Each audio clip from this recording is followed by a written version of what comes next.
and gentlemen, a warm and hearty welcome to all the esteemed guests, dignitaries, scholars, and delegates from various institutes to this international conference on business resilience in disruptive environment, organized by VP Institute of Management Studies and Research, Sangli. I, Dr. Deepa Patil, and my co-host, Mrs. Swati Patil, are truly honored to be your hosts for this enlightening and inspiring event. We look forward to an insightful and enriching conference. As great Charles Darwin once said, it's not the strongest or the most intelligent who will survive, but those who can best manage change.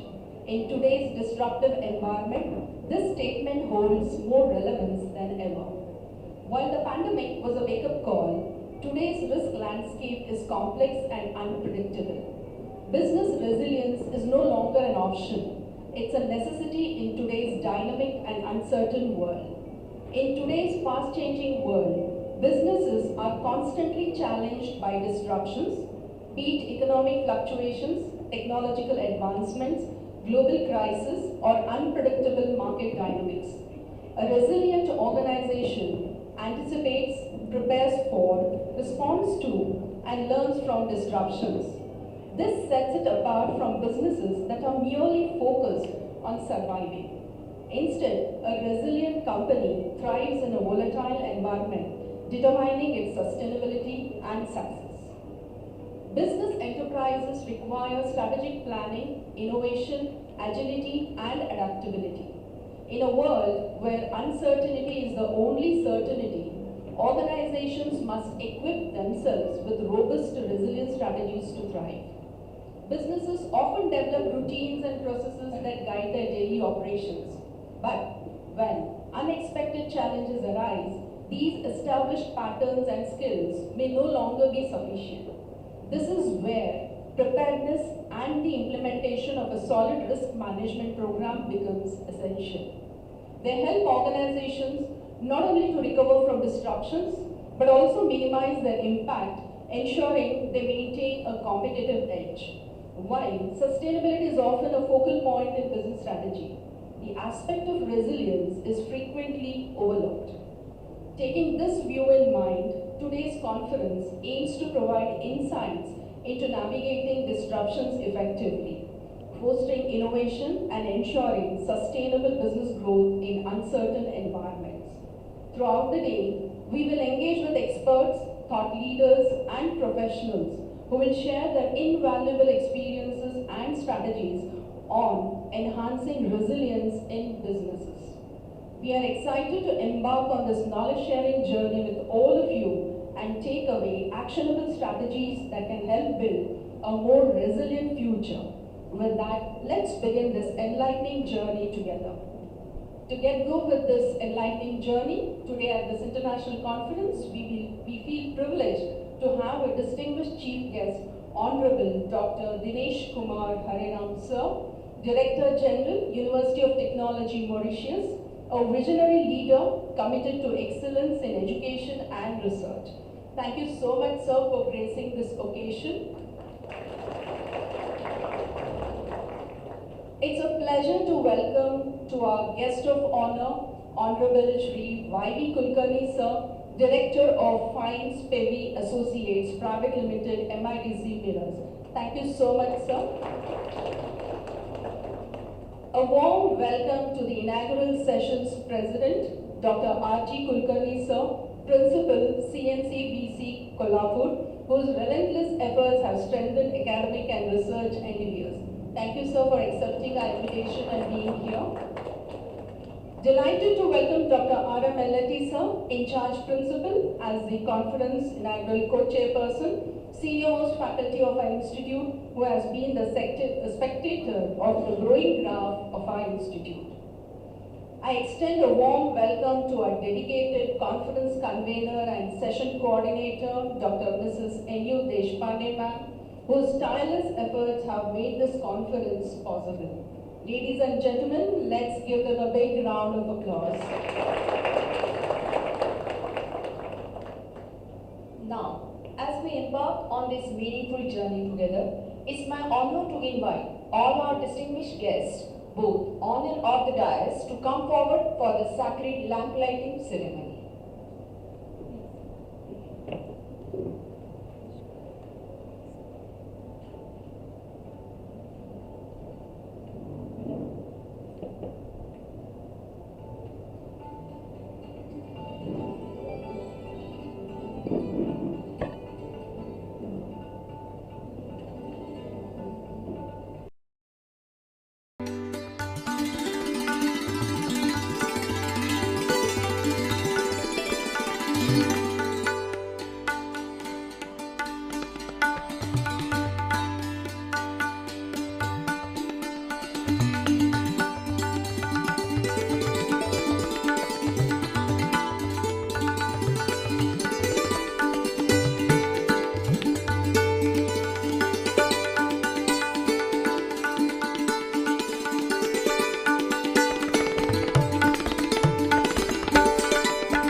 Light the lamp in reverence to Goddess Saraswati, the divine symbol of knowledge.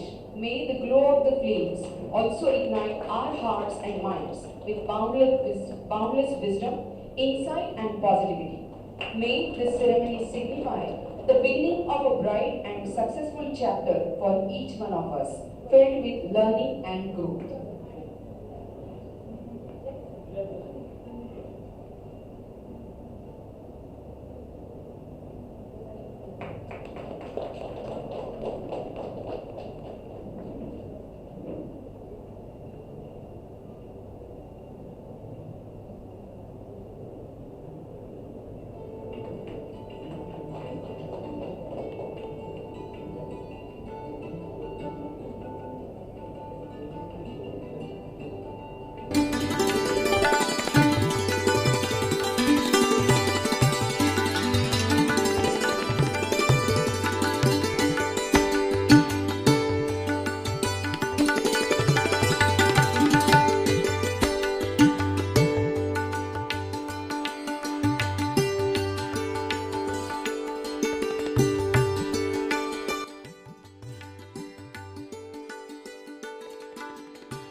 Proceeding with the felicitation ceremony.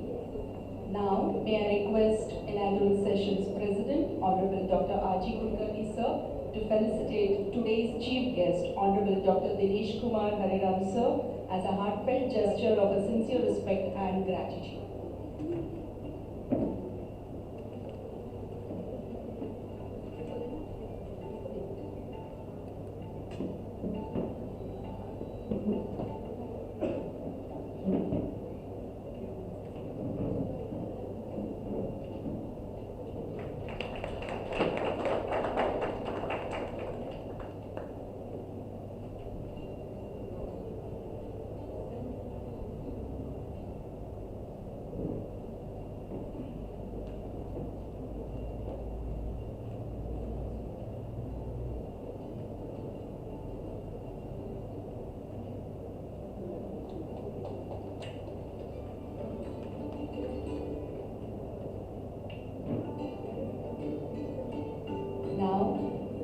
I request Dr. R.N. L.A.P. sir to felicitate today's guest of honor, Honorable Shri Y.V. Kulkarni sir, Director of Fines Payme Associates Private Limited, MIDC Mirrors.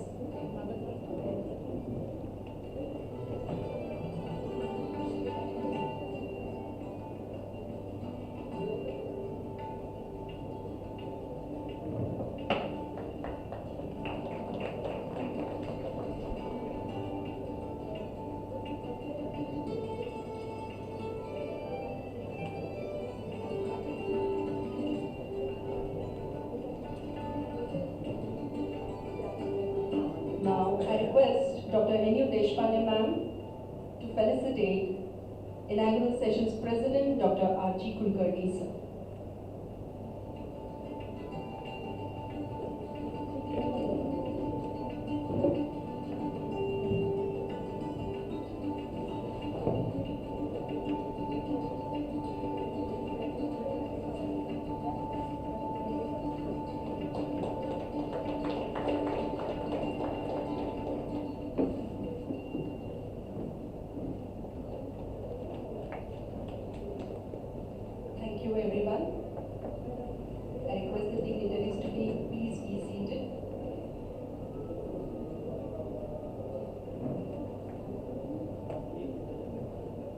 May I now invite Dr. R.M. Melody, sir, in charge principal, VPIMSR Sangli, to please address the gathering. Please.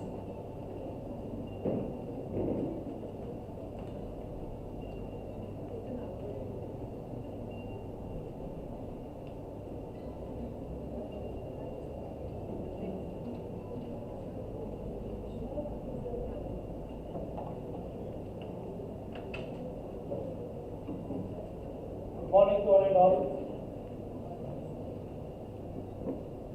At the outset, I pass my gratitude to our great visionary, founder and president of Cyber Trust Kolhapur, and as well as VPIMSR Sangli, Chartered Accountant, late Professor A.D. Shinde Sahib, respected dignitaries on the dais, delegates, research scholars, my colleagues, and all my dear students. Myself, Dr. R.M. Melody, in charge principal, VPIMSR Sangli. It is my honor and privilege to welcome you all to this today's international conference on the theme Business Resilience in Disruptive Global Environment. On behalf of respected Honorable President and Managing Trustee of Cyber Trust Kolhapur, Principal Dr. R.A. Shinde sir, and as well as on behalf of entire VPIMSR family Sangli. Today, on this auspicious occasion, I am here to brief about the journey of VPIMSR Sangli.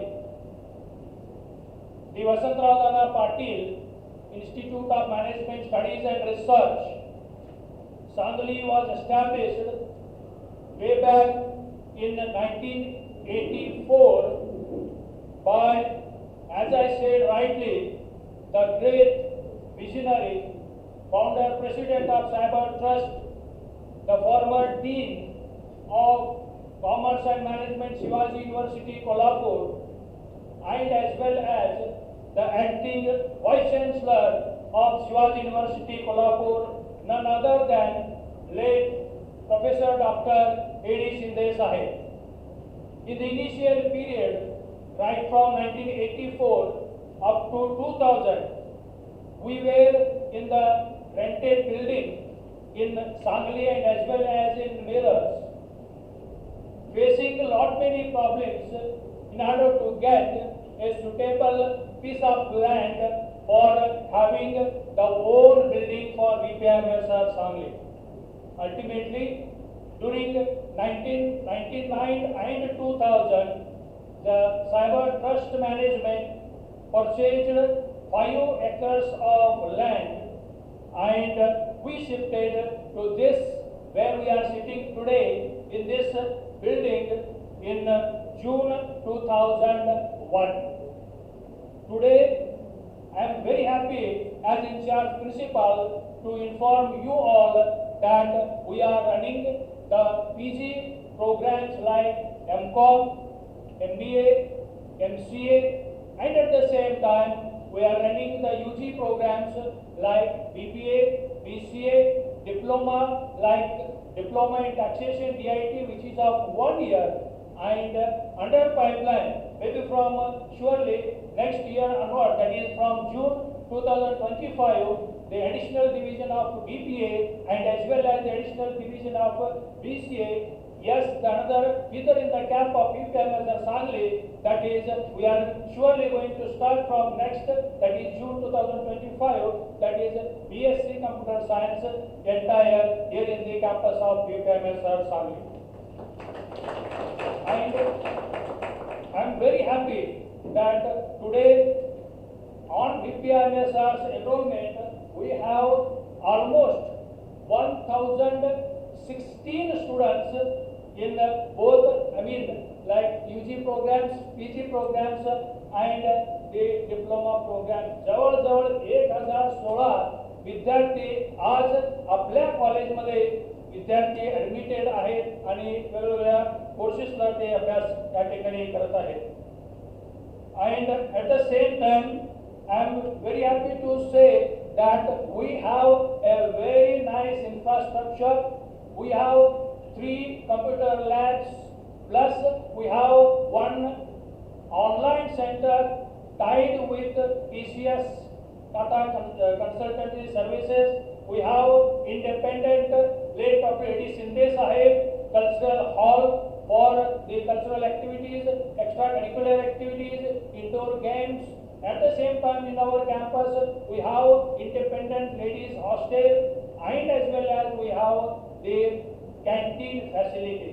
Plus the other basketball indoor court is there, other the sports facilities along with the academic activities. So with this brief journey of VPIMSR Sangli, I wish all the best to this today's international conference, and at the same time I thank the organizers for giving me an opportunity to share my views. Thank you very much. Thank you so much, sir, for sharing the remarkable journey of VPIMSR. To facilitate today's sessions, I request Dr. Mrs. Enu Deshpande ma'am, the dynamic coordinator, to share her thoughts with the gathering. Hello. Respected dignitaries, esteemed guests, distinguished speakers, researchers, and dear delegates. A very warm welcome to all of you at the 8th International Conference on Business Resilience in Disruptive Environment, that is BREACH. As the conference convener, it is an honor to stand before you today and address this gathering of brilliant minds, including scholars, researchers, industry experts, and professionals who have come together to share their insights on this critical subject. We are particularly honored to have with us today Dr. D.K. Hareram, Director General, University of Technology, Mauritius. Thank you, sir. He has traveled more than 5,000 kilometer air distance and he has accepted our invitation. Thank you very much, sir. Honorable Y.V. Kulkarni, Director, VPIMSR Associates Private Limited. Despite his demanding schedule managing 3 companies in Pune and Miraj, he generously dedicated his time to this international conference. Thank you, sir. Honorable Dr. R.J. Kulkarni, Principal, CMCBC Kolhapur. His generosity is particularly noteworthy given his demanding schedule as a principal of an esteemed girls' college in Kolhapur. The presence of all these dignitaries underscores the significance of this international conference. I extend my sincere gratitude to Dr. R.A. Shinde sir for his unwavering support and for entrusting me in this responsibility of conducting international conference. His visionary leadership has been instrumental in making this event successful. I also express my deepest appreciation to my entire team of VPIMSR who have worked tirelessly over the past 2 months to ensure the success of this conference. Their hard work behind the scene has ensured that every detail is taken care of. I also extend my thanks to the volunteers who have generously given their time and energy since last few days. The theme of this year's conference, Business Resilience in Disruptive Environment, is particularly relevant in today's world. In today's dynamic and unpredictable global environment, business resilience has become an essential aspect of survival and success. Organizations worldwide are facing challenges such as, you can say, economic uncertainties are there, technological disruptions are there, evolving consumer demands, then environmental issues are there. To sustain in this era, definitely business must be adaptive and innovative. The name BREACH perfectly encapsulates the essence of our conference. A A bridge links two points across the challenging void. Bridge symbolizes the strength and adaptability needed to navigate disruptions, fostering connections and building pathways to success in an ever-changing world. It's about bridging the gap between certainty and uncertainty. This conference serves as a platform to exchange ideas and collaborate on solutions that will help shape a more sustainable future. We are proud to share that we have received over 100 research papers from different parts of India, as well as few international submissions are also there. After a peer review process, 60 quality research papers have been accepted for publication in a renowned peer-reviewed journal, Genius, which holds an ISSN and an impressive impact factor that is 7.5. Additionally, we have planned to publish the conference proceedings as a book entitled Building Business Resilience, which will carry an ISBN also, and ensuring that the valuable contributions made here reach a broader academic and professional audience. Finally, I want to thank you, all our delegates, for your participation in this conference. Your presence and active encouragement are what will make this event truly memorable and impactful. I encourage you to actively participate in the sessions, network with your peers, and make the most of this opportunity to learn, share, and collaborate. Conferences like this are not just about presenting the papers, but they are about learning, sharing, building networks that contribute to personal and professional growth. One more announcement in the memory of our esteemed founder member, Dr. A.D. Shinde. This conference proudly presents two prestigious awards: the Dr. A.D. Shinde Best Paper Award for the most impactful faculty research papers, and Dr. A.D. Shinde Best Presenter Award for the most compelling students presentation. Lastly, many of you might recall that I mentioned a special surprise for you, our delegates. I assure you that will be worth it. You have to wait for it. I will reveal this after our technical session, so stay tuned. Once again, I wholeheartedly welcome you all to the 8th International Conference on Bridge. Let us embark on this journey of knowledge, collaboration, and innovation together. Thank you, and best wishes for all the delegates, researchers, and industrialists who came here to present their papers. Thank you, sir. Thank you. Thank you, ma'am, for your contributions in ensuring the smooth execution of this event. Moving on further, before I call upon our guest of honor, Honorable Shri Y.V. Kulkarni sir, to share his views, I take the honor of briefing his profile. Shri Y.V. Kulkarni sir is a distinguished engineer, dynamic entrepreneur, and passionate sports enthusiast.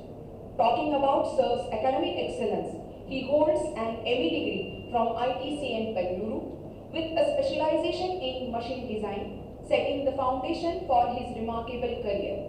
Sir began his illustrious professional journey in Valchanagar Industries for a period of 1972 to 1980, a powerhouse in industrial innovation. Currently, he serves as the director of Fine Group of Industries Mirrors, spearheading 3 dynamic sectors: material testing machines, over 300 products tested to perfection; surgical microscopes, transforming ENT, ophthalmy, neurosurgery, gynecology, and dentistry with cutting-edge technology; software company in Pune involved in machine vision inspection system. As a global industry pioneer, his innovations have reached to more than 70 countries, marking a global footprint. He has established a robust dealer network across India and international markets. In addition, Sir, as an endurance athlete and multi-talented enthusiast, is a passionate runner, swimmer, and cyclist, actively participating in marathons, triathlons, and cyclothons since 2013. Sir is an avid reader and singer, balancing intellect with creativity. Talking about his leadership and global exposure, Sir has served as a Rotary President for the year 2003-04, contributing to impactful social initiatives. A seasoned traveler, having explored more than 25 countries, gaining invaluable international insights. With an unwavering commitment to innovation, a keen entrepreneurial spirit, and an indomitable passion for sports, Shri Vaidi Kulkarni sir continues to inspire industries and individuals worldwide. Now, I take great pleasure in inviting Honorable Shri Vaidi Kulkarni sir, Director of Fine Spady Associates Private Limited, MIDC Mirrors, to address this august gathering.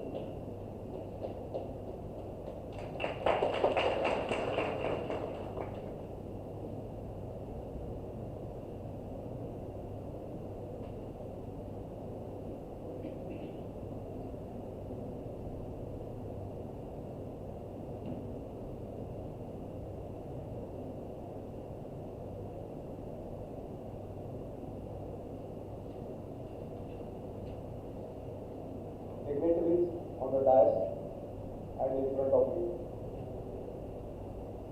Everybody is looking at my hair. I am not all that old. I am just 77, right? And last 29th of December,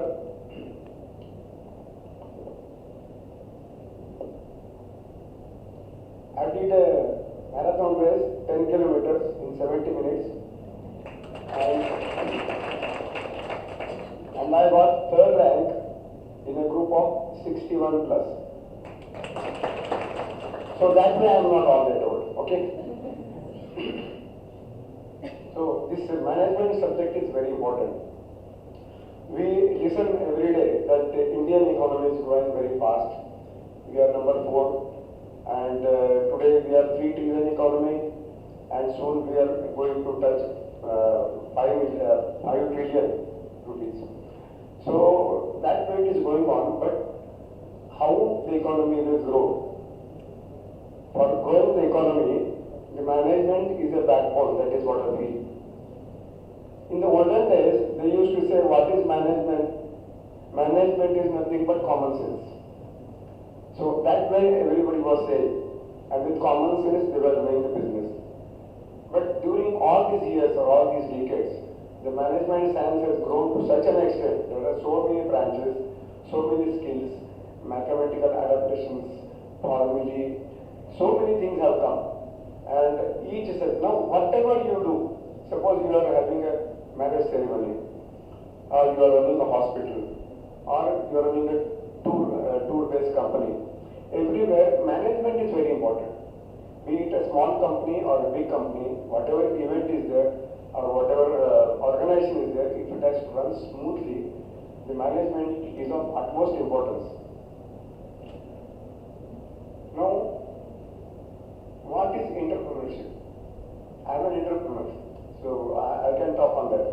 If not management, at least I can talk about entrepreneurship. See, my observation is, it is a simple observation. If you go to MIDC, be it in a Sangli Mirrors or in Kolhapur also, you find that entrepreneurs are not all that educated. Of course, now if there is second generation and third generation, people have their engineers and all. But before that, for example, the great industrialist Mahatma Mistry, sometime back he was there, Mr. Sherke. Mahatma Mistry, Sherke nobody knows, Mahatma Mistry everybody knows. He did his first rotating stage, you can say, in India or in the world, I don't know. Second, there was one Bapu Jadhav. Bapu Jadhav was a pattern maker, very ordinary post. He did his pattern making many years. Then what he thought, and he started his own foundry. And the level of his foundry is so great, he was the maximum taxpayer in the Western Maharashtra once upon a time. And his factory is better than hospital. Foundry is a dirty industry. Everywhere there is dust and sand and everything is there, heat is there. But his factory was very clean, like hospitals. He was a wonderful person, very successful person. We in Rotary, we give awards to, we appreciate, we felicitate, giving vocational awards. Those who have succeeded in the industry, they have contributed. And first generation, of course, not second generation, third generation. So once we invited people. We invited means we select actually. We get applications and we select. And most of the people, they were selected. The maximum education was 10th standard. Maximum education was 10th standard. Somebody was 8th standard, 9th standard, 10th standard, like that. Now, Ganesh Bakery, you might have heard, he has reached every house. He was one of them. How he did it? He's having plant here, very huge plant. He's having one more plant at some other place, Malaga or something like that. A huge industry is now he is. He's not educated. Similarly, there was one person who was doing railway contracting business and his turnover was 300 crores. Wonderful, not educated. So what is that it is coming from? I am just not understanding. Or is it that if one gets educated, he cannot run a business? Is it like that? What is that? What matters? So actually what happens when we get an education and with good marks and you are very intelligent, immediately look for a job. Starting an industry is a great thing. He has rightly said, at every walk of life, uncertainty is a certainty. It is a very good phrase I got today morning, and we lived by that actually. So initially, the educated person, he goes for a job package. Now the packages are very hefty, and MBA students means I think they will be heftier. I think so. So naturally, what happens is a person who is not educated, but he wants to do something in life. He starts from a scratch, and he widens the scratch so big that they become very big industries. For that, of course, they have to toil very hard, and life is very hard initially, and you have to do everything. There are many challenges when you are running a business, right from getting a manpower, proper manpower, nearness to raw material, nearness to customers, then training of the people. Then most important is all the compliances. When you are running an industry now, there are so many people, government people around you. It spares in their hand. And everybody will pick always. There is a sales tax, there is a GST, there is a labor law, then ESI, then PF. So many government agencies are there. They are doing their job. I am not blaming them. But then we have to follow many rules and many compliances. So then we have consultants like chartered accountants, company secretaries, then labor lawyer. So many consultants are there. They are available. But then we have to pass through all those things. That is very difficult. There is one more important thing for an entrepreneur to avoid the danger of obsolescence. What I mean by obsolescence is, once there was a person, learned fellow, he was chartered accountant, he was delivering a lecture about business. And he said, if you are having a very good product, it is very nice, product is nice, it is working very nice, accepted by market, and at a good price, reasonable price. So you are happy, you are getting money, product is being sold. If you run the factory in the same way for 15 years, then at the end of 15 years, you have to lock your factory. What it means is that every day the world is changing. Everybody, at every year, people's demands are changing. New technologies are coming up. So if you are going with the same old ideas, you will remain old, you will be thrown out. So that is the situation today. So the danger of obsolescence is there. So I remember I read once. Pager is a very good example. You know pager. I hope you know pager because mobiles are common now. So it was before mobile, pagers had come. It will only tell you that somebody wants to speak to you. That was the information we used to get from pager. I think pager worked for 4-5 years and mobiles came. Pager is out. Nobody knows now what is pager. They think that it is a funny idea to have a pager now. Similarly, I remember one instance. Sony had, I don't know what is my time. Sony, you know Sony, everybody knows Sony. So they invented Walkman. You know Walkman? It will give music, you know. You can keep it in pocket. It was a beautiful product then. when they were launching the product, the chief person, they talked everything about this thing. Then he took the Walkman, they asked for a lighter, cigarette lighter, and he literally burned the Walkman. At the end of the session, he burned the Walkman. He said, "This is gone now. You have to start a fresh product." That is what I mean by obsolescence, danger of obsolescence. In every, whatever you make, tomorrow the product is different. So you have to adapt to that situation, otherwise you are out. Now, I will tell something about us. That is what I can talk authoritatively. We started in 1980 and 2-3 partners were there. None of us had business experience. So this is the first generation team. And we started. We entered into a material testing machines field. Material testing machines field means whatever materials you see, they are used, they must be tested, otherwise the product can be a failure. So be it TMT bars, steel bars, aluminum strips, plastics, rubbers, whatever you see, it has to be tested. It has to be produced to certain quality as per the standard norms, and then only it will be used for making different machinery. So we started with a small product of hardness tester that was costing them, I think, maybe less than 8,000 rupees.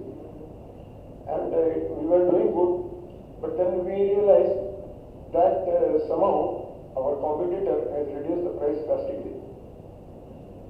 So we were choking up. We were not earning money. Then what is to be done? Then we were forced to do the other products in the similar lines, like Brunel hardness tester, Vickers hardness tester, impact testing machine, project testing machines. So many different products are there. They are technical products, so I don't repeat the name of the products. Right? So many products we started developing, and we developed also. In the later years, what happened? That our product range was the widest in India. We developed so many products because I am postgraduate in machine design, so I had experience. My other colleague is also there. He is also engineer and he worked in design. So both of us were designers. So we did many products. We imagined many products, and whatever customers' requirements were there, we satisfied and made new products. So today we are having more than 300 different products. 300 or 400, I don't know exactly, we have not counted. And our product is well accepted in India as well as abroad. We are selling many machines to Middle East mainly.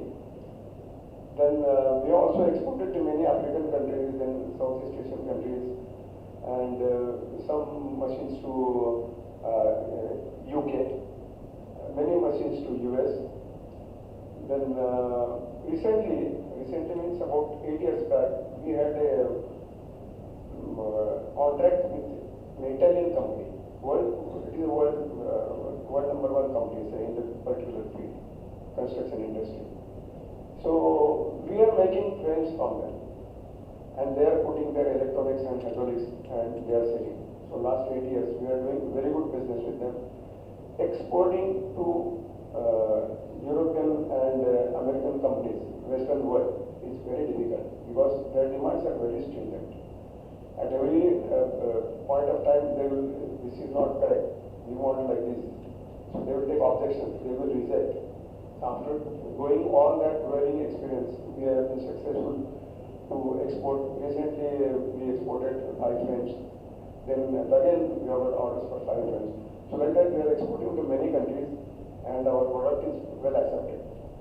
Now, see, production, quality, service and delivery. Production, quality, service and delivery. Production means your product should be very good, quality should be very good. Your service should be very good. Your delivery should be very quick, and your price should be the least. That is what the customers want. So this is the circus. If you want a good quality, price increases naturally. But then they want price also less. So that continuously we have to follow this discipline. And what customer wants, sometimes we make two types of machines. A good customer wants good machine, so we change the quality of the machine, make a good machine for him. Sometimes we do it. There are, if you make for an organization, the 4 branches, labor, finance, marketing and production. What problems are the most problems? Finance, marketing, production.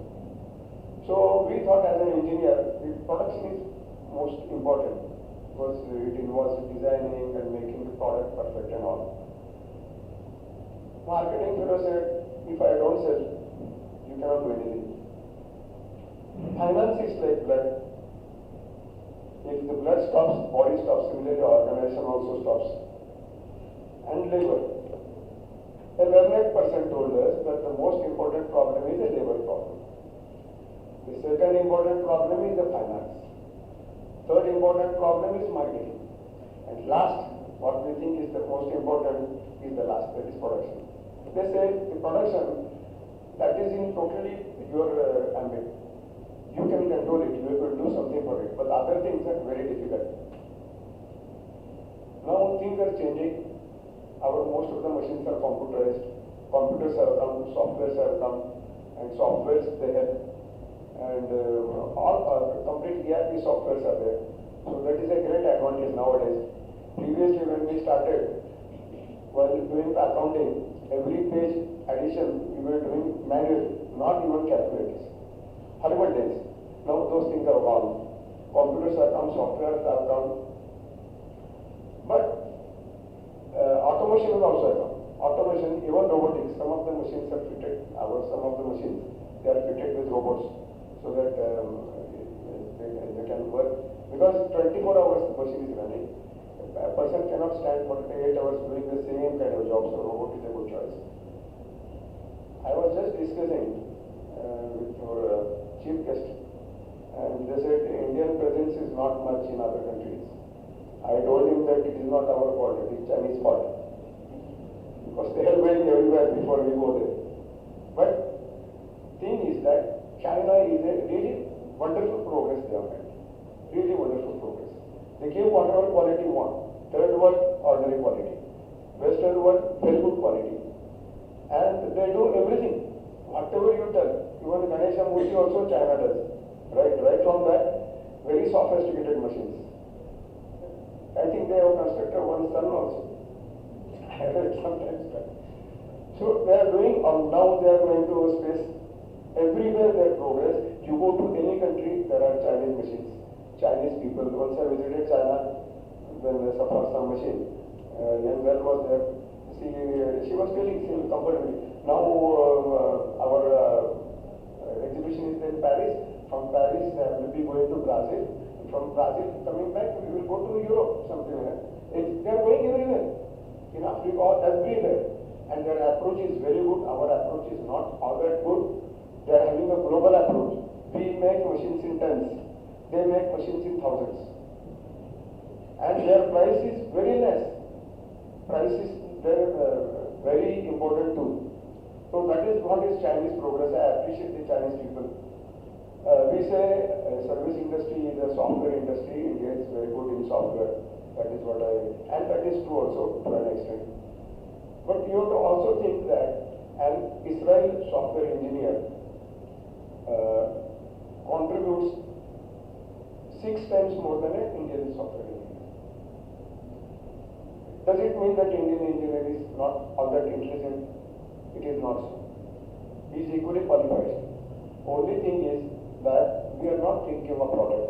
There are 2 types of industries, service industries and product industries, manufacturing.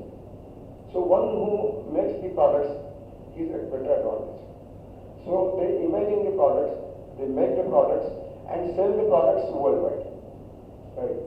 That is why he gets 6 times. He gets 6 times India. One point.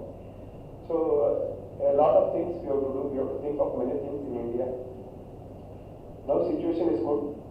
With Prime Minister, the startups are there, iPhones are there, many things are coming. Many facilities, incubation centers are also there. So there are good facilities available, banking also possible. So I hope with the help of our Prime Minister, his ideas, and also with your management skills, I think India will grow. That is what I think. I wish you very good success for your international conference. Thank you very much. Thank you, sir. We would love to hear your exciting journey of entrepreneurship. Really a very dynamic personality. Thank you so much, sir, for your words of wisdom. Before we proceed to the presidential address, let me introduce the inaugural session's president, Professor Dr. R.G. Kulkarni, sir. Dr. R.G. Kulkarni, sir, is a highly respected academician, researcher, and visionary leader in education. He currently serves as the principal of C Cyber College for non-conventional vocational courses for women in Kolhapur and is an alumnus of Shivaji University, Kolhapur, where he earned his PhD in American Literature in 1997. Sir brings with him an impressive 36 years of experience in teaching, with 13 years as principal of Garwari College, Sangli. Throughout his career, he has made remarkable contributions to the academic world, guiding 8 PhD and 9 MPhil students and currently mentoring 3 PhD candidates. His research accomplishments include over 13 international and 14 national publications, and he has chaired nearly 47 academic conferences. Beyond his research and teaching, Sir has demonstrated outstanding leadership and administrative skills. He has served as the Dean of the Faculty of Humanities at Shivaji University, Kolhapur, and is an active member of the NAC peer team, contributing to the evaluation and accreditation of educational institutions. Sir's commitment to excellence in education is truly inspiring. We are fortunate to have him with us today. It's my honor to invite Professor Dr. R.G. Kulkarni, sir, Principal of CNC-BC Kolhapur, to express his presidential remarks. Please.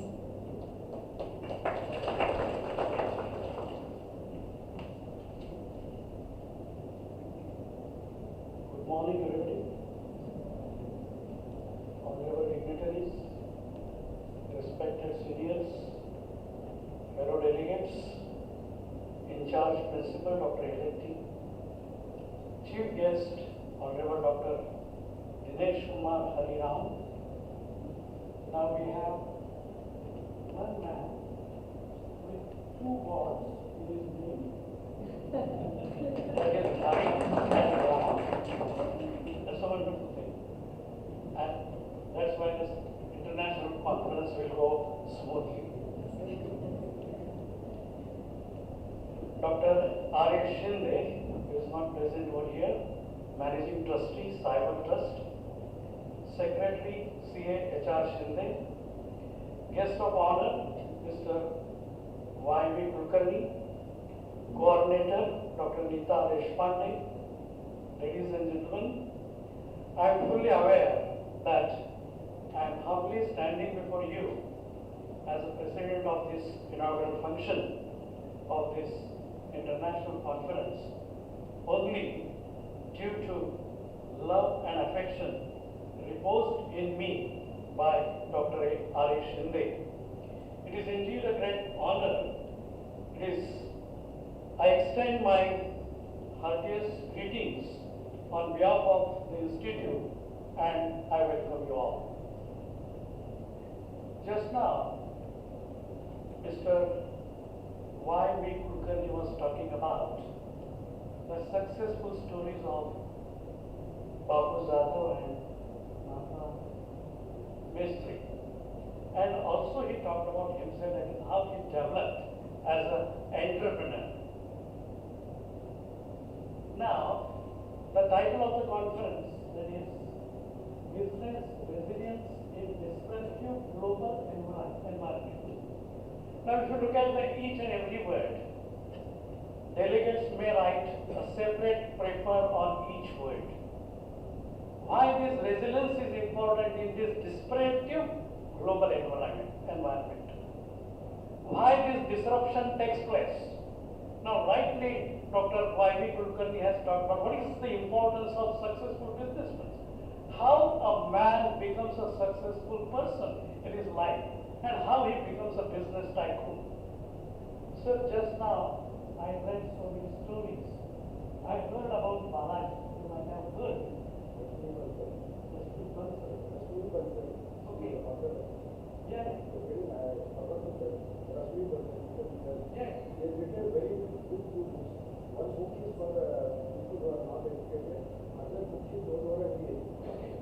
Now just let me come back to some other people.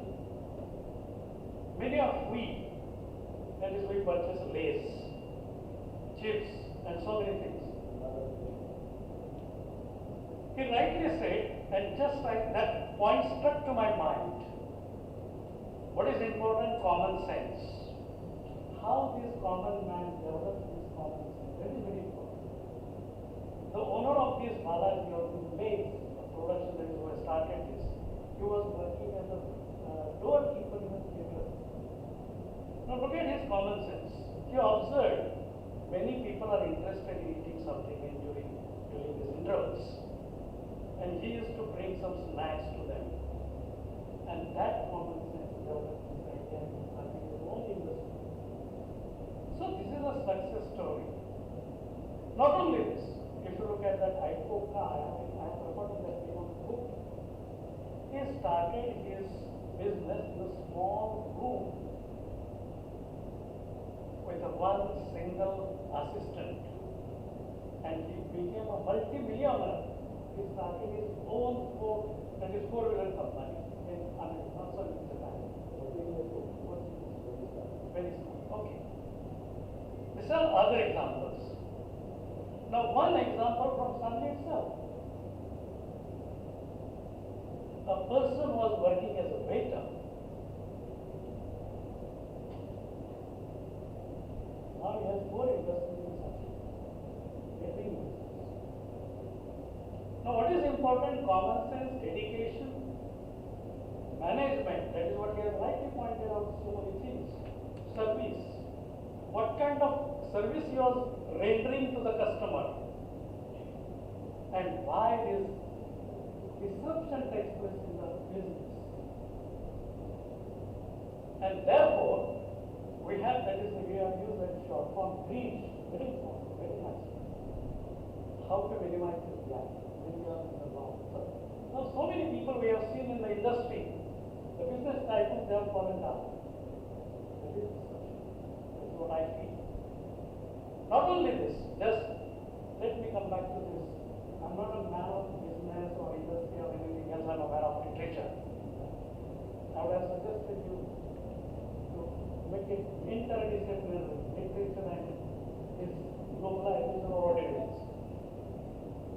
Long back, I read one play by Arthur Miller, that is Death of a Salesman. What is there?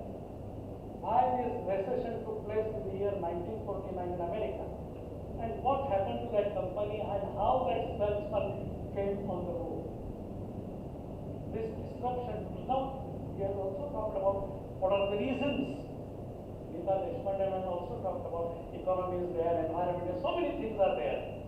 They are the happenings, and this disruption takes place. And that's why resilience should be there in the business. And how we are bridging this gap.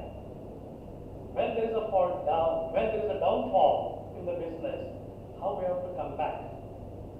And that's why Professor Paulson, the entrepreneur or businessman, Kulkarni talked about the business stories. There are so many things. He also talked about the technology, software, computer. Now, these are also, these factors are also important, or I cannot say important, but sometimes, or what I can say is, artificial intelligence can be a new disruption in technology. I may be wrong, but this is safe. Maybe now everything you will find is AI. I don't know what is going to happen in literature or in business. Maybe in phone or maybe something like that. Maybe. But it is said that artificial intelligence can be called a new disruption in technology. This is not my opinion, this is said by somebody else, I have forgotten the name. But even then, I congratulate the organizers, especially the coordinator for selecting such a wonderful topic for discussion. And I wish you all a success for this one-day international conference. Thank you. Thank you, sir, for your insightful and inspiring words. Your vision and dedication to education are truly commendable, and we are fortunate to have had the opportunity to hear from you today. So moving ahead with the inauguration of our International Online Journal. Today marks a milestone in the world of research and innovation. With great pride, we proceed with the official inauguration of the International Online Journal, an intellectual powerhouse where groundbreaking ideas on business resilience come to life. These proceedings encapsulate the collective wisdom, research, and insights of our contributors. They represent the very heart of this conference, bringing together pioneering thought leadership and practical strategies for navigating and thriving in today's disruptive business environment. Without further ado, I kindly request all our dignitaries to proceed with the official launch of the conference proceedings. Sir, with your permission, should we? Yes, sir. Yes, audience, here we have the grand inauguration of the conference proceedings of this international conference.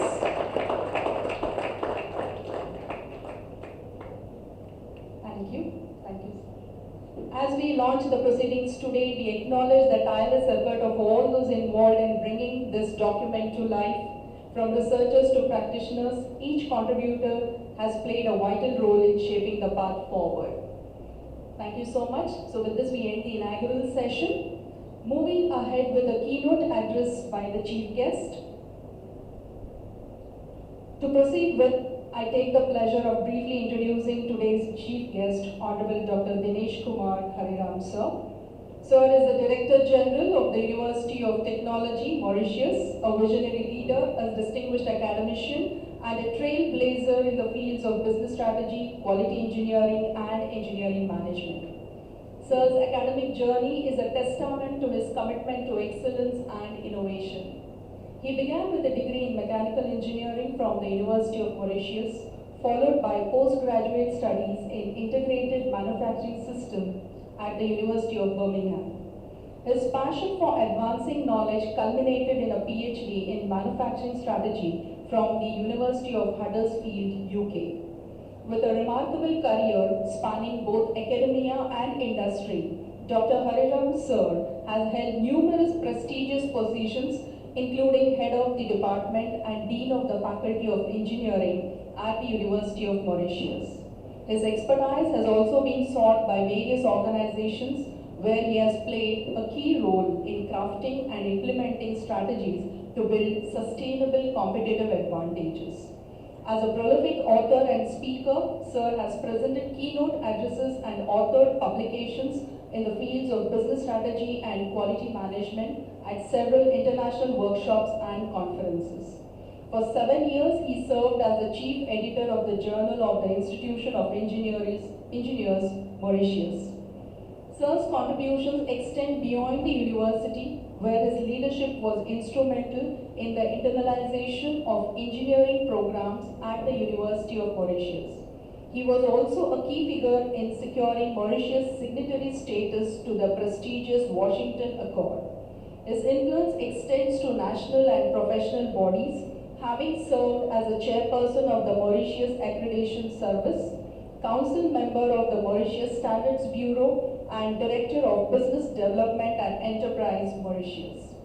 Since his appointment as the Director General of the University of Technology, Mauritius in June 2022, Sir has spearheaded the transformation of the institution, aligning its academic programs, research and consultancy efforts with ever-evolving needs of industries and communities. His visionary leadership continues to shape the future of higher education in Mauritius, fostering an environment of excellence and innovation. It's an honor to have such a versatile and dynamic personality with us today. Sir's wealth of experience, commitment to academic and professional excellence, and relentless pursuit of progress make him the ideal keynote speaker for today's conference. Thank you so much, sir, for gracing this occasion with your presence. Before I invite sir, I kindly request all the other dignitaries to please have your seats off the dais.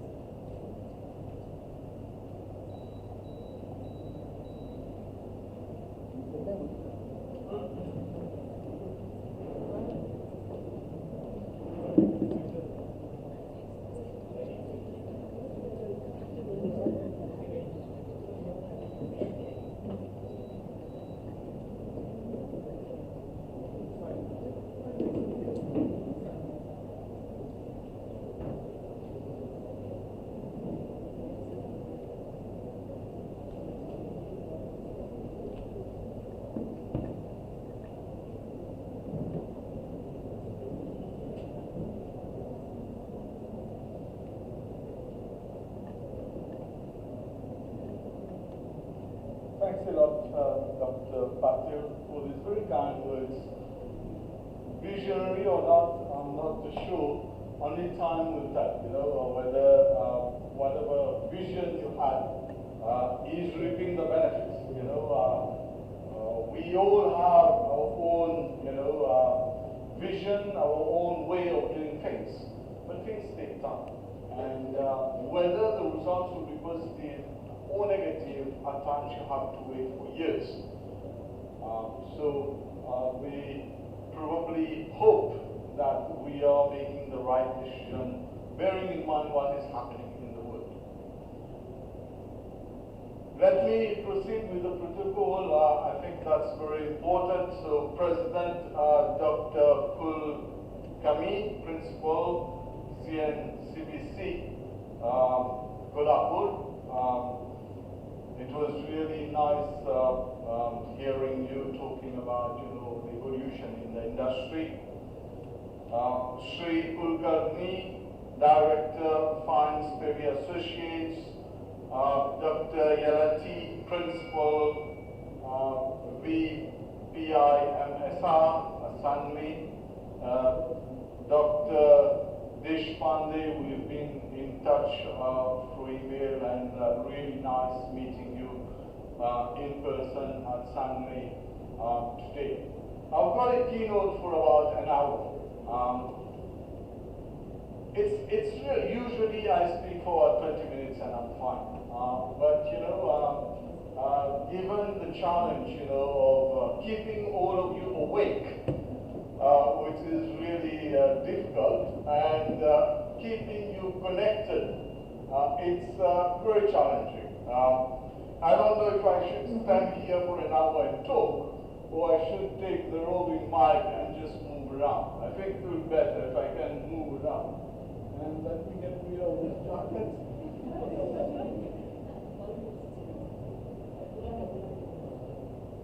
Thank you. Thank you. I won't even need you. Yeah, thanks a lot. Well, I've got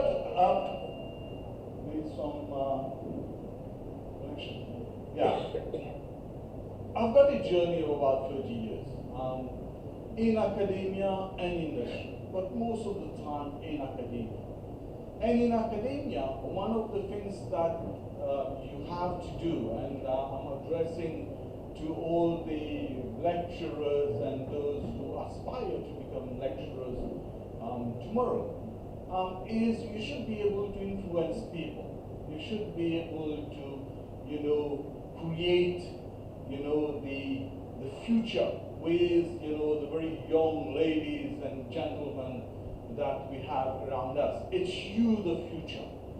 And unfortunately, there's a gap between us. I'm slightly younger than our guest of honor, but there's always a gap between the teacher and, the student. And very often I face the problem, am I teaching the right thing?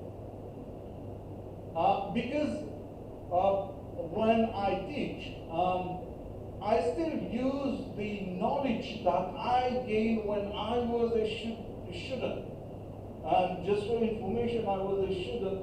I completed my MSc in 2005. I completed my undergraduate in 1991. Everything that I read, I think also.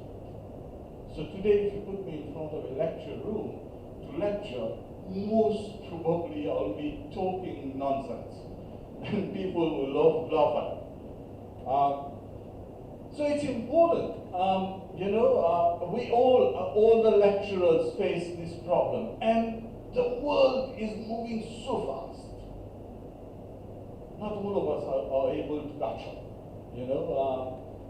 just to give you an example of myself, I repeat, I'm slightly younger than compared to our guest of honor. But when I was young, we didn't have telephone. We didn't have a television at home. My father was a gardener, my mother was a laborer. We didn't have a car, obviously, we just had a bicycle. My dad used to, cycle to work, right? As I grew, I was probably at high school certificate level. My brother, and we're 6 children in the family, my brother got married. And he got what we call the dowry, dahej mein, some money, and with that money we bought the television. And life moved on. I went to the university. When I completed my undergraduate in 1991, I didn't have a computer, forget about laptops and so on, even desktops. We were paying people to type our thesis, right? And after 1991, we experienced a lot of things. Email, internet, computing, technology, IT, ICT. And within one generation, if you think of what we've lived, not to mention I was living in a house of iron, sheets, my dad was living in, when he was young, in huts. So it's an evolution. Why I'm talking about all that? It's quite simply because I want you to realize that disruption, dynamism of your external environment is important for your growth. If you are complacent with the external environment, if you say that, what can I do? What can I do? What can I change? It's not within my capacity. And so on and so forth. That's my fate. No? बोलते हैं ना? यही होना था. That's my fate. If you have an attitude of being complacent, nothing will change. Nothing will change. You started there, you will end up there. Why I'm saying all that? Because I started helping my mom in the sugarcane fields as a laborer. And today, I'm Director General of a university. It's not, trying to, say a lot of positive things about myself. It's the external environment that made me what I am today. And that's what the lesson that we all should have. When the external environment is changing, if it's changing faster than you can think. You've got to start running instead of, saying, I can't do anything about it. You need to start running. Disruption, which is, the topic of this whole conference, disruption. To me, it's the most important thing in life. If there is no disruption, there is complacency, there is routine. And with routine, there is no progress. With routine, you may have growth, but very incremental. We don't want to live with incremental, this 5%, 6% growth that India is having, which is termed as India is going to be the next powerhouse, the most powerful economy in the world. Do you think that will happen with the 5-6% of economic growth per year? Do you think? How many of you think so? It won't. It will take you 50 years. And the government is planning for the next 50, 100 years. No? The plans are for 2075, if I'm not mistaken. It's a long journey. Can you wait that long? Can you wait that long? In Mauritius, I'll again take the example, and Mauritius is a wonderful example.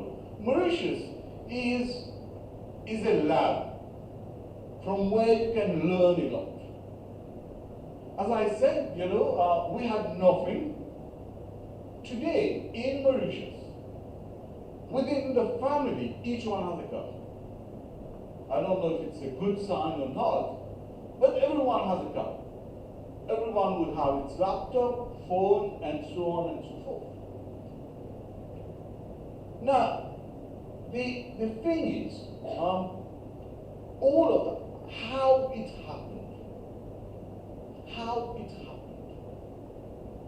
And that's probably what I'm going to talk about, is the need for disruption. In fact, when you don't have disruption, at times you should create it. And the people, the examples that were quoted earlier on, are these types of people. They create the disruption. They create a place for themselves. And that's how you grow. If you don't, if you're complacent and you're happy with what you're earning, right, you will stay where you started. Can I have the next slide, please? Yeah, so lessons from disruptions. The Mauritius, I'll just pick 3 examples. In fact, the first one is that of the past, what we lived over the years. The second one is again the past, but a little bit more recent past. And the third one is the future. And we're talking of disruptions. And in fact, there are many more disruptions. So I'll just give you these 3 examples. And the whole idea is to illustrate the importance of disruption. And the idea is also because I'm an engineer. Unfortunately, the organizing team invited 2 engineers today to talk to management students. But the 3 examples have applications everywhere. And a management student should be able to question, how do we manage within that environment, within that context? I'm sure you're all familiar with what is happening in the US. Trump, the Trump effect. How many of you are happy with the Trump effect? And how many of you are angry about Trump? You should have reaction. You can't be insensitive to what the guy talks. Either you say this guy is a crazy man, and he's not going to do what he's talking about, or the world will be different under his leadership. And we've got to prepare ourselves for that. You should have an idea. If you believe that, nothing will happen, life will go on as usual, you're wrong. This is what happened. In fact, Mauritius lived all these phases. Just to take you, Mauritius was a little bit like, here, Sangli, even the Kolhapur region. Mauritius was a simple agricultural economy when we got independence from the British in 1968. Agricultural, we still have sugarcane everywhere in Mauritius. Wherever you go, you will find sugarcane. And that's the only crop that we have, right? We don't grow grapes and other things. Of course, there are some fruits, vegetables, but sugar. And we were exporting sugar to the UK because we had a preferential, and that's an important word for all the sugars here. We had a preferential agreement with the UK. And they gave us, they said, okay, we are, bye-bye. So take it, we'll give you a fixed price. Whatever happened to the price in the market, don't worry. We'll give you a fixed price, good deal. You can send as much sugar as you want to the UK and we'll buy. And we experienced a boom in the late 1970s with sugar because the prices were high. But that was not for too long. There came a time when the prices of sugar went down. A lot of people who lost their jobs because, sugar is not selling. The companies, we had about 100 factories all around Mauritius. In every village you will find a sugar factory, sugar mill, a bit like here. We had to do something about it because the prices were going down. And we are only an agricultural economy, and we import everything that we eat, rice, flour, and anything we import. So we had to do something about it. It was a major disruption. So the government went and said, well, we can't live on sugar anymore. What can be done? So we got a deal with two organizations. One is the EU. The EU, we got a deal for the export of manufactured products. Quota-free, duty-free. No duties for you. We cannot, because Mauritius is a small place. So no duties. Sign as much as you want, we'll buy. Later on, we signed a similar deal with the US. I think it was in 2005. Duty-free, quota-free. So the government, what they did, and that's the result of disruption. The unemployment level was high because nobody wanted to work in agricultural fields, and sugar was going down and so on. So the government said, okay, let's talk to India, our brother. Let's talk to China. Let's talk to Taiwan. Let's talk to Singapore. And they went and talked to all these countries, and these countries were ready to help Mauritius. And the help was in the way of sending investors to Mauritius. So we had plenty of investors coming in now, setting up what? Textile factories. Cheap labor, abundant labor. The government, of course, gave a lot of concession to the investors and so on to attract them. So they came to Mauritius. And at one point in time, we had about 100,000 people working in the textile mills in Mauritius. So people shifted from agriculture to textile. An easy job. all the ladies know how to shoot, so that's not a problem. You can train them very easily, and a lot of ladies who are not working got jobs and so on. Around 1985, we got full employment. And we had to start importing labor from China, from India. That was the status. And we were, Mauritius, a population of 1.3 million. We were the fourth exporter by value and volume to Europe of t-shirts at one point in time. I think it was around 1994 at the peak. And obviously that brought a lot of, foreign currency and so on.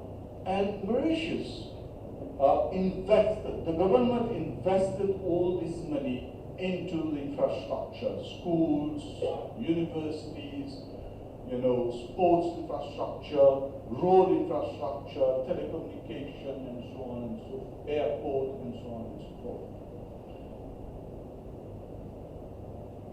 1995, anyone can say what happened? The textile industry was about to die. You know why? Anyone can say why? There was a death sentence for the textile industry. Not only for Mauritius, for many countries. Anyone has an idea why? What happened in 1995? A lot of you were not born at that time.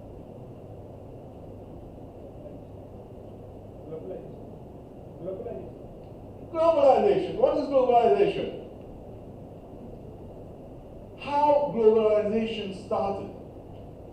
The UN created an entity. And you know what is the name of that entity? The World Trade Organization, WTO. 1995.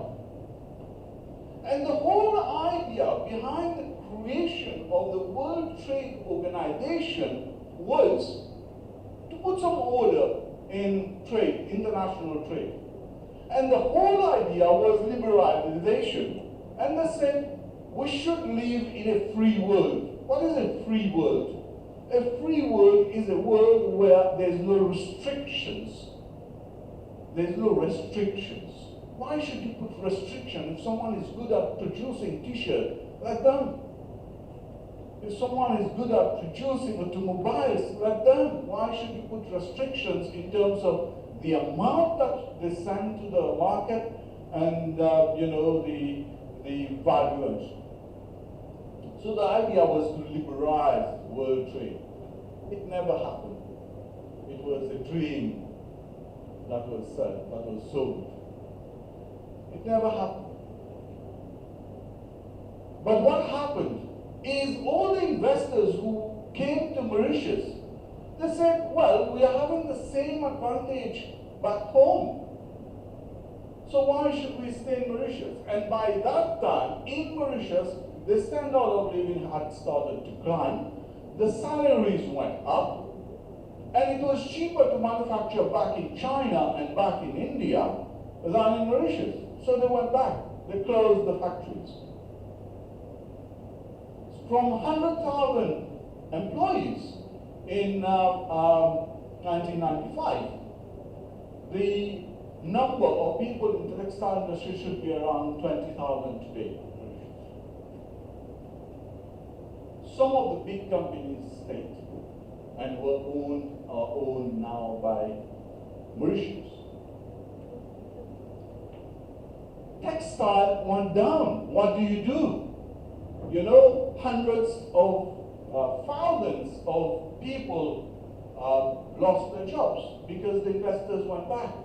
Disruption, another disruption. WTO was a disruption to us. So you have to do something else.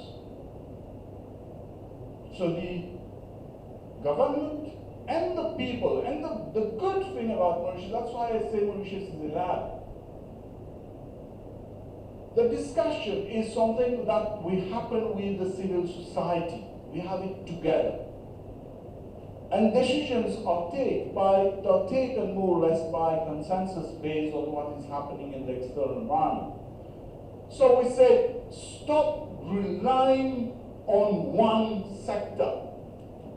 It's the same thing in the private sector organization. Don't put all your eggs in the same bag. No? Diversify. Why are you just in manufacturing? Do something else. So Mauritius decided to go into a multi-dimension economy. We kept some of the textiles, which are still competitive nowadays. The sugar sector, from 103 companies or small factories, has been centralized to only 3 sugar mills. And these 3 sugar mills now, they produce a diverse range of products instead of just refined sugar. So sugar is there, textile is there. We went into the hospitality sector, and Mauritius is known around the world for a very touristic destination. So we exploited the tourism sector. We set up the financial sector. We had a very good treaty with India, double taxation agreement between India and Mauritius. And all, if I would say, the gross majority of investment that was coming to India was going to Mauritius for many years, until I think 2015, where they stopped that.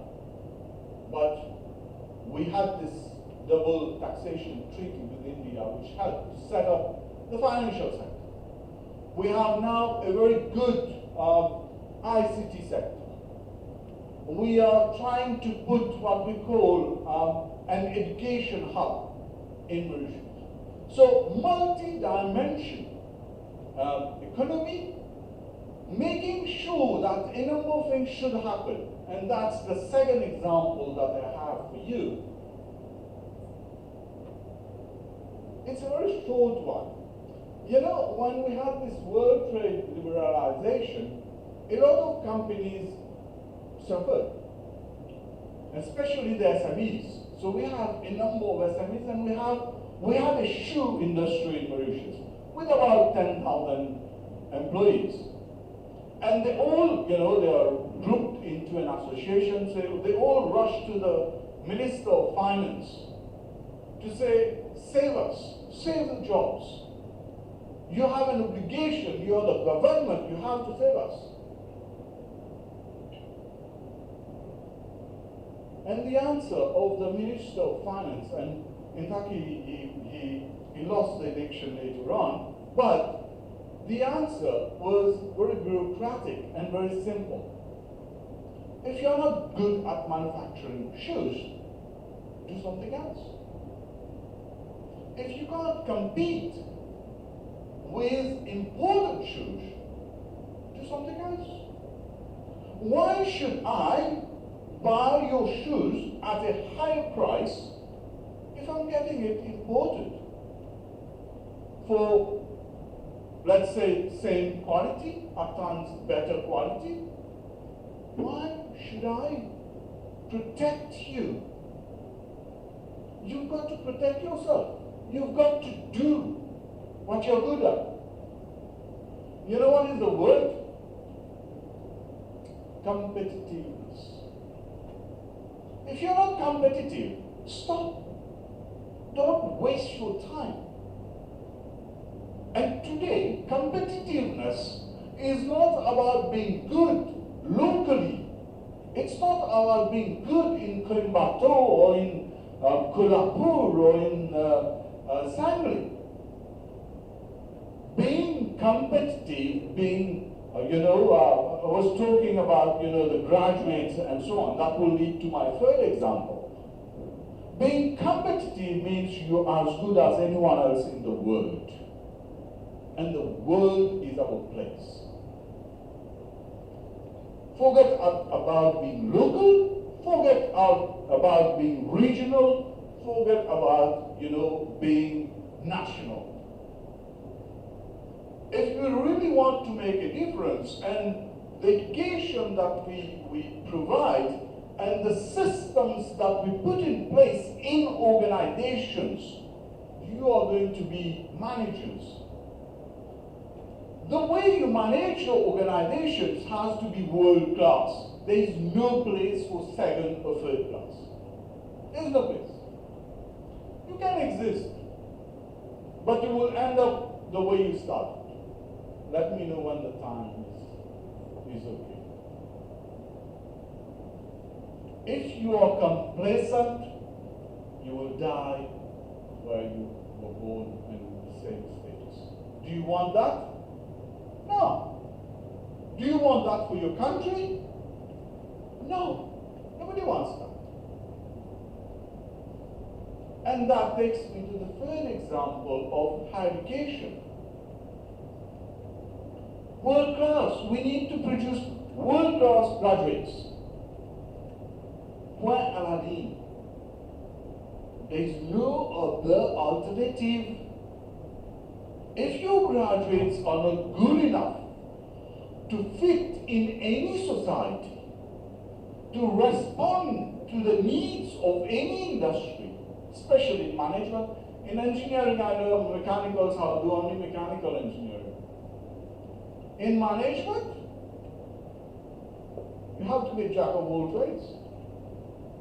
You know what is the most difficult in management?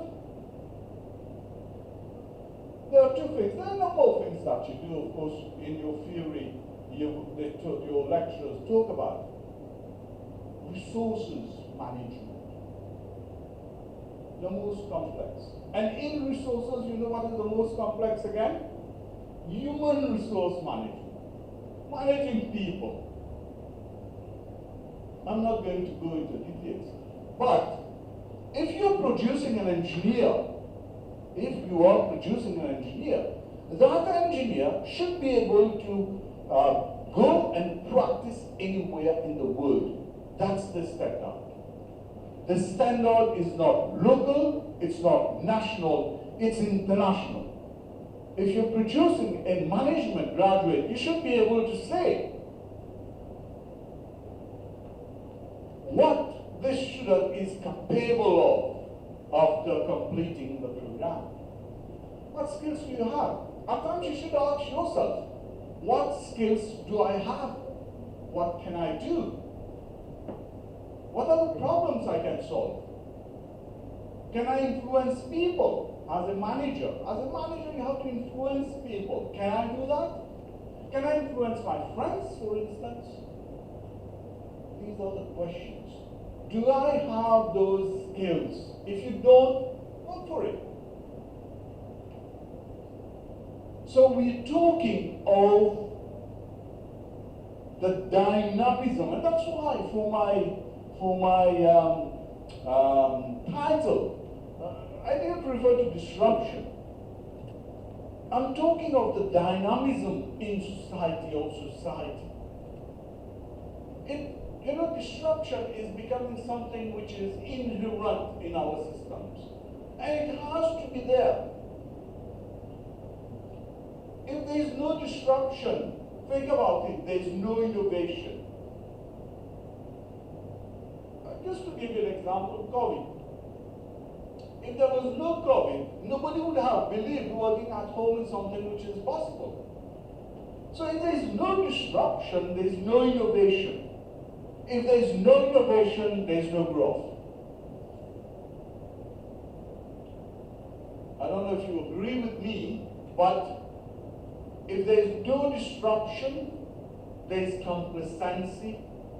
And when there is complacency, you will grow, but not the amount that would expect you to be able to be someone, to be international. And if you don't do that, you can't improve. So disruption is important in whatever we do. I'll give you some examples later on. This is my slide, but I think it's important to notice a few things in my slide. I've just put some figures there for you to ponder. Mauritius, the GDP of Mauritius was 259, very similar to India, I think a little bit better than India, but India is a huge country. We are 2,000 kilometers square, India is 3 million kilometers square, right? But Mauritius, I don't know how many of you know about that, Mauritius is an ocean economy. We've got 2 million kilometers square of the ocean, which we are not doing anything on. Anyway, so 259 in 1968, 1,000 in 1983, we are 11,000 USD in 2023. That's the type of growth. If we relied on sugar, do you think that would have happened? If we just relied on sugar? Never. And I'll give you the example of India. So, we are 11,000 USD GDP per capita today, right? I'll show you the figure for India in a minute. Can I have the next? That's the slide that talks about the textile and access to the world and so on from Mauritius. You can't even see Mauritius there. I've included a dot there so that you can see. So that's Mauritius there, just next to Madagascar. Yeah, that's a shoe factory example. I will skip that. I already talked about it. And that's, you know, I was talking to Professor Mali yesterday, and one of the things that I was saying is universities will disappear.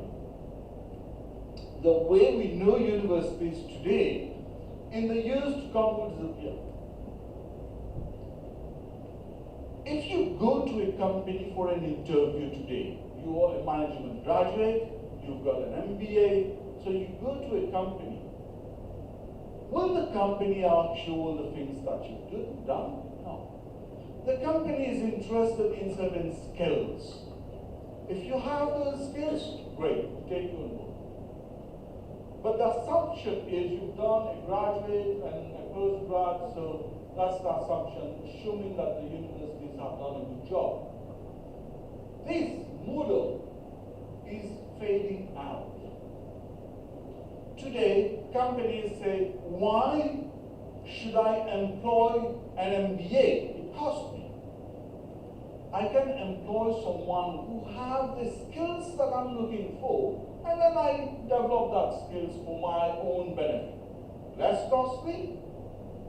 The employee would be happy because job opportunities are there, and the employee would be loyal to the company because the company allowed the employee to grow together. That's the model which is coming. And this model is based on micro-credentials.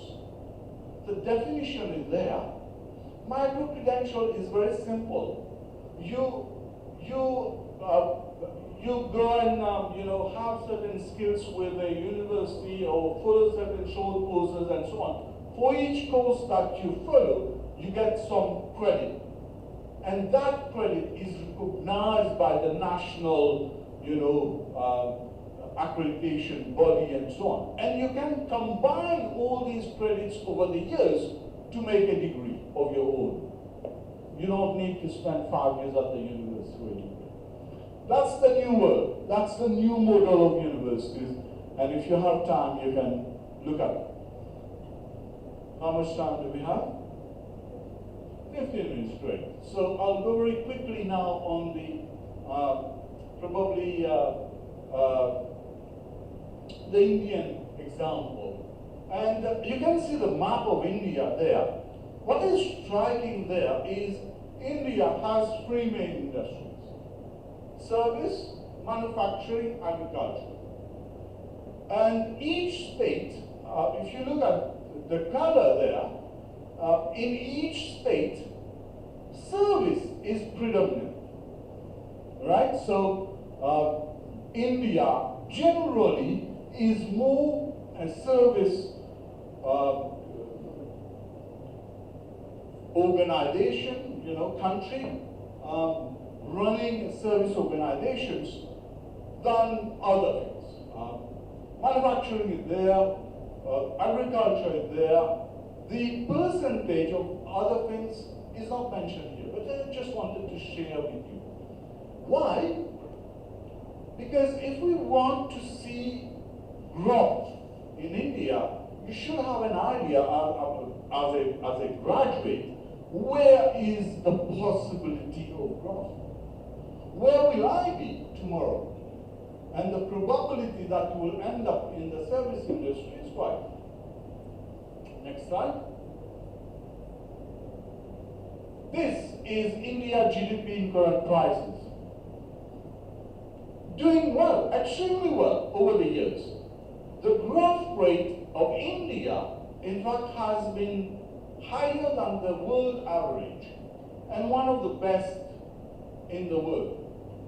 With 6-7% growth per year, it's excellent. Is that sufficient? The GDP in current prices for India is 6 trillion USD. But what is striking in there, China is 3 times the GDP. China is 3 times. Why I'm quoting China? Because probably the country which is our direct competitor, China, in terms of value, in terms of volumes, in terms of products. China is 3 times. US, with a population much lesser, is 6 times, more than 6 times. $27 trillion US economy. $17.8 trillion Chinese economy. $6.3 trillion Indian economy. Looks like there is something that we can do about it. Looks like there is space for more growth. Looks like. It was mentioned earlier on, Chinese, they're everywhere. But they decided to be everywhere. It's a decision to make. It's a decision for the business, it's the decision for the government, it's the decision of you, of the youth, of the people. Whether we want to stay where we are or we want more.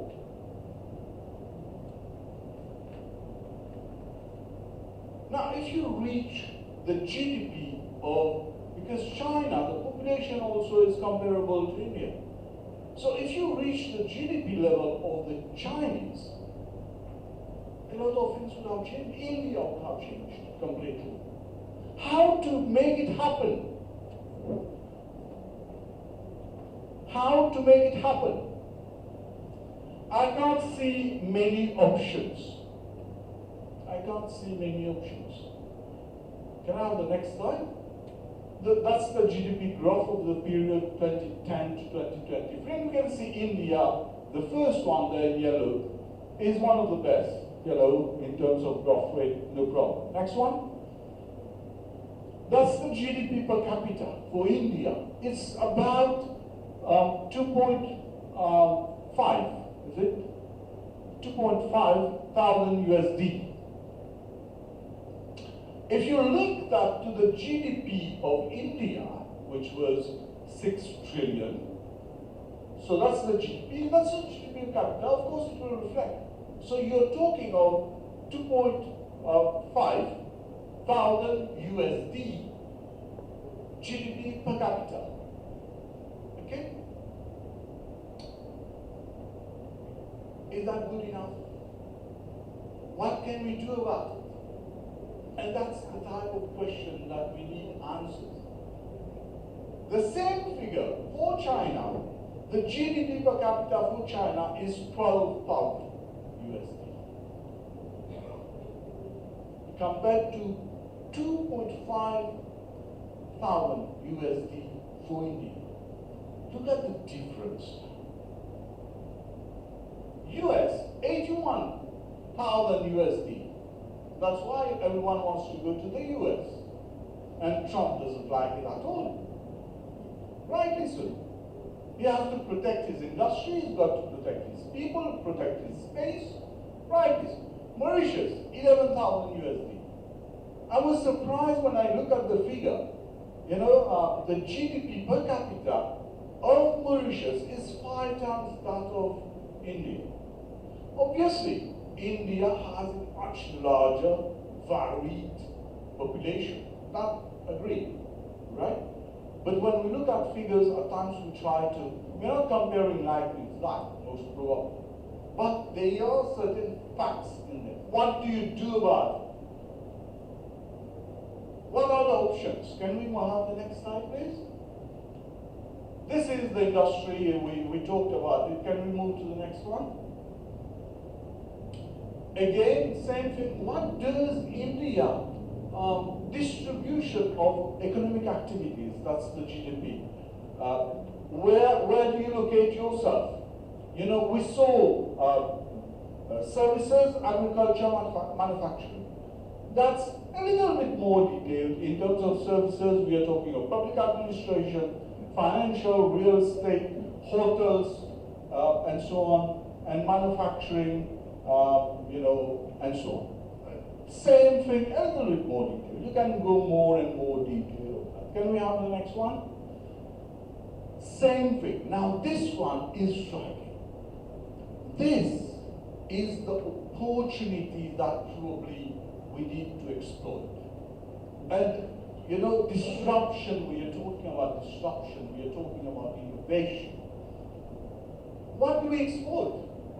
And if you look at what India exports, for the value of 776 billion in 2023, compared to 3.5 trillion for China in 2024. 5 times Chinese exports in terms of value than India. So the possibilities are, and that's where the possibilities are. This is what we do well. Why I say that? You know why I say that? I said earlier on, if you're world class, you're good enough. So if you're exporting, it means you're world class. Because people, your market, whether it is European, whether it is American, or the parts of the world, they accept your product. And they accept it because it is at a quality level, it is at a price, it is with a service which is good enough, which is accepted. And that's why we import. That's what you export. Now, if we want to do better, that's the area where we can improve. Because we want fast gains, we want quick wins. And you can't do like Mauritius and go and create a new sector of the economy. You can't do that. You're too big. You know, Mauritius is a chinti or you're an elephant. So, you know, you can't, you know, have the same flexibility as we had, right? So these are the areas you put engineering there. And I think the most important there is high value addition. And high value addition software, computing, high value addition. You decide on the value. When it is textile, the client decides the value for you. Right? So value addition becomes something important and you have a lot of potential in there. Next one. That's the main export markets. And there's one thing striking about that. Why do we export to the US? Why the world want to export to the US or to Europe? Why? There's something which is called purchasing power parity. It's the amount that people can spend, the money that they can spend. And Europe, US, the purchasing power parity compared to other parts of the world is much higher. You know, The GDP per capita of US is $80,000, right? Now, when you export, you want to export to a market where the return is high. Now, if you are exporting to markets where the return is not good enough, it means you are selling at a price which is lower. And when it is lower, you get less. Now, the impact of less import, you know what is the impact? Is on everyone here. It's on everyone. How does the government, and that's a good question for our management students, how does the government distribute economic power, money? How is that done? Where the government gets the money from? Of course, income tax is one of them. But the most money is from their exports. All right? So the more we export, the higher value added we have, the better it is for the economy, because the government can invest on the infrastructure, on education, and all the rest. And your standard of living will go up. Otherwise, you will stay where you started. Next one. Why export matters? I already said that. But there are certain things which are fundamental there. And to me, what is fundamental there is positioning, is competitive positioning. When you export, then you know what are your problems. When you face the market, then you know what is your problem. But if you are producing and selling at home, well, if you don't sell, I'll keep it back and so on and so forth, But exporting is a big business, and it allows you to improve. Innovation. If you don't innovate, you are in trouble. So diversification and innovation is part of it. And the rest, you know everything about it. I'll jump to the next slide. Yes, the main markets. I already said about that. India had a very good access to the US market until 2019. And since then, discussions are still on to have, certain concession in terms of tariffs and so on, and getting rid of barriers. These main markets, which are Europe and America. America is not only the US, so we're talking of the Northern America, including Canada and Mexico and so on. They have highest purchasing power, so this is where you can get high value food. If you look at the main exports of India, you will realize that we are just in the region, right? India has got a number of treaties to be, able to, serve these regions. Next one. So the local, the global, when we talk of disruption, a lot of things are happening, and they're happening very quickly. You all know about technological distribution. The digitalization, if you don't do it, it's going to be very difficult for you to compete with other organizations. AI is there. Mention was made earlier on whether AI will change, the way things happen. It will. It will disrupt completely the way we deal with more things in organizations. Why should I employ someone to do my accounts? Can you believe it? I'm sure there are accountants around, and if AI can do that for me, I just feed the figures and they will create my balance sheet, my ledger, and all the rest of it. You just need a clerk to compile the data and feed it to the system, and the system will do it. That's the power of AI. In education, you should all be using ChatGPT and so on.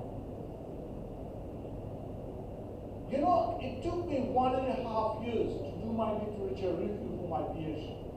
1.5 years. The same information, I can do that within 15 minutes max. Same thing. So can you realize the potential of AI? A lot of things can be, I'm not going to go into AI, but the world would be different, simply different. A lot of jobs will disappear because AI will do that, right? We are just at the beginning of a new era in terms of, digitalization. We experience computing, we experience internet, we experience digitalization, but this one is a different animal. AI is going to change, right? The rest, political instability and so on, climate change, about that. Societal expectations. There is a lot of expectations from society today. How the hell Trump got elected? It's societal expectations. It's because he talks the language of the people. Right? So there is a lot of expectations, and if you can see that this guy probably will do something about it. I'm not saying he's a bad guy. All that I'm saying is disruptive, measures that are coming in are going to be very useful for the future. Whether it is from Trump or from any other, organization or technology or whatever it is, disruptions will fuel innovation, right? Without disruption, innovation is going to be a very nice word to listen to, right?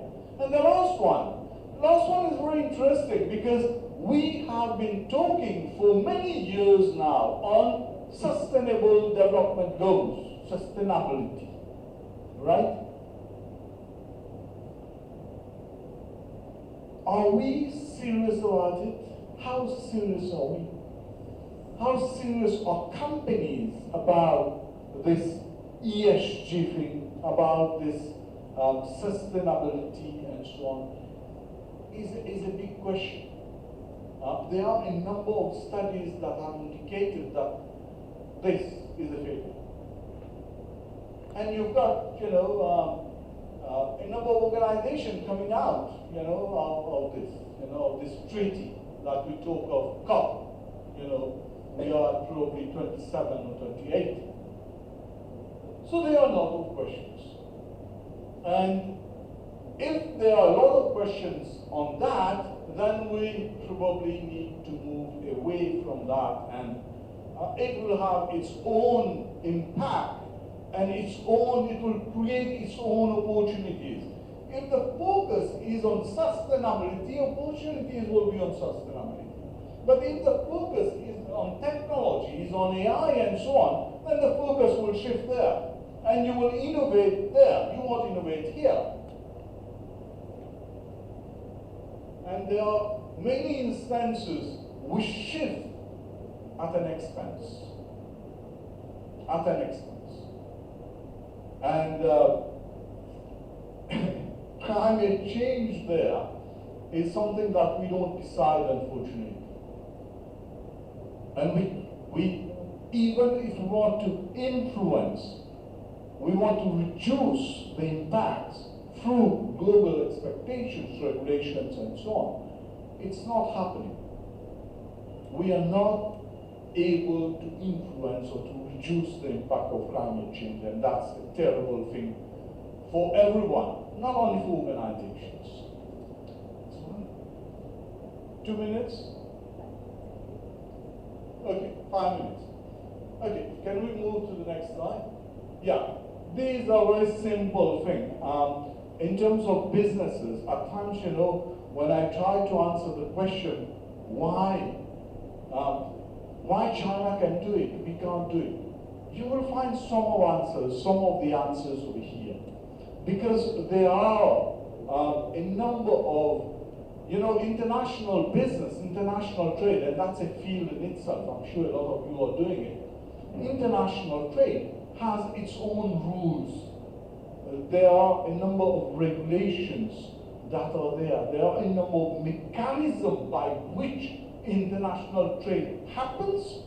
At times it doesn't happen. Right? So, Europe, for instance, can decide that, okay, I don't want any of the Chinese goods, so I'll put a ban on them. It's going to be a trade war, but the decision is taken. So that will have an impact, right?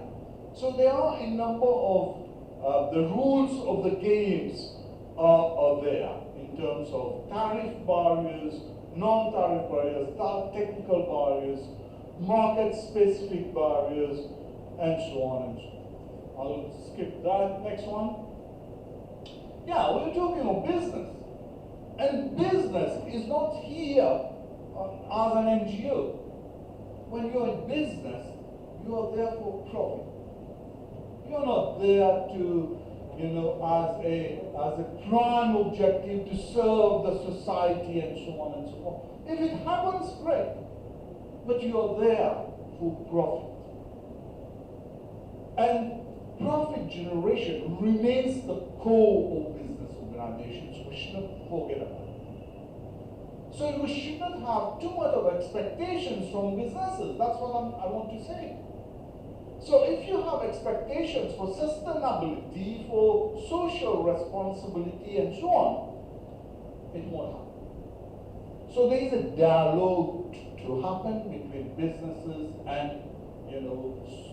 the society and so on, so that the objective of the business and the objective of the social good of the society are aligned.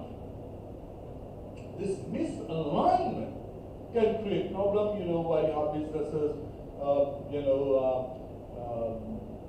taking advantage of, your skills or lack of skills and so on. Next one.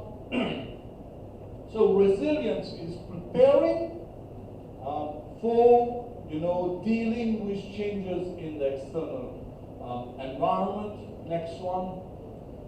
Now, there are a number of examples. I think I'm going to share my notes with you. There are a number of examples in terms of resilience. So you've got financial, you've got social, you've got logistic, you've got a number, 8 of them in fact, which I've listed here, but you have many more. So I'm not going to go through all of them. There are a number of examples there, and it's good, especially for management students and research scholars, to go into the details of those models that have been used to create, this, to innovate in the face of change. Netflix, for instance, is a good example. Apple, another good example. You've got Tata Group in India. Very good. They are very good case studies. And if you have a chance of reading on their strategies, what they have been doing in the face of changes in the external environment, you should certainly do that. Next one. So you've got supply chain. Next one. Digital, talked about it. Next one. Workforce. Next one. Innovation. Well, you don't have a chance, but market adaptability. I think this was mentioned early on during the various address. How do we adapt? There are again a number of examples there, especially in the face of COVID and so on. Next one. Risk was again mentioned early on. How do you prepare yourself in the context, and what are the systems that you put in place in the organization, right? Tools and techniques. In your programs, you learn about those tools and techniques. And so on. Next one. that's an important one. What we are talking about in terms of the rules of the market. So the regulations and compliance, how do you adapt to? Let's say tomorrow, the government says, okay, I'm going to export, let's say, just to take an example, fruits from India to Europe. Now, it's not that easy. There are a number of requirements in terms of standards, in terms of what we call the codex, where you've got to satisfy the regulations of, the market. So these regulatory and compliance adaptation can be a deterrent, but can be an opportunity. All right? And when you look at the changes in the external environment, I think the best thing is to take it as an opportunity rather than we can't do anything about it. Next one. That's within the company. Next one. Well, that's my concluding notes. I think my friends always tell me that I'm at times too ambitious. But we need all to have a little bit of ambition and to be able to look at the future. That's important, because if you don't know where you want to go, you will never be there. Right? So we need to, serve on the external environment, look at what are the opportunities and how do we prepare for them. And innovation, as I said earlier on, is,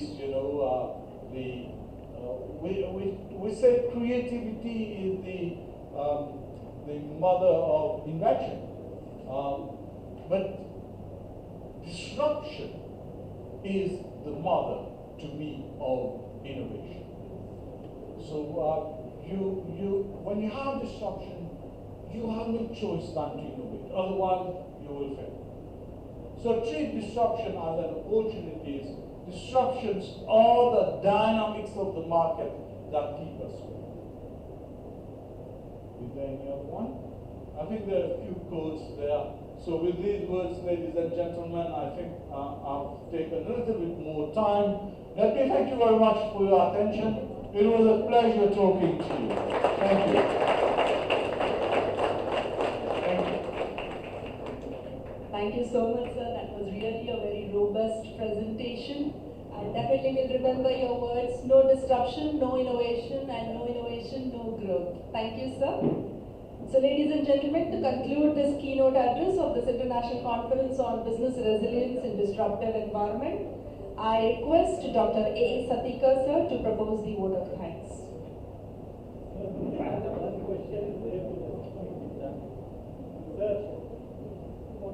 Okay, sir, from the audience they have a question. Would you please address it? Yes, sorry, yeah. It's good we have some time for questions. Yeah, of course, that's the idea. First, I would like to appreciate this topic and the way in which all dimensions of this is covered. But I would like to say few things, which I'm not going to be in tune with what you commented on this. That's the beauty. That's the beauty of being in The academia. first thing is, even the guest of honor, you gave your comments on China growth story. Now, how a nation progresses is important, not the number. What I feel is, the Wuhan story, China's, you all mentioned, the virus came to the world and it disrupted heavily. The entire world was at a standstill. But even when the Biden came to the office, he ordered his CIA inquiry. Still today, nobody knows how that virus came to the world. We all know it was a Wuhan lab conspiracy, and how China worked, we all know. The second Chinese issue is the World Competitiveness Index. You mentioned competitiveness is key to the disruption. The competitiveness index in which it stopped, literally stopped publishing this every year. The competitiveness index comes because of Chinese manipulation.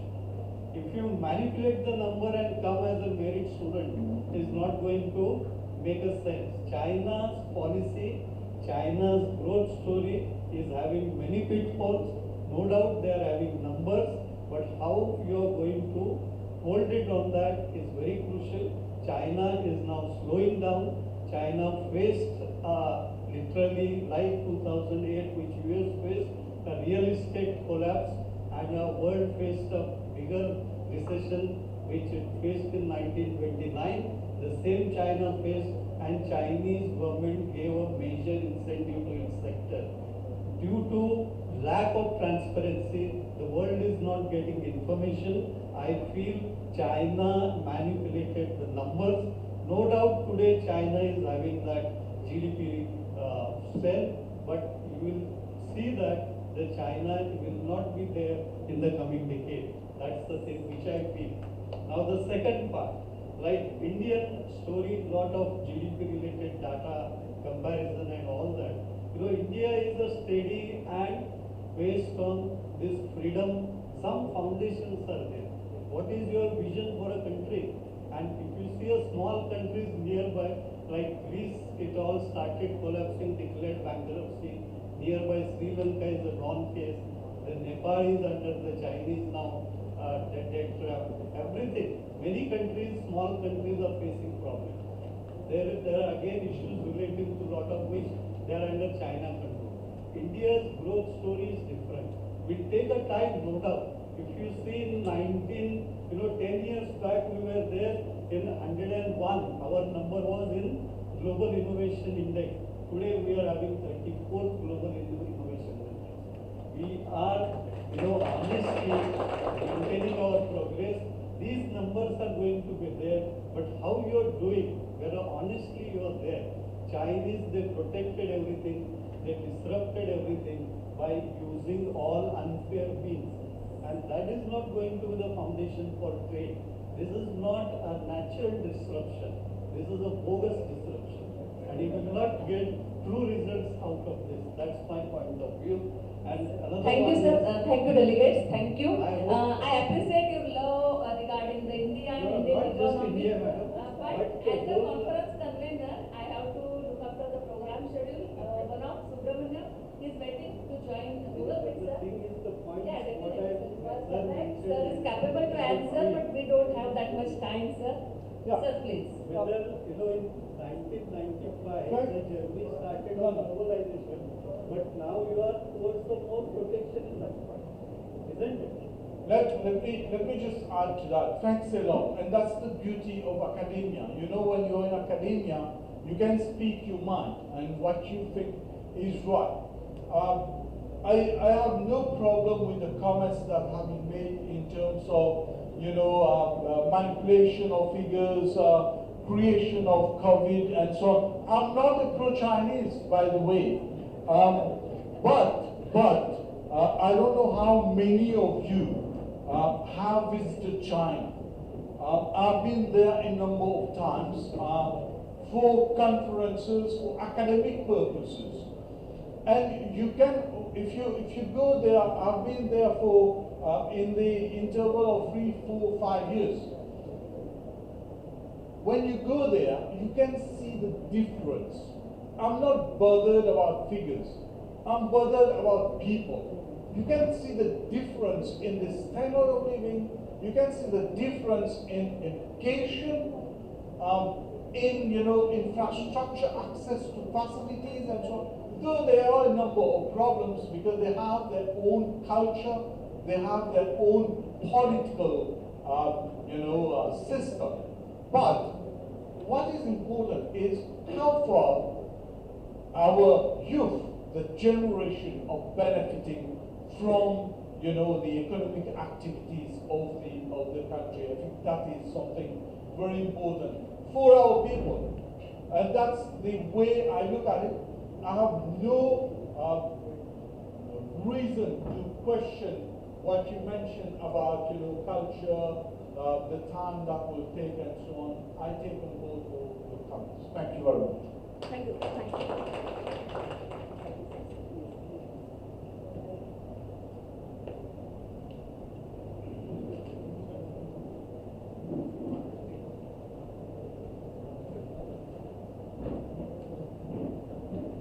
Dignitaries on the dais and off the dais, Honorable Dr. Dinesh Kumar Hariram sir, Director General, University of Technology, Mauritius, Honorable Dr. R.J. Kulkarni sir, Principal, CNCBC, Kolhapur, Honorable Y.V. Kulkarni, renowned industrialist, Honorable Dr. R.M. Yaleti sir, in charge Principal of our institute. All the delegates who are present over here from various institutes and organizations.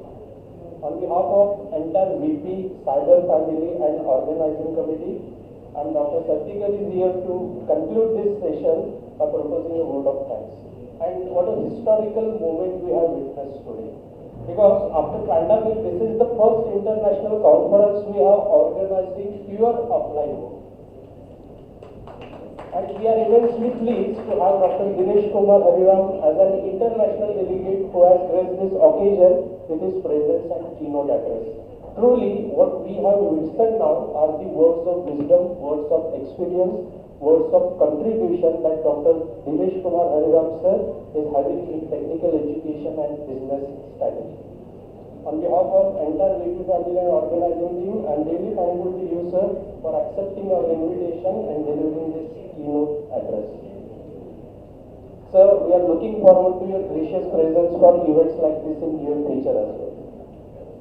I am very much thankful to Honorable Dr. R.J. Kulkarni sir and Honorable Y.V. Kulkarni sir for honoring this session with their presence and guidance. I am really thankful to our in-charge principal Dr. R.M. Yaleti sir for leading us from the front and keeping all the required resources in line. Last but not the least, I am very much thankful to all the delegates. Your contribution has really provided us the required trigger that has boosted our confidence. Thank you very much. Thank you, sir. Thank you, everyone. And very soon, immediately, we are going to start with the next keynote speech. Our keynote speech will be delivered by Kabli Subramanian sir, who is going to directly join us online from Oman.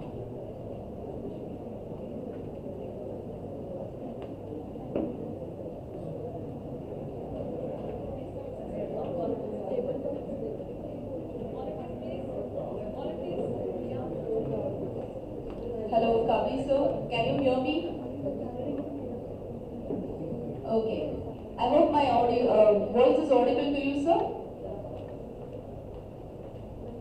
Kabli sir? Okay, sir. Okay, sir. We are going to start.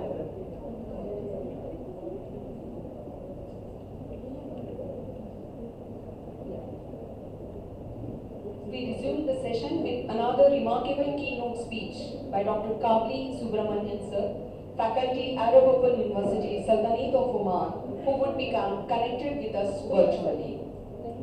The session will be coordinated by Dr. B.Y. Mulama, Assistant Professor, VPIMSR Sangli. And at the end of this session, a vote of thanks will be delivered by Professor M.M. Samudre sir, Head of Commerce and Management Department, VPIMSR Sangli. Today's keynote speaker.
we are going to start the session.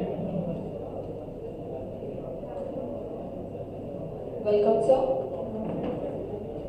Today's keynote speaker, Dr. Kavli Subramanian, sir, is a visionary leader with a wealth of experience and expertise in business innovation. Before we proceed with the keynote speech, let me share with you the impressive professional journey of Dr. Kavli Subramanian, sir.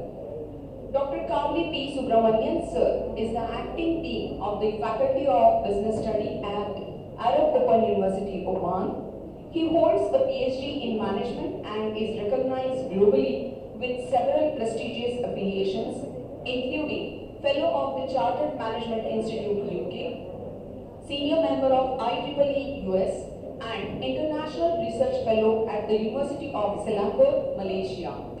With over 25 years in academia, sir specializes in business strategy, innovation, digital transformation, and startups, and has contributed extensively to research, publishing in index journals, and presenting at international conferences.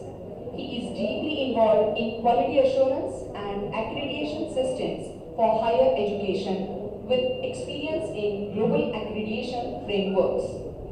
Sir is a council member of the Global Innovation Institute and has served as a strategic coach and consultant to businesses globally. He has trained over 1,000 business leaders and executives in strategy and digital transformation, and currently consults on digital transformation for large corporations in Oman. As an educator, Sir teaches business strategy and innovation at both undergraduate and postgraduate levels, known for his inspiring teaching style. He is committed to continuous learning, having graduated from institutions such as Columbia Business School, MIT, and ISB. Sir is also an active participant in building startup ecosystems, particularly in the Gulf region and India. He has received multiple awards, including the Best Professor in Management Studies at the Oman Innovation Leadership Awards 2021, and was recognized for his role in the successful UK validation of Arab Open University. Additionally, Dr. Kavli sir contributes to community service, having led seminars on strategy, innovation, and startups for educational institutions and the wider community. Thank you so much, sir, for accepting our invitation and being a valuable part of this conference. Without further delay, let's get a valuable insights from Dr. Kavli P. Subramanian, sir's perspective on business resilience in disruptive environment. Over to you, sir. Thank you for the kind introduction. Am I audible? Yes, sir. Yes. It is indeed my pleasure and privilege to be here on the great scholars from India and globally in VP Institute of Management Studies and Research. It's a great opportunity to share some of my thoughts. First, I would like to congratulate the organizers of this conference, an international conference on business resilience in disruptive global environment. Very, very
Yes, just a minute. Will I be able to see the presentation?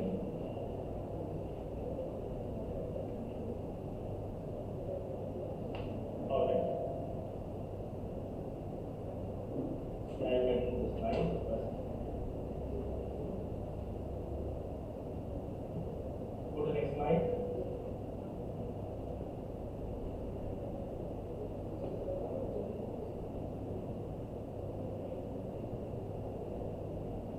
Next slide, please.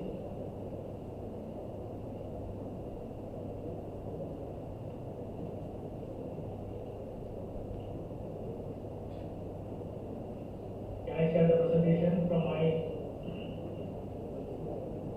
Yes, sir, it's okay. You can share it from your own Is side. it possible to share the presentation, or can I do it from my screen? I think, sir, it would be a better idea if you share it from your side.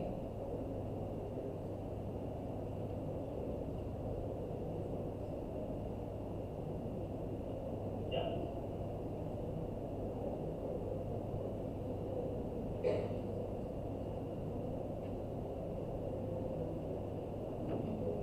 The slide here. Yes, sir. The words are jumbled, huh? Yeah. So we have the slide, make sense of this word in numbers.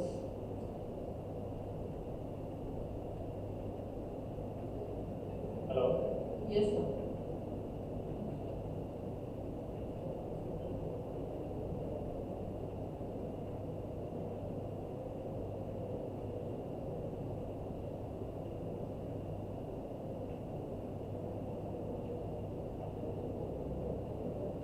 Sir, you can start your presentation is visible, sir.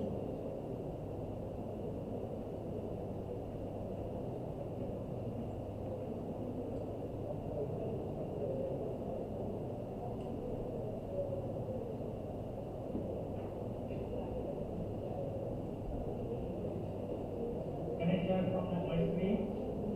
Yes, sir. Please do so. Sir, now you share it from your side.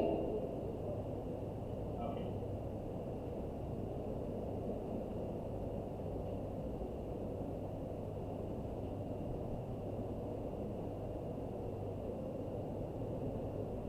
Is it visible?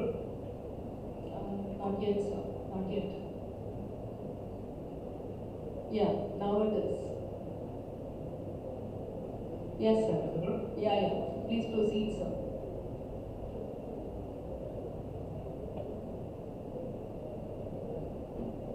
Hello. Is it visible? Yes, sir. Yes, please, sir.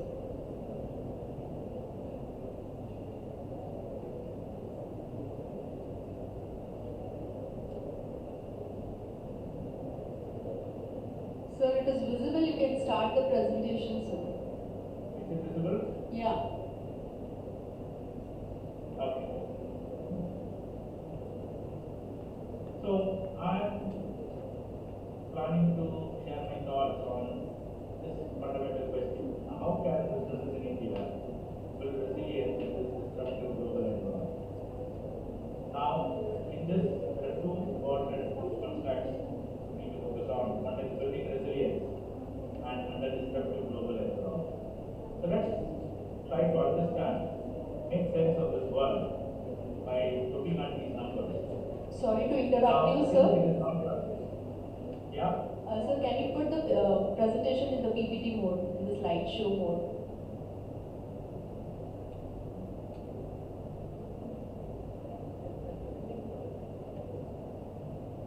Okay now? You can go with the keyword F5. Press F5, sir.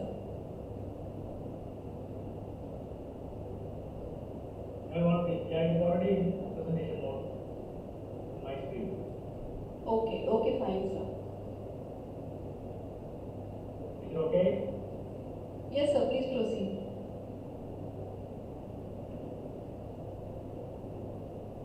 Is it okay? Yes, sir. Hello? Yes, sir, please. But we are not finding it in the PPT mode. Hello? Hello? Am I audible, sir?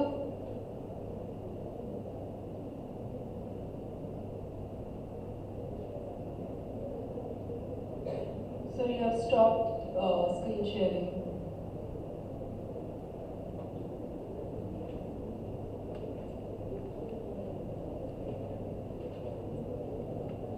Sir, should we do it from our side?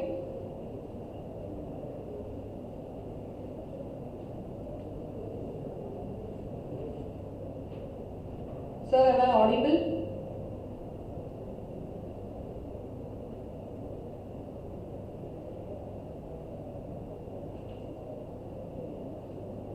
Sharing the screen now.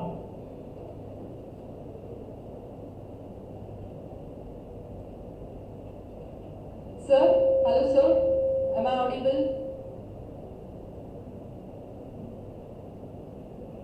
Sir, am I audible to you?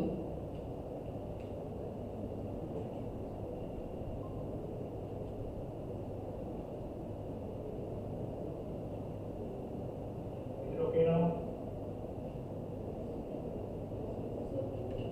Okay sir, okay, no issues.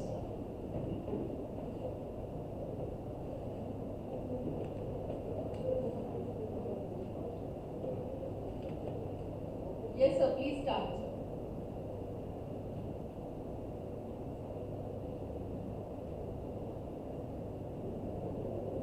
Hello? Yes sir, please start, it's visible.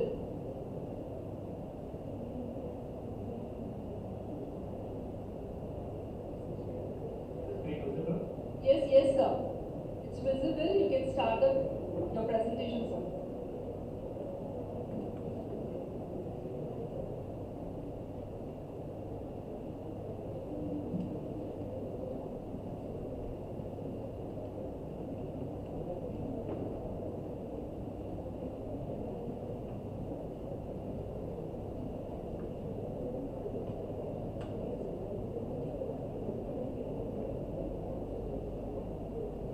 Kavli sir, can you hear me?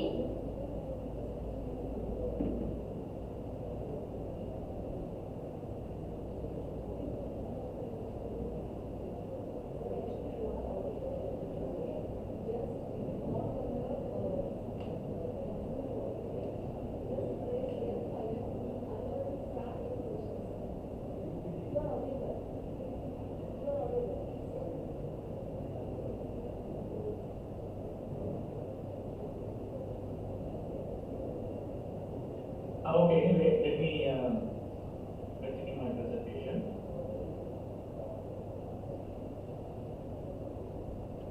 Okay, so just to make sense of the world, let us look at the world in terms of numbers. Of course, since I am not due to discuss or let me present. Globally, some of the key numbers are $105 billion, 17 gold, 8.3 billion. Or 830 crores, 1.5 degrees Celsius, $200 billion. Does it make any sense, these numbers? Of course, all represent key performance indicators of our world, which includes a global GDP of $105 billion and our requirement of achieving sustainable development goals, which are 17 in number. And there are 8.3 billion people in this world, which is 830 crores, with a population which is increasing, and 1.5 degrees Celsius, which is the scientists giving us the mandate that if we are unable to keep the average temperature rise by another 1.5 degrees Celsius, we will touch a point where there is no return, which means that the world will lose its ability to sustain. And then the $200 billion is the magic number of the GDP is going to double from $105 billion to $200 billion in maybe 3 to 4 decades of time. So, am I audible?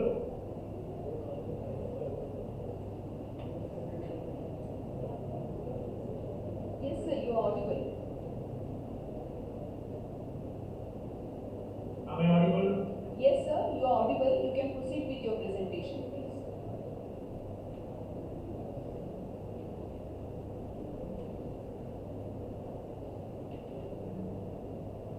Okay.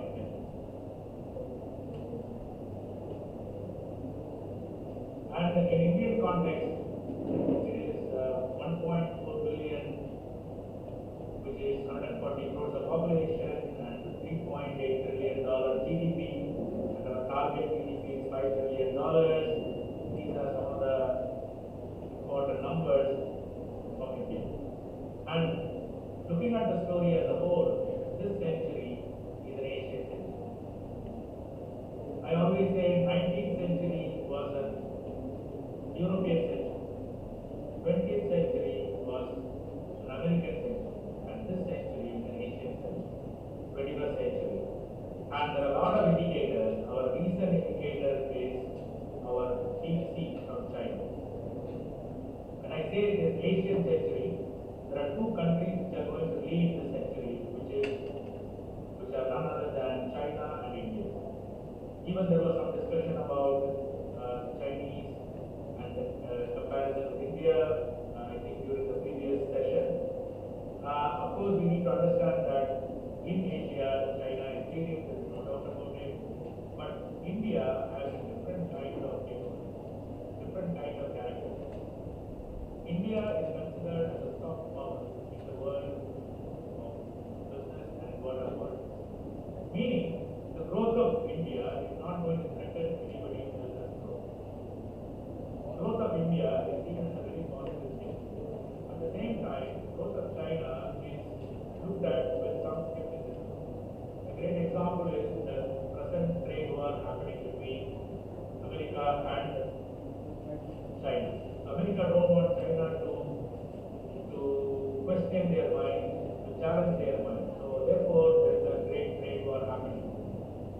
Which means it is from the Indian perspective, it is going to help us, going to create opportunities. People are going to look at whether it's American companies or global corporations across the world are going to look at India as a destination, and even the countries are going to look at India as partner in progress. Therefore, India is primed for its global growth, in spite of the challenges. But I always believe that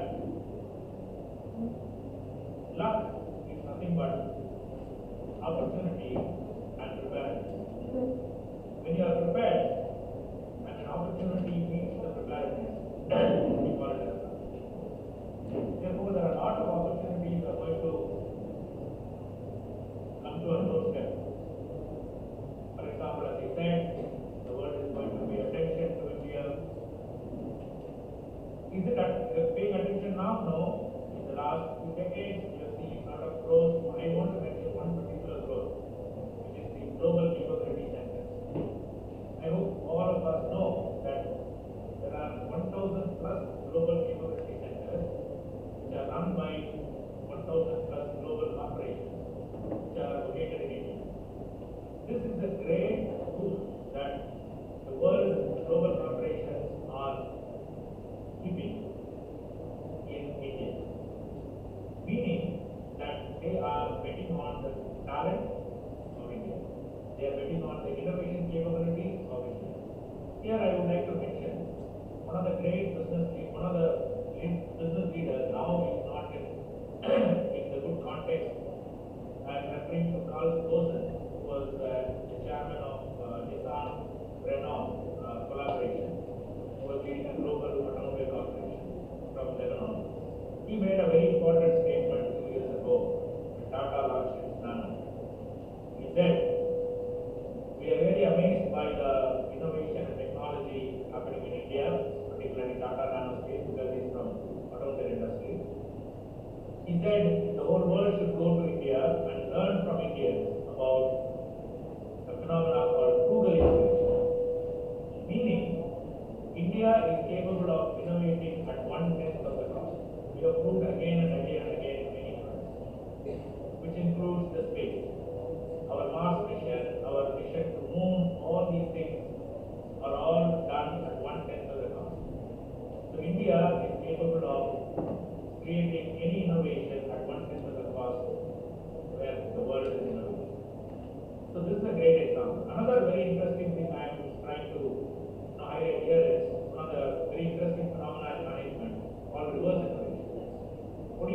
that the world is coming to India to innovate and then take it to the developed markets, mature markets. This phenomena was captured beautifully by Professor Vijay Govindarajan, one of the great innovation, academics of the world from India, particularly Tamil Nadu. And he said that he came out with a phenomenon called reverse innovation, meaning the world is coming to, that is where the global capability centers are. The global capability centers, they come to India, they try to innovate, and then at a one-tenth of the cost, and then take it to the world. This is what happens. Therefore, India has got great talent, India has got great technology, India has got great determination, tenacity, India has got great minds. Therefore, it is very important to deploy all these things and to build resilience in the Indian companies growth in spite of all these challenges. So when you look at what are the disruptive forces, because we say that in world is under disruption, right? So what are the major forces which are creating this disruption? So there are four key disruptive forces identified by the experts. The first one is geopolitical volatility, meaning there are wars, for example, whether it is Ukraine war or Israel-Palestine conflict, and also there are trade wars. The wars not only the physical, wars, but also it is psychological wars, the trade wars, the cyber wars, right? All kinds of wars are happening. So because of this geopolitical volatility, the world is redefining its trade. Particularly, people are looking at after again, COVID also added to that. After the global supply chain disruption during COVID, people have understood that for resilience we need to redefine their supply chain. So therefore, they are looking at alternative manufacturing bases, which is gaining, which puts certain countries into advantage, particularly countries like Vietnam, countries like Indonesia. Now there is a trade corridor happening between America, US, and these countries. So therefore, the trade is shifting. As I said again, shifting towards Asia. That is why we call it an Asian trade. So this is one important phenomenon, the geopolitical volatility, and reorganization of countries. Now BRICS is expanding, and so on and so forth. The second very important disruptor is technological acceleration. As we know, the recent example being the DeepSeek. Again, previously generative AI led by ChatGPT, and then previously during Industry 4.0 we have a host of technologies which include AI and blockchains and quantum and 3D printing, additive printing, or it is AR, VR, or whether it is big data, and all these technologies are coming into place, and then this brings disruption positively, in the sense that it will create opportunity for us to redefine. So this also leads to one more phenomenon, technological acceleration, called startup economy. Today, the whole world is being challenged. I think the whole world, the business world, is being challenged by the startups. Even big corporations like 100-year-old banks are being challenged by companies like PayPal and Paytm and so on and so forth. So they take one of their services and then they scale it at a phenomenal speed and at a phenomenal cost, in the sense that at a phenomenally affordable cost. Therefore, people are shifting. So therefore, today's startups are going to challenge the mighty corporations. So again, a classic example is how DeepSeek, is challenging the ChatGPT's mind. So therefore, and ChatGPT challenging the global corporations like Apple and Microsoft and so on. Of course, Microsoft is a partner. So therefore, these small companies are going to challenge. So that is going to be a great disruptive force. Therefore, we need more startups from India, which can go and disrupt the world of business. The third one is the climate change. As I mentioned in my introductory discussion about the 1.5 degree. So scientists say if the average temperature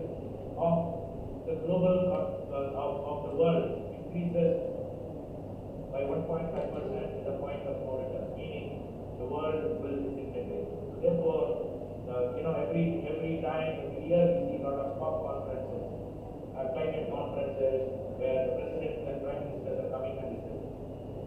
So we have an ambitious goal of net zero for carbon neutrality and so on and so forth, for which all the systems, whether it is business systems, the political systems, the legal systems, to come into place to make it happen. Then finally, the evolving consumer preferences, meaning the consumers are now today are very globally aware, and then it is all about experience. Now recently I would like to quote one of the very important insights. Please, among the youth or entrepreneurs out there, please understand this phenomenon very carefully. And I think it is the CEO of Pinterest. He made a very important mention, which I call it as a hypothesis, which needs further research to understand that. He made a statement that today's consumers are moving from buying to shopping. Please underline, they are moving from buying to shopping, meaning the internet world has opened up the digital buying. We call it as e-commerce. But now he says the customer wants more experience. He don't want to go just pick something and then pay and then take it. No, he wants the shopping experience digital.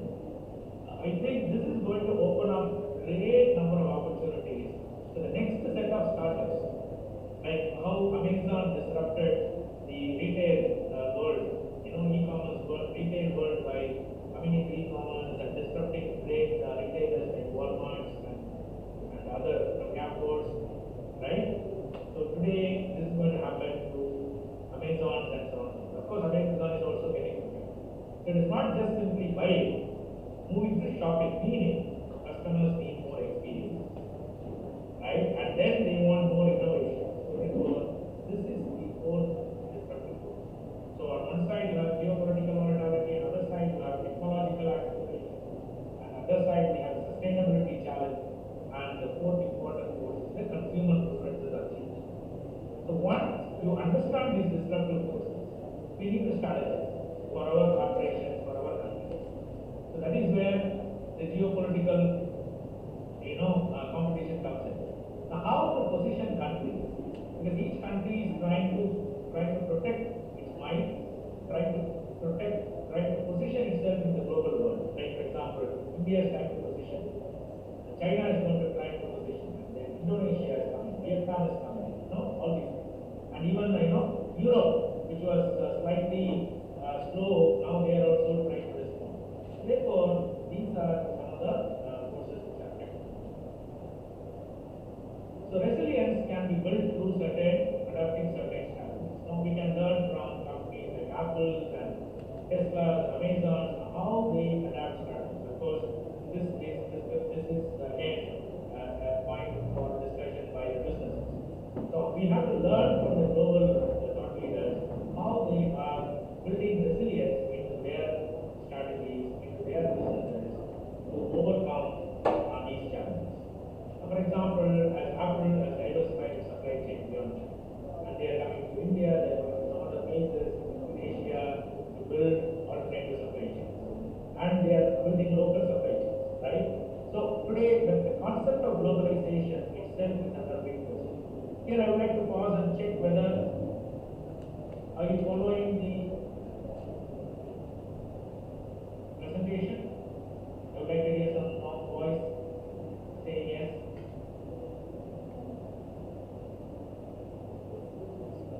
You can open up your mic and say yes, please. Otherwise, I feel that I am talking to Yes, sir. Yes, sir.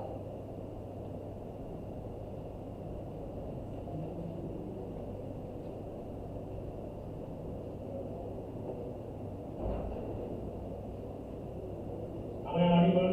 Yes, sir. You are audible and we are here, sir. Listening to you. Can you say yes? Yes, sir. Thank you.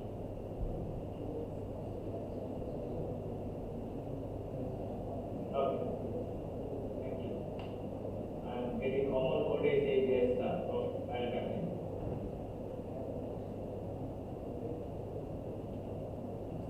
Okay, so therefore we can learn from companies like Tesla who are building innovation. important capability every company needs to develop is innovation, innovation, innovation. Because the only solution for all the global problems is innovation. So just by telling the company to be innovative is not enough. Business leaders should put in place program how to make your entire company innovative. Meaning every employee will be innovative and every function will be innovative. That's very, very important in today's challenging world of disruptive world. Okay, and like Amazon, how they put customers, their whole strategy is about customer obsession. They are obsessed with their customers. Whatever they do, they put customer at the center. It's a great example for all the companies in the world that how we should treat customers. Whatever you do, if it's not going to add value to customers, it's not going to be meaningful. Therefore, putting customers at the center, having having a diversified supply chain, putting innovation at the center. These are some of the strategies we can think of that can be adopted by corporations to overcome this challenge of business resilience under disruptive conditions. India has got great opportunity and responsibility. As I mentioned in my previous discussion, that of course India is becoming more of a global innovation hub, moving from global back office. This is what I was referring to, CCC, stands for Global Capability Centers.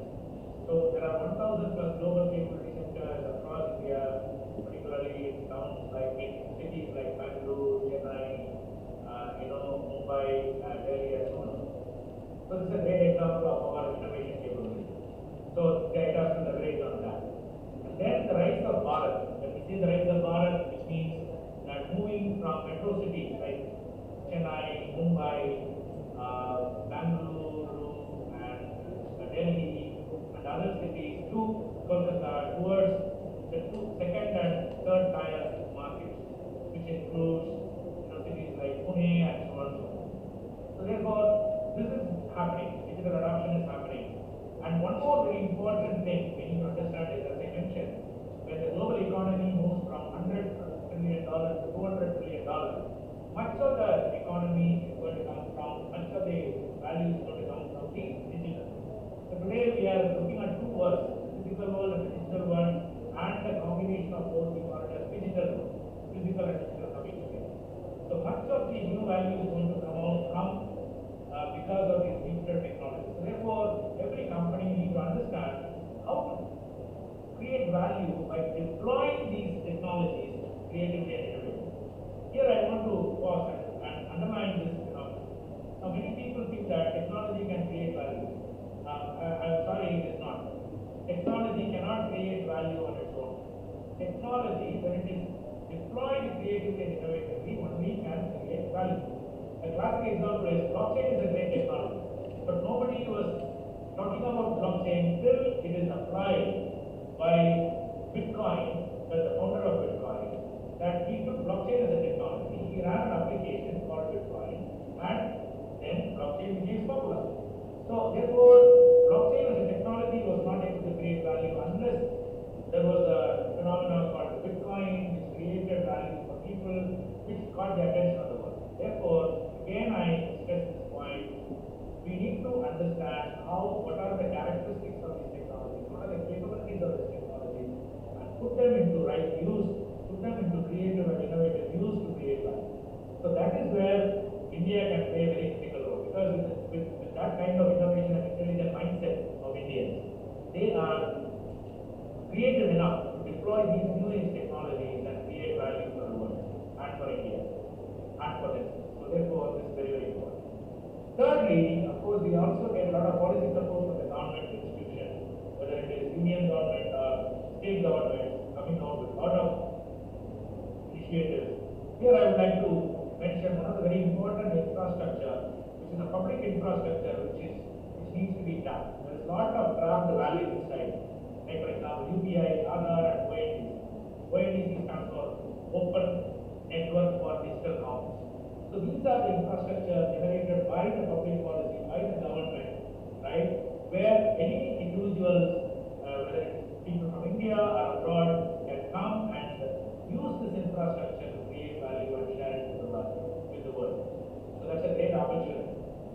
got talent, India has got tenacity, India has got innovation capability, India has got infrastructure, so what else? Right? So here I would like to make a call to all the researchers out there, all the entrepreneurs out there, all the students out there to utilize these. So to survive in this disruption, Indian businesses needs to have a playbook.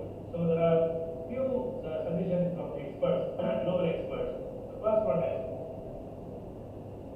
building leadership. That's very, very important. Agile leadership. What is agile leadership? Leadership on the move. So we have to reinvent our leadership models. We have to come out with young and agile leadership. We have to create that kind of culture within the company. Second is tech-driven resilience, meaning deploying technology to our advantage to overcome the challenges of global disruption. That can bring resilience, like deploying technology like AI and blockchain and clouds and so on. Then as we mentioned, supply chain resilience, right? And then finally, financial prudence. This is where India is known for.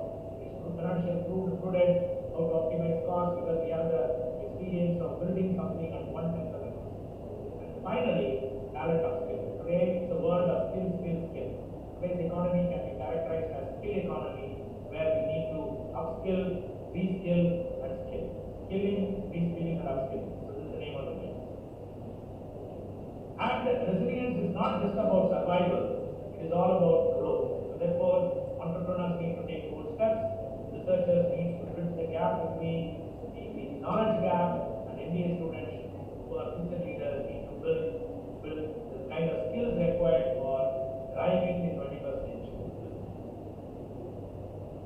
And I would like to here just to highlight some of the global management thinking, emerging trends in management, which you have to keep in mind when you are working. Like, today, business is under big threat in the sense that globally people are not trusting. So we need to prove to the world that business is a force, right? So we need to look at the triple bottom line. So we not only make economic profit, but also social impact and environmental impact. So we need to be more responsible in our management. We have to bring in equity, diversity, and inclusiveness in our management model. We have to innovate in all spaces, whether it's business models, products, management, and so on. We need to deploy technology. We need to be more responsible in production and consumption. This leads to a very important phenomenon the world is looking at. It's called circular economy. So we need to move from linear economy to circular economy. Because linear economy starting from one point and stops there, so we have to complete the cycle by bringing in more, as I mentioned, reuse, reduce, these kind of things need to be here. And finally, as I mentioned, startups. So we need more startups in commercial space, social space, and environmental space. And of course, today every discussion in the World Economic Forum was around AI and savings. So therefore, we need to put that thought on. So here I would like to share some insights. So today, take any businesses, you have to do three things. You have to look at the business and ask your question: what can be automated? What can be augmented? What can be innovated? What if we automated any part of the business, whether we can automate it? Any part of the business where you can augment humans, because today we are collaborating. Humans are collaborating with machines. Human intelligence and machine intelligence are coming together. Right? Human intelligence and artificial intelligence are coming together. That is where augmentation comes. And you need to completely innovate. Right? And then you need to understand the capabilities and characteristics of it. Here I would like to quote Jeff Bezos' model. Jeff Bezos is one of the pioneers in using internet for business. When he created Amazon, he said he was looking at the world and he found that internet was booming. So he didn't know what to do, but he was very sure that internet is next big technology. So he took a break and then went and immersed in the internet and he came out with an idea of okay, this is what today's youth need to do. They need to understand AI, go deep dive into it, take a break, understand AI, and then come back and do it. Here I would like to quote the Kamal Hassan model, because Kamal Hassan is one of the famous actors, not only is a famous actor, he's a filmmaker, director, and he's a multinational person. Recently we heard that Kamal Hassan went to US, took a break for 3 months, with a simple mission of understanding AI, how it is going to transform people. This is the kind of commitment we need to have by professionals. right? Whether you are a business leader, whether you are a academic, whether you are a medical doctor, whether you are an engineer, you need to have that kind of knowledge, right? Take a break, go and understand how AI, Gen AI is going to transform businesses, your industry, come back and then. And one point I want to highlight is today the world is moving from AI to agentic AI, right? Please go and do some deep research on this asset management. So every individual can create many agents. Now today we are talking about individuals can recreate billion-dollar corporations using agentic AI. So I'm talking here, but you can go and research on it. So there are a lot of phenomena happening around AI, AGI, ASA, OI. I'm not going to explain. Please go and explore this. And regarding research, because I find a lot of researchers here, I want to have some thoughts, share some of my thoughts on research. Our research should be transdisciplinary research. So it is from moving from individual disciplinary research to multidisciplinary to interdisciplinary to transdisciplinary. So the transdisciplinary, the characteristic is not only the researchers come collaborate from multiple disciplines, but also the people who are under research can also be part of this, co-creating research. So I suggest transdisciplinary research. I strongly suggest, because I am a very strong proponent of theory building, because I found that many of us in Asia, we are theory testers. Meaning, some theory was built in Europe or America in the last century, and we still testing. But as I said, this is an Asian century. So new theories should come from Asia. Already there are signs. One of the recent, not recent, a year ago, there was a Harvard Business Review, Harvard article, so talking about, do Americans need to learn marketing from China? This is the question.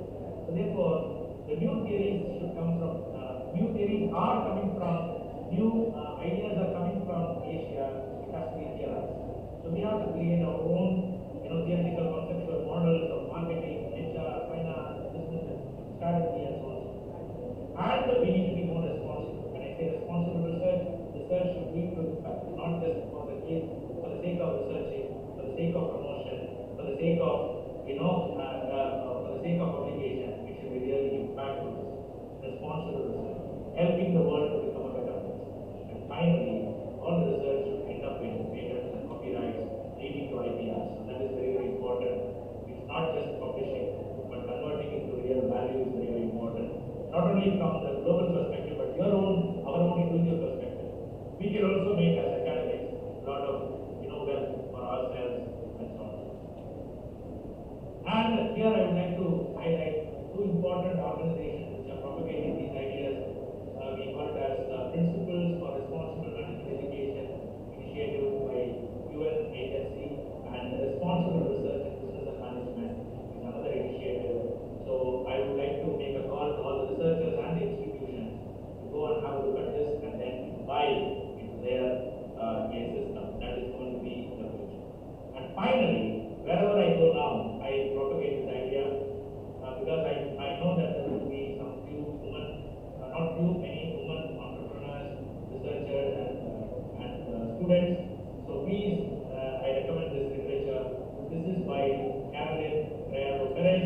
She wrote a very interesting book which changed my perspective towards the world and towards the world. This book is titled Invisible. So I'll put the crux of this theory in this book.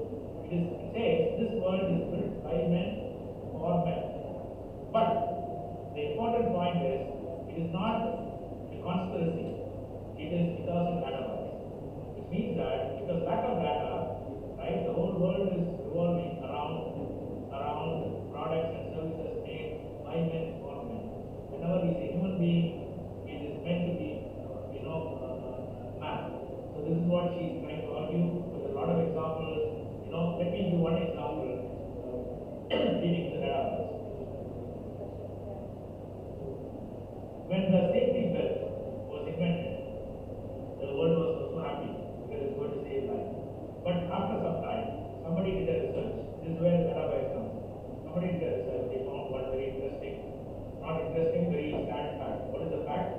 In the road accidents where the seat belts are involved, the number of mortality under similar conditions, the number of mortality rate of women is more than men.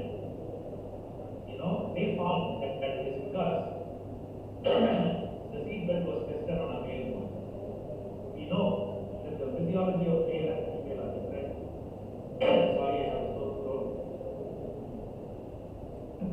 So, physiology of man and woman are different. So therefore, because by default they were testing only men. Later, based on this data, that's what the database is about. Based on this data, they started improving the testing mechanisms, which includes the female models, and now it is better. So therefore, I made an open call to all the women researchers, right? So not only women researchers, men researchers, with a collective responsibility to close this database. Of course, we are living in an artificial intelligence world, AI world, where data is private, and already we say that data is biased, generally. But now we have a very classic case of data is biased generally, but within that general data bias, there is more bias towards men, or it is against women. So therefore, it is our collective responsibility, to fill this data bias gap globally as well as gender-wise. So with that, let me conclude, and I wish all the very best for all the people here. We are going to build the future of the world, which is going to be more resilient against global disruption. Thank you very much for the wonderful opportunity.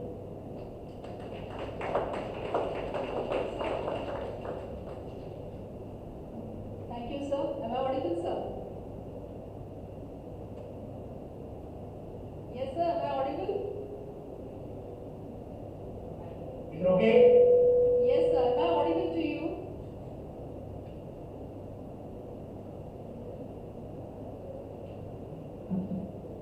Sir, am I audible to you? Not audible. Not audible. Yeah. Now? Am I audible? Yes, sir. Am I audible? Hello?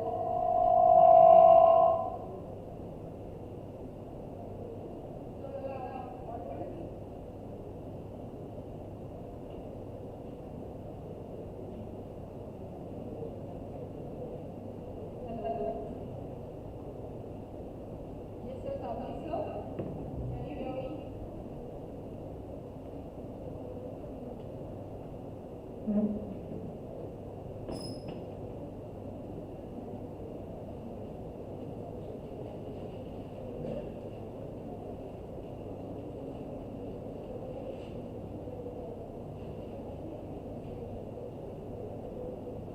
Thank you, sir.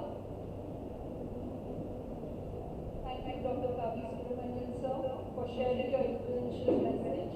Your session is, as always, a powerhouse of energy and invaluable insights. May I request Professor Evan Samudre, sir, Head of Commerce and Management Department, to propose the vote of thanks.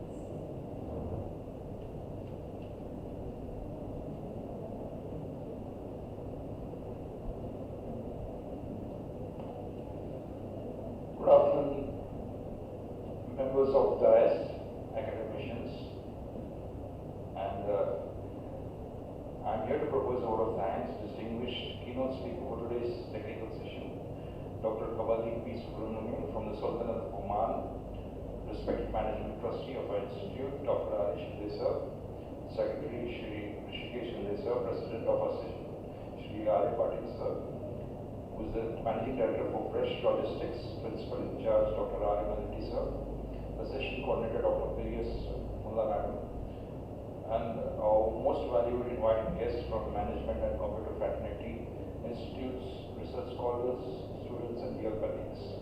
It's my privilege to propose a vote of thanks on this occasion on behalf of VPIMSR Sangli and the entire organizing committee. I extend heartfelt gratitude to you all, and especially to Sir for sharing his valuable insights on business resilience.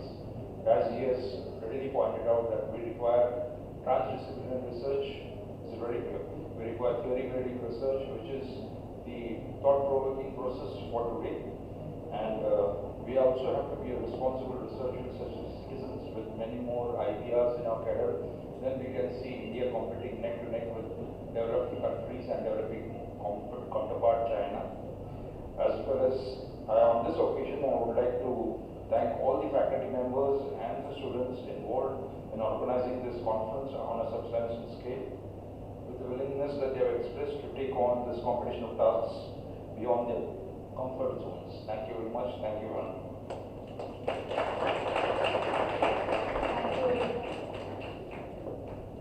Hello. Thank you everyone. And that wraps up our morning session. A big thank you to all the audience for your enthusiasm and active participation. It's been a pleasure engaging with you all. We are excited to keep up the momentum going as we dive into our technical session starting at 2:40 p.m. So I know the time is too less for you now, but I request you all to please resume here at 2:40 so that we can start with the technical sessions. And students, the delegate list under track 1 will be in seminar hall, and the delegate list under track 2, that is students presentation, will be in room number 15 on the same floor.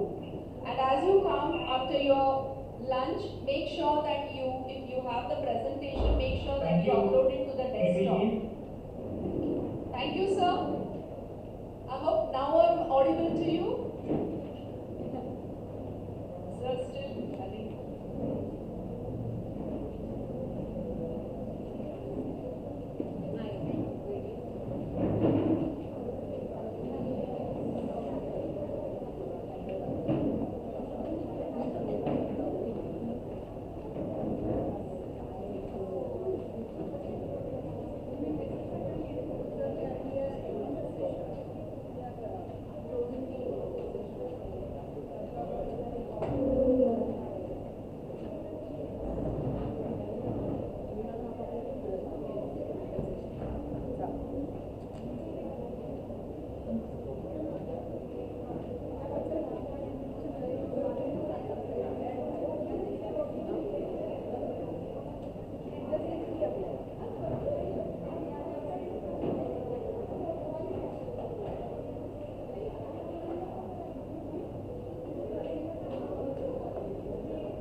Dr. Deepa Patil. Welcome to this post-lunch technical session.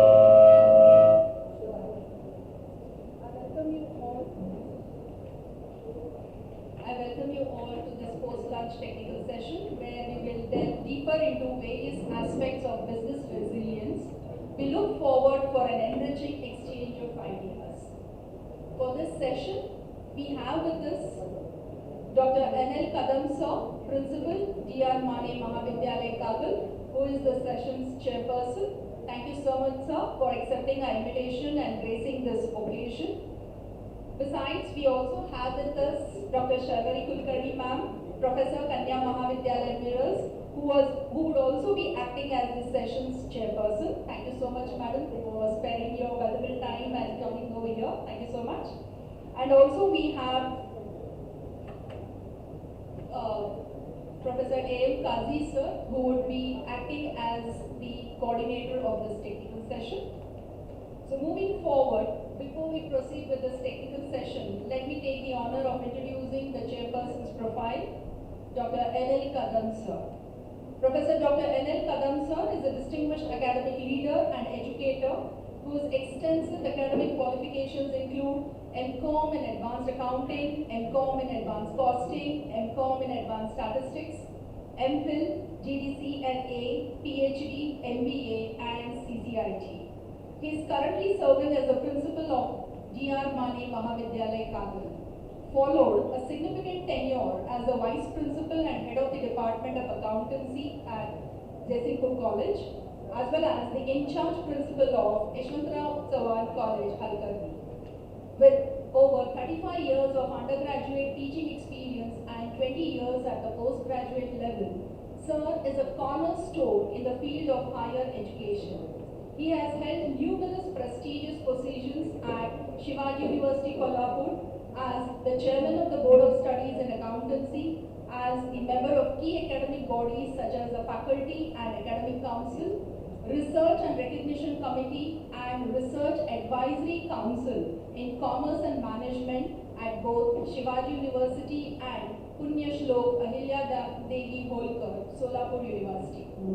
Sir has contributed significantly to more than 70 times to various committees as the chairman and member of various committees like Local Inquiry Committee, Fee Computing Committee, Verification Committee, Examination Quality Verification Committee, and so on, appointed by Shivaji University, Kolhapur.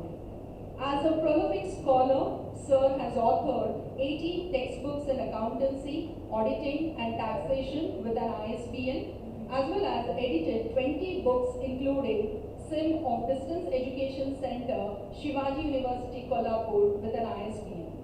In addition, Sir has published 90 research articles in respected national and international journals. He has actively participated in 70+ national and international conferences and seminars, serving as a resource person, a chairperson, and a presenter too.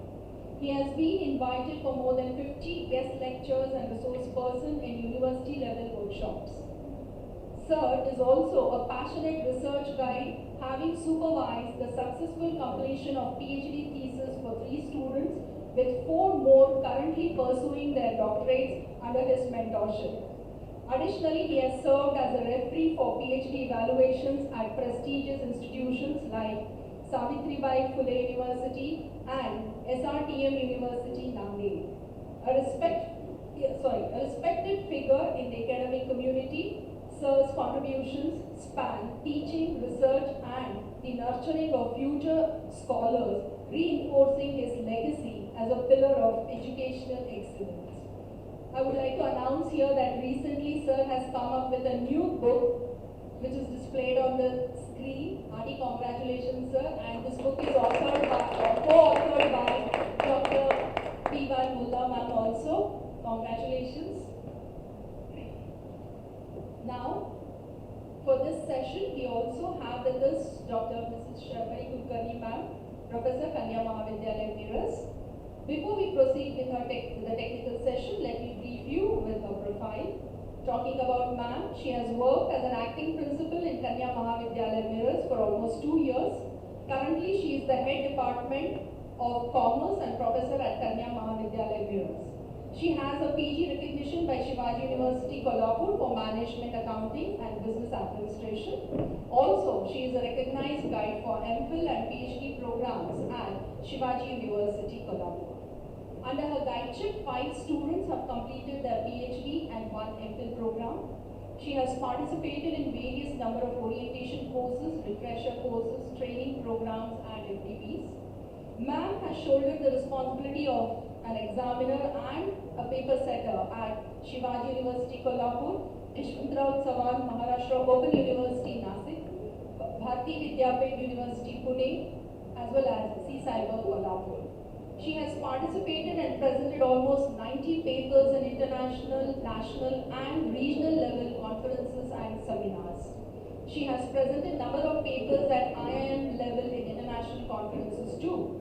Her publications are reflected in number of conference proceedings, magazine, journals, e-journals, book, textbooks and SIM. She has a book published entitled Management Control Systems in Banks, which was under the UGC grant in March 2012. She has been an invitee as a guest lecturer and resource person for various sessions. She has completed 2 minor research projects.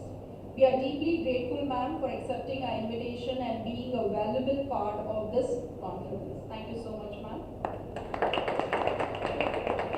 Now, moving on with the felicitation ceremony, I request Kazi sir to please felicitate session's chairperson, Professor N.L. Kadam sir.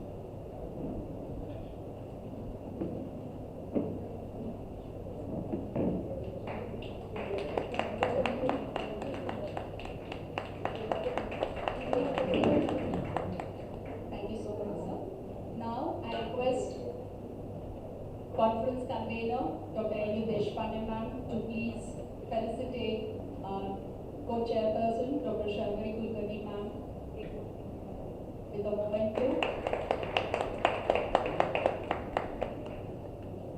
Thank you so much, everyone. Before we proceed, I request all the dignitaries to please come off the dais and please have your seats.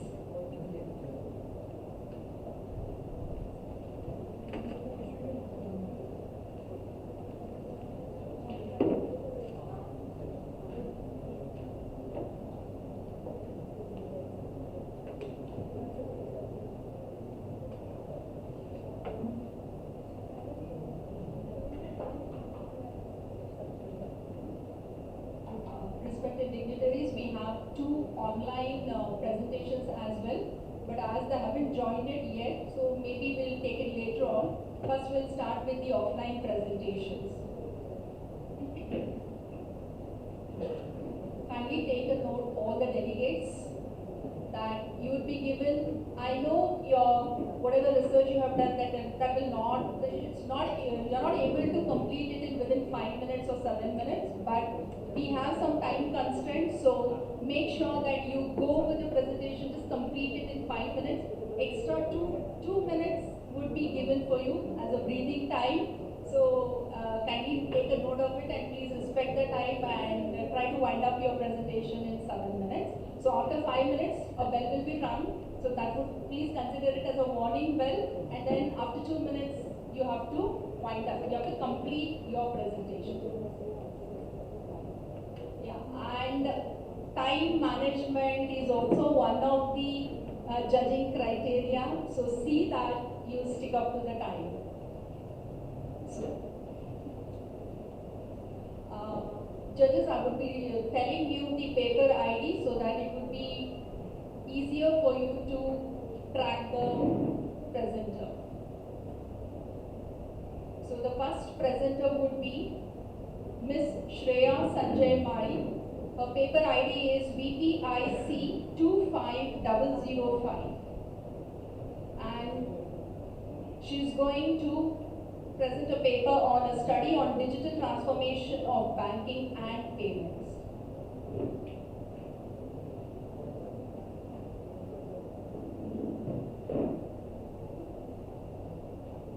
Good afternoon all. My name is Shreya Mari. I have completed my MBA in Finance and I am currently working as an executive assistant director in the Mahabar Group of Industries.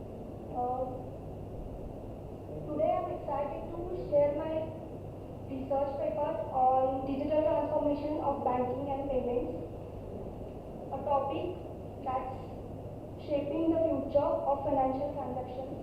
As we move forward, the more digital economy, banking is evolving rapidly. My study explores this transformation, its impact, its challenges. Before we start, I would like to take a quick question. And how many of you have used the digital transactions on a regular basis? Yes. Thank you for sharing the response.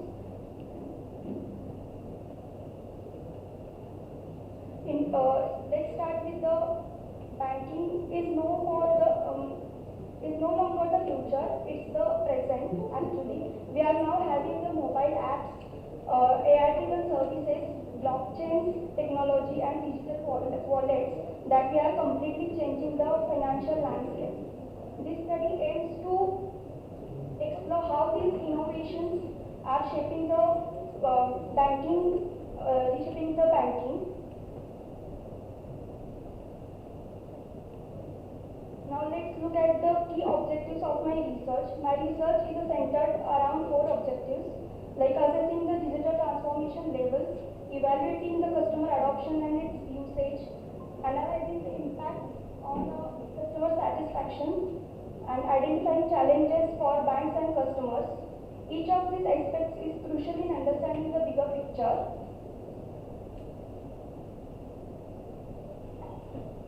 Several researchers have explored digital banking and its effectiveness notably. Sharma and Gupta found that digital payments enhances the efficiency and customer satisfaction, but poses a security risk. Other studies highlight that the link between the technology adoption and the customer support. The importance of the study. Why does the digital transformation in banking matter? Actually, it's faster and more efficient in the banking, bringing the banking to the underserved population, reducing the corruption and increasing the transparency, making banking easier, faster and more secure. Clearly, the digital banking is not more than just convenience, it's actually reshaping the economy.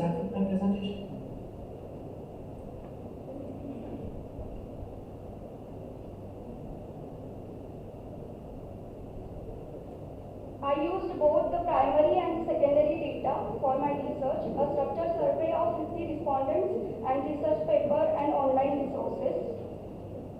This combination helped me gain the both real world and theoretical perspectives. Here are the key findings of my research.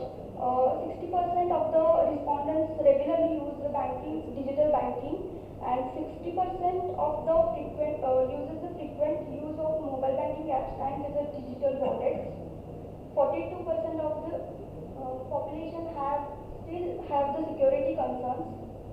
These insights confirm that while digital banking adoption is high, security remains a major concern.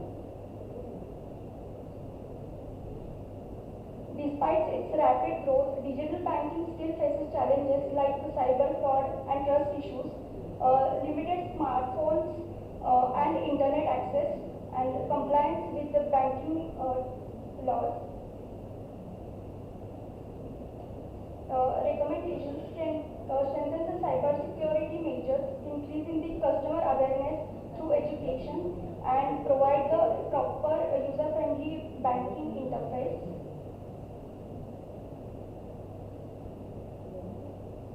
To conclude, digital transformation is no longer optional, it's essential. It enhances the convenience, accessibility, and its efficiency. Addressing security and regulatory challenges is a key for the wider adoption. The future focus should be on digital literacy and make banking more inclusive. With the right innovation, digital banking can redefine the financial world.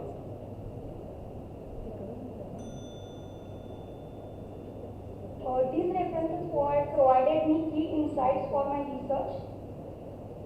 Digital banking payments and its impact of electronic payment behavior of consumers and fraud detection in the payment. Thank you so much.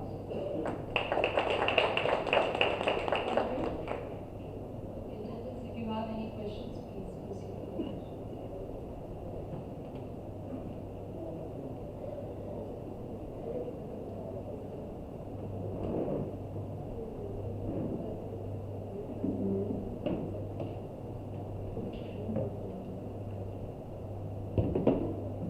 You have collected private data from respondents.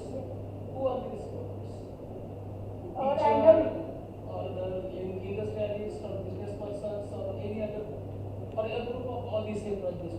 From the age group from 25 to 50, I have collected the respondents. Yes. Random sampling method. The purpose of asking is that whether your group includes all the sectors of the population, like agricultural persons, business persons, professionals. Yes. How many of them from agriculture sector? I clearly not have the data at the moment and I am not able to recall it. Why you selected only 50? Why not 100? Why not 70? Why not 50?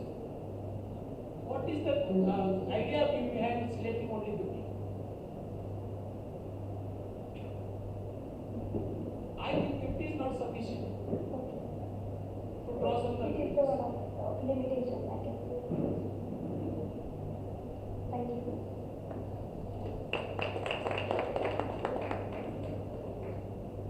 Thank you, Ms. Shreya Sanjay. Now we will be going with the online presentations, judges, as they have already joined. So we complete that and then we'll go with the offline presentations. Just give us a few seconds.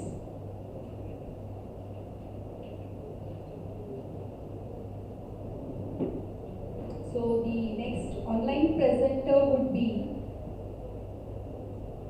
paper ID VPIC 25022. It's on the 4th page. VPIC 25022. Dr. Sohail Imran Khan and Dr. Humaira Khan. So the title is Role of Artificial Intelligence Powered Technique in Human Resource Management. And they come from College of Administration and Economics, Lebanese French University, Kurdistan Region, Erbil, Iraq. I repeat the paper ID VPIC 25022. Dr. Sohail Khan. Okay, am I audible to you? Is my screen visible? Yes, yes. Please proceed. And you'll be given 5 minutes and 2 minutes would be extra, so you'll have to wind up your presentation in 7 minutes only, sir. Sure. Yes, sir. Please proceed, sir. Firstly, very good morning. Firstly, very good morning to the organizers. Good morning, because here it is good morning and we get this up. As it is already been informed that my presentation would be on the role of artificial intelligence, which is power technique in human resource management. We all know that AI is a booming factor nowadays, especially with the entries of ChatGPT. Now ChatGPT is also we can say that it is alarming because of the entries of DeepSeek. I'm sure in India DeepSeek is now very, very popular. DeepSeek is an advanced version, as it is being told that it is more advanced version in ChatGPT. So with the entrance of these smart tools, now things have become more easy for each one of us, and we cannot deny the importance of human resource management in every field. We cannot imagine anything without human resource, be it an organization, be it an institute, be it a college, or about human resource. So these two combination would be a great thing for each one of us to solve any problem and to deal with any problem. So the role of artificial intelligence, power technique in human resource management in today's world, in today's era cannot be ignored. The objective for my today's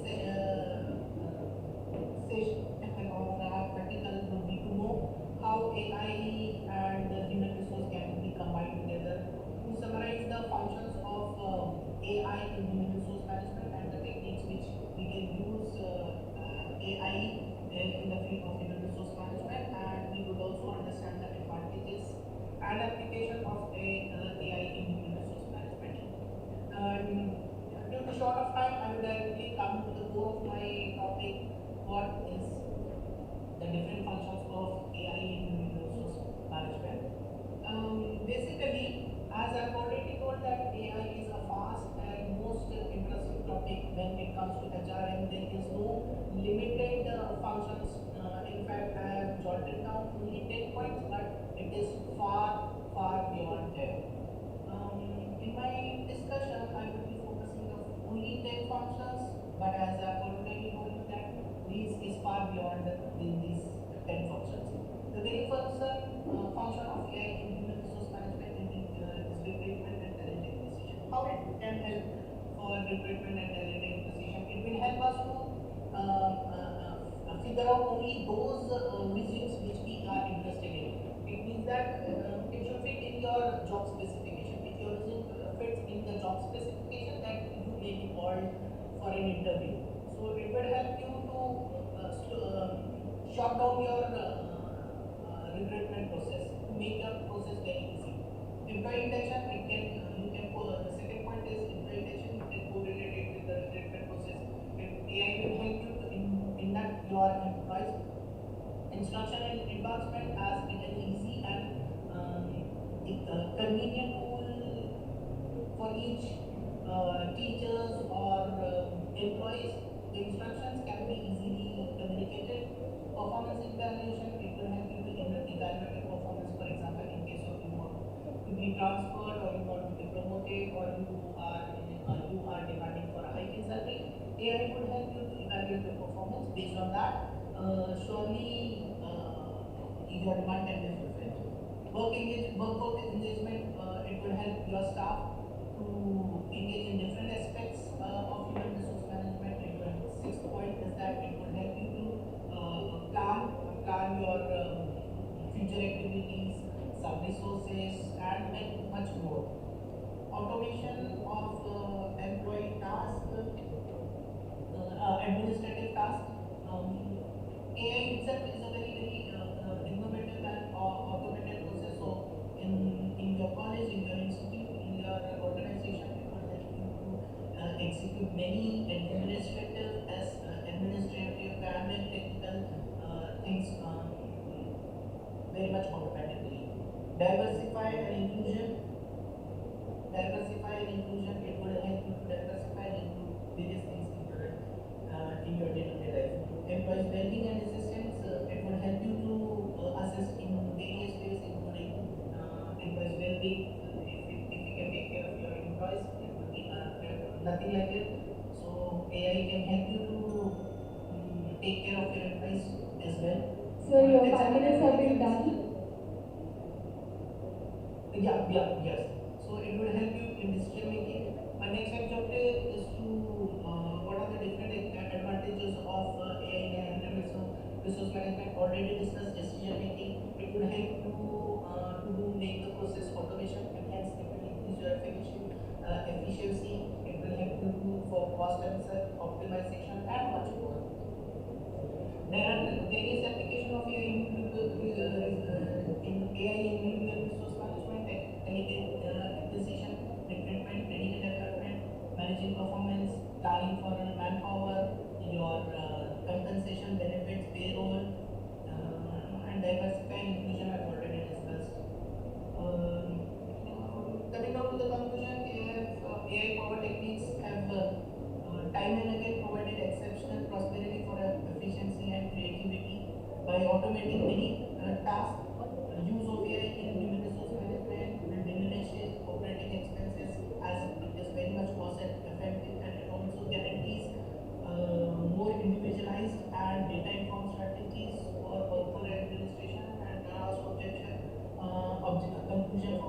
for this article would be organization has embraced AI and will definitely give a competitive advantage or a competitive edge to be ahead in the race in your field. That's all. Due to time constraint, I deleted many of my PPTs and I cannot focus more on my article. Thank you very much. Over to you. Thank you, sir. So you'll be asked some questions from through judges. Judges, please ask your question. Hello, do you hear me? Yes, I can, but your voice is very low. Have you collected any data to support your discussion? No, unfortunately, no. I have not collected any data. The whole paper is descriptive. Whole article is descriptive in nature. I have not collected any data. Next one, what are the serious challenges in using AI in HR management? I'm asking about what are the serious challenges? Yeah, serious challenges as it is. What are the threats? We are not the. What are the threats that are expected? Threats, yeah. Threats as my point of view, we are not the only one who are using ChatGPT or DeepSeek. There are other many institute organizations. They are also doing the same activity. So you have to be ahead what is going on in the market and how quickly you can get it. That would be the most serious threat. Because you are not the only one in the race. Okay, thank you. That's what it is. Okay, thank you, sir. Thank you so much. Moving on with our next presenter, joining us through online mode is Dr. Mini KT. Her paper ID is VPIC 25056. I repeat, 25056. It's on the next page. Her paper title is Breaking Barriers, Digitalization, a Tool for Women's Participation in Economy. She is an academician, a consultant, a freelancer from Gujarat. Over to you, ma'am.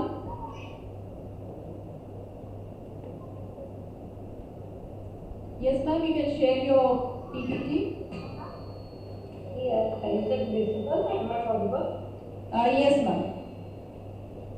Let me, madam, some instructions. So you'll have to wind up your presentation in 5 minutes. 2 minutes extra time will be given. After 5 minutes, I'll just give you a reminder so that you wind up in 2 minutes. Thank you. Please proceed. Madam, you are not clear. Your voice is... No, not yet. Madam, we are not able to hear you. Your voice is too low. No, ma'am.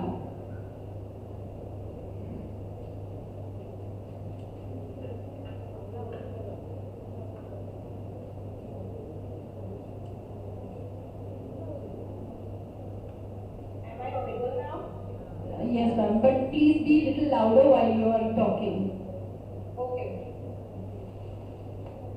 My screen, is it visible? Not yet. Okay.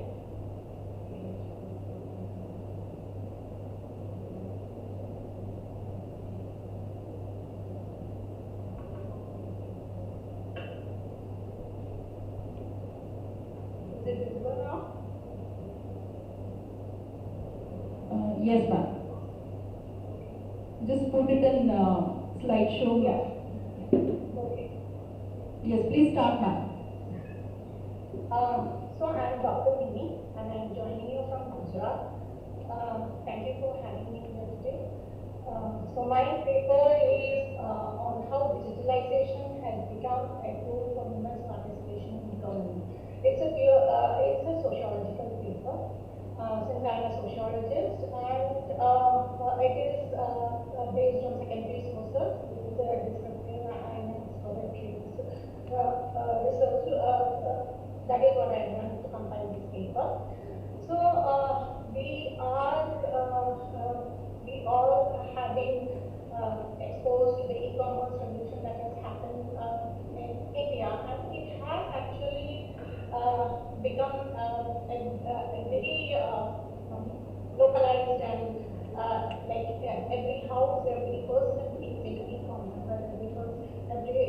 e-commerce, or either as a consumer or as a business.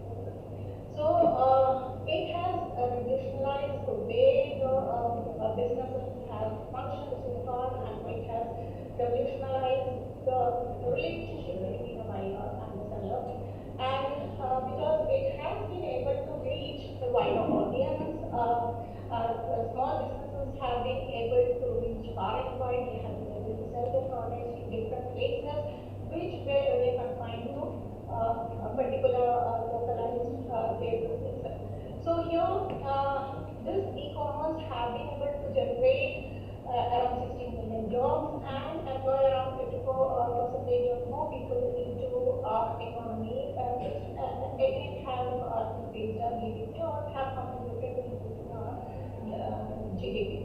So here, what actually has made this very popular or has made very significant to each and every person's life is the convenience that it gives to every person that is out there, whether the buyer or the business person. So it has actually e-commerce, when we talk about women, I think it is women that have gained so much out of it, because we all know the cultural divisions that we have, the segregation that women experience in our society because of the norms, the values, and belief system that we have.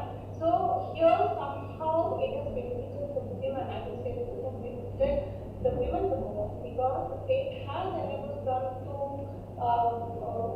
tap on the opportunities that have been provided to them, whether it's education, whether it's business, whether it's improvising their skills, or whether it's just engaging the market as a consumer.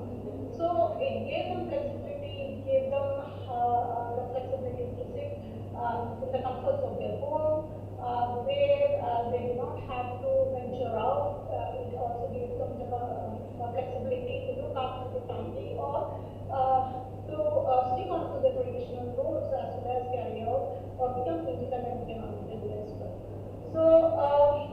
So here, when we look at the access to digital technology or participate, the female labor participation, which was 4.2% in 2015, has jumped up to around 37%, according to the data 22-23. So then again, what actually made this jump is basically the small enterprises that have come up, or the women enterprises that have come up, which was functioning from the remote places of India, from households, and also the remote or the hybrid mode that IT sector.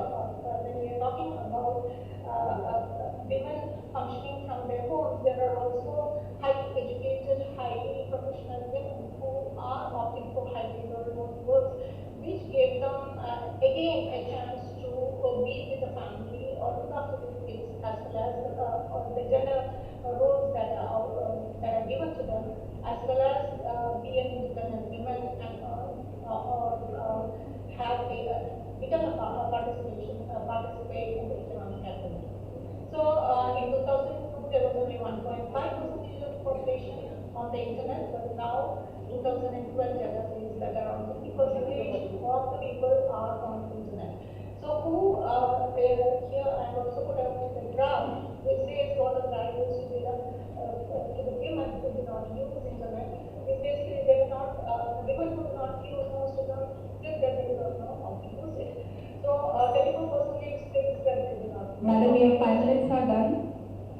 Yeah, cost, maybe because of the cost, because and also because the inaccessibility to the device.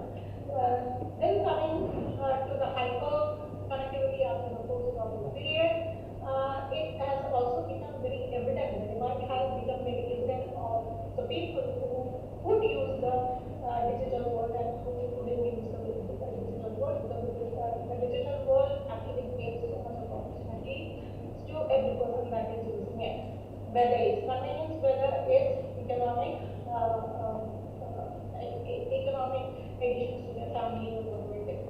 Then what actually is keeping them away? It may be social, cultural, it may be the illiteracy, it may be the ethnic belief system which curtails them from using it, or it could be the geographical seclusion, underdevelopment. All these factors do play a part in it. Then coming to women's gender equalization, why is it important? Because it adds up to GDP. It adds. We are actually taking away the what is it? Economically active population. Part of the economically active population from not working, we are curtailing the growth of that economy itself. So it is necessary for equalizing the gender disparity in market. So this e-commerce have been able to do that to a certain extent. India is the third largest consumer base, and 190 million people are engaged as consumers itself. And given there are lots of people who do not challenges that they face is they struggle to acquire funds because many people do not want to invest in women startups or women-led enterprises. That has to change. Then Ma'am, your time is up. Yes, ma'am, your time is up. 20% are owned by women. 65% of have been able to generate half of their revenues through e-commerce. Then senior citizens is also one of the section of population that have been segregated. Susanna also considered on this. I need to mention this that they are one of the section of population that have been left out from the. Ma'am, please wind up your presentation, please. Sorry. Wind up your presentation. Time is up now. I would say that senior citizens need to be included. The 60 plus population needs to be digitalized. They need to be given digital literacy so that they also have play an active part in the economy as well as they become independent section of the population. So digital divide, digitalization of women and orders can improve the social economic condition, and more there we need more women-centric programs and policies which actually raise the economy of the women as well as the nation. Thank you, ma'am. So we have questions from the judges.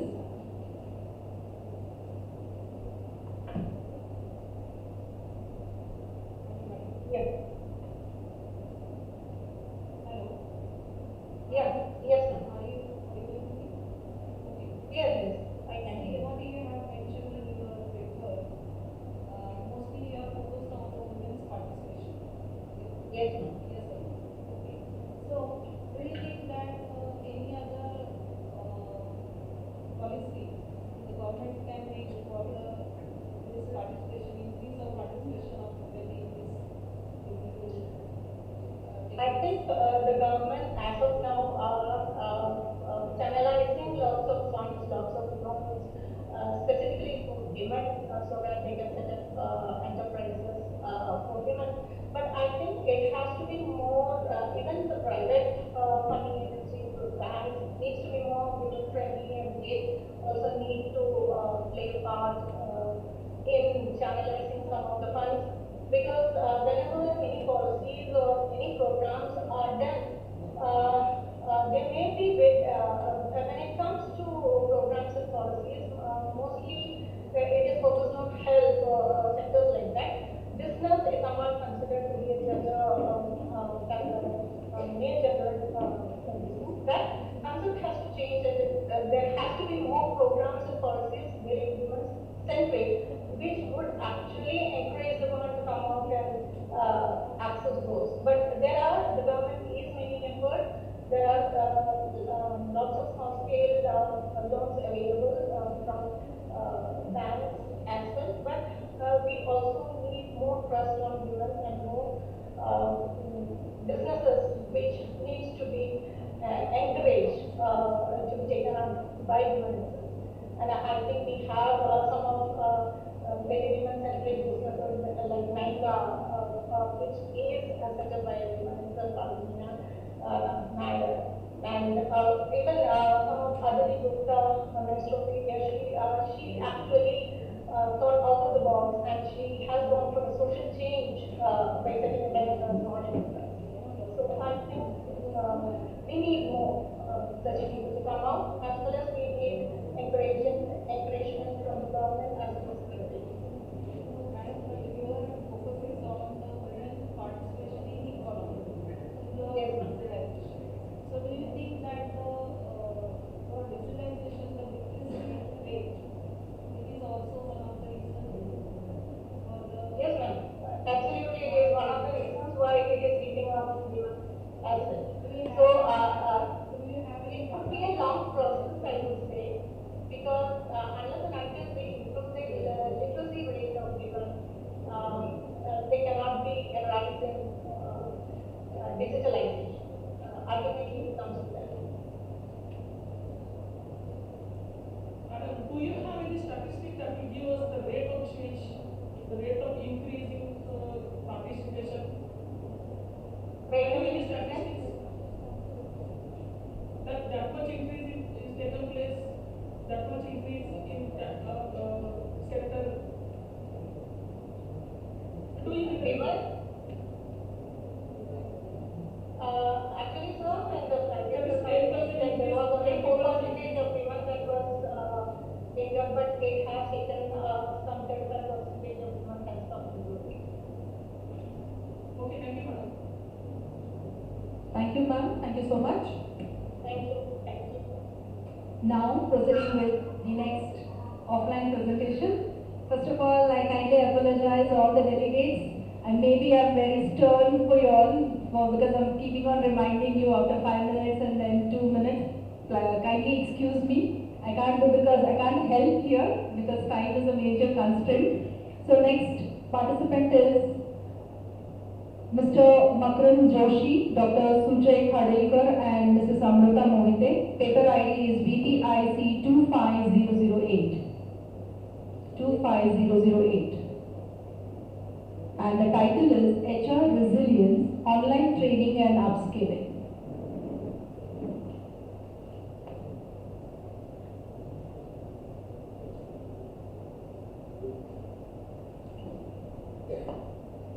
Good afternoon all. My name is Makran Joshi. I am working as a training and placement officer in KIT College of Management. Based on my 10 to 15 years of experience as a training and placement officer, this particular research paper I have completed. This particular topic I have chosen because after COVID-19 we have seen surge in online training and the platforms. Number of platforms are coming up and number of courses are coming up. Again, students are coming up with so much of students are also equally more updated than what we teachers are all about. So based on all that observations, all that we have made this particular paper. As far as this particular paper is concerned, it is mostly focusing on online training. As we all are aware, every day world is changing with a very rapid speed. Every day new technologies are emerging, and to cope up with that particular technology, students also need to be on their own toes.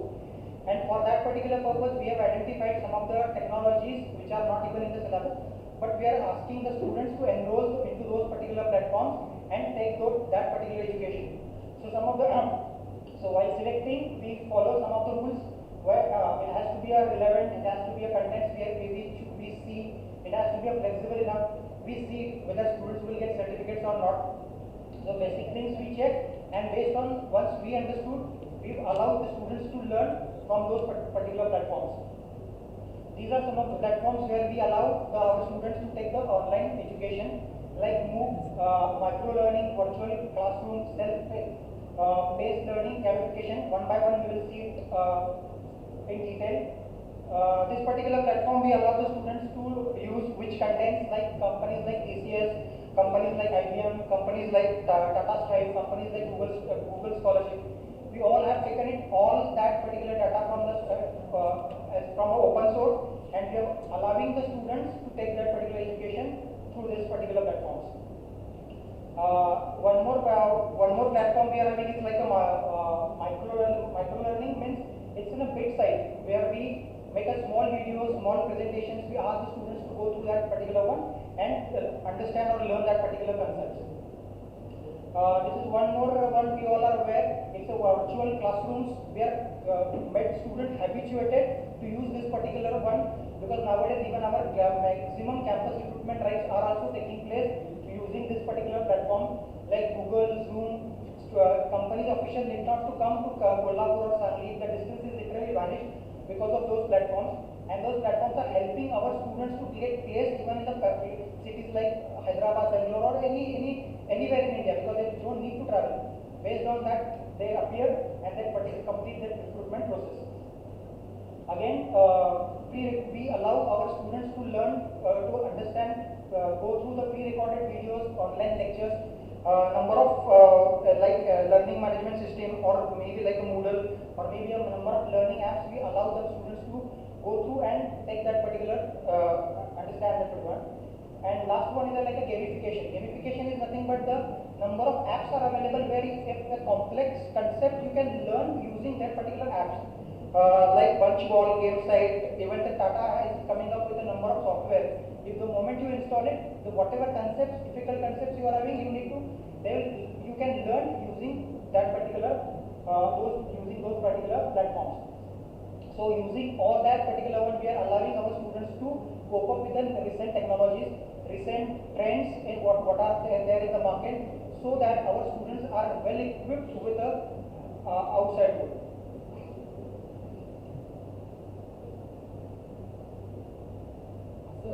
Yes, sir. This is only information that we know. Yes. What is your research? My research is like suppose Google, Google scholarship program.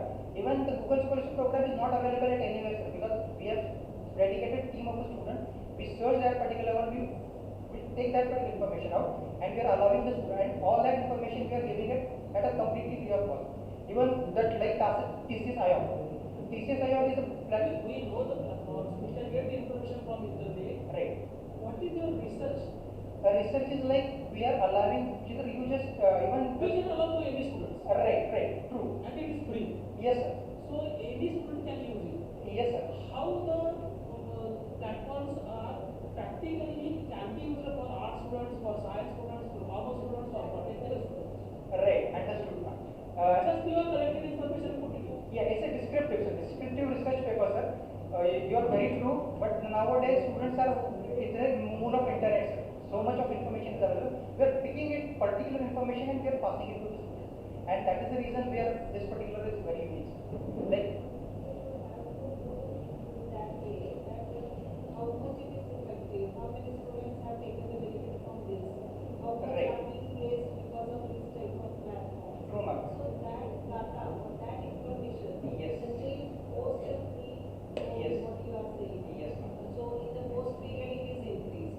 So during the post period, because of using these all platforms, what are the effects or what are the changes have been taken place? How much investment is taken place? With that data, if you will come, then it is the real, what you can say, the research which you can put in your particular time. Understood, ma'am, understood. If I may, as far as placement is concerned, we stood number 1 as far as this particular region is concerned. As far as intake capacity is concerned, 74.1, because that is how our students. Not limited up to your institute. Understood, ma'am. You should have to have the survey of all the institutes of the students who are engaged on this all platforms and trying to get the information and as well as the placements also. Yes. So that data, that collection and that presentation would be more effective. Understood. Thank you. Thank you, sir. Now proceeding with the next presenter, Mr. Suhas Shankarrao Zadav and Mr. Shreyas Ashok Patil. Their paper ID is VPIC 25031. 25031, and the title is A Study on Impact of Online Training on Organizational Effectiveness with respect to selected multi-specialty hospitals in Sangli city. I repeat the paper ID VPIC 25031. Yes, sir. You can start your presentation. Good afternoon. Our title of the research is Study on Impact of Online Training on Organizational Effectiveness with respect to selected multi-specialty hospitals in Sangli city. This research paper focuses on online training programs. This research paper focuses focuses on examination of the impact of online programs on organizational effectiveness in selected multi-specialty hospitals which are situated in the Sangli region. The study aims to understand how online training programs influence the employee performance and organizational productivity skills of the employees. By evaluating both qualitative and quantitative data, the study presents insights in benefits and challenges of online training.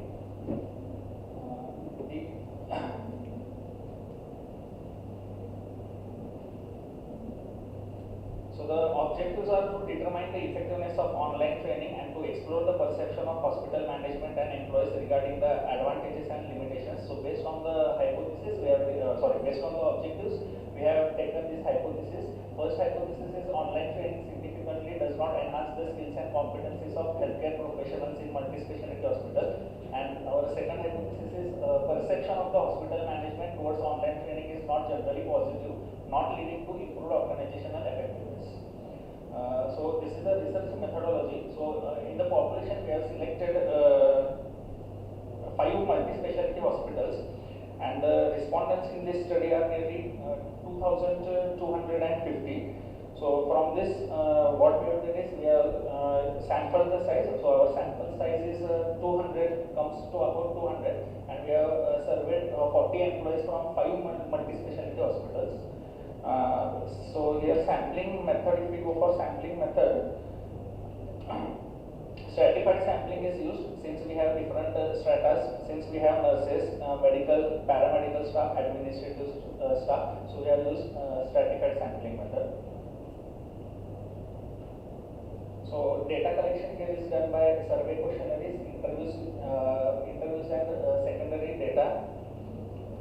These are the outcomes of the testing, hypothesis testing. This is our first hypothesis, and based on this hypothesis, we have this.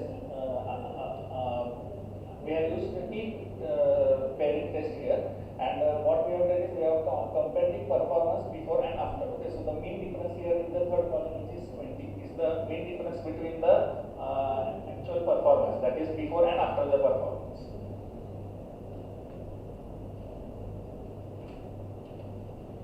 Next we have used here T statistics. Again the T statistics for the second hypothesis. Its value is 21.43, which is greater, and hence the null hypothesis is accepted. So here both the hypotheses under this study have been accepted. These are the findings of the study. First finding is the employee performance. So we find here that after the training, the performance of the employees has increased.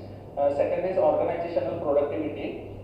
Here the online training results in the increased productivity. We have examples regarding this Shraddha Spine Hospital. There are Excel technician is there, and what he does is due to the training, his efficiency has increased, and he clicks the X-ray and prepares the report within 7 minutes. One report. Okay, so you observe that the productivity has increased after training. Third is employee satisfaction. The level of employee satisfaction has been increased. There are certain challenges regarding technological barriers and lack of personal interaction, because as these are the online training programs, so lack of personal interaction is there. Then suggestions is improve technological infrastructure. So hospitals should invest in the robust technological infrastructure. Tailor the training to the specific roles. Here the training has to be tailor-made so that according to the roles, the training programs or training modules should be designed for each and every specific roles. Next is provide the support, offering guidance and technical support to employees who may struggle with online platforms and increase the success rate of training initiatives. What we have observed is most of the non-paramedical staff, they are not versed with the latest technology. Means many times happens is they cannot open the Google Meet or they cannot enter the IDs. Okay, so this should be managed somewhere. Okay, so if the hospital designs a inbuilt software for a training program, then that would be beneficial for the training program. And last is encourage the interactive online sessions. Here in online sessions, question and answers round can be answered, and whatever the real-time questions are there, which arises of this person, they can be addressed through Q&A. So the final conclusion is study indicates that online training program have a positive impact on the organizational effectiveness in multi-specialty hospitals, as well as they enhance the skills and increases the job satisfaction, which is the important part after the training. And healthcare organizations in Sangli can enhance their operational efficiency by leveraging online solutions significantly. Thank you.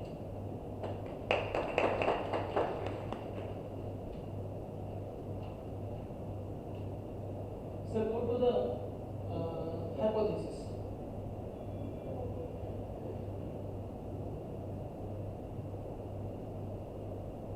Online training significantly does not enhance the skills. Does not enhance the skills and competencies of healthcare professionals in multidisciplinary hospitals. This is your first hypothesis. Null hypothesis. Okay. I stress on does not enhance. Okay. Second hypothesis: the perception of hospital management towards online training is not, I stress on not generally positive, not leading to the improved organizational effectiveness. These are the two null hypotheses for your study, and both are accepted. No, alternate, both are rejected, sir. Alternative hypothesis is accepted.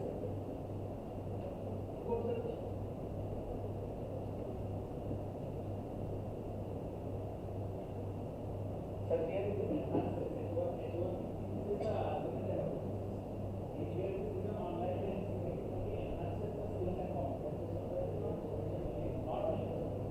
Okay. Okay.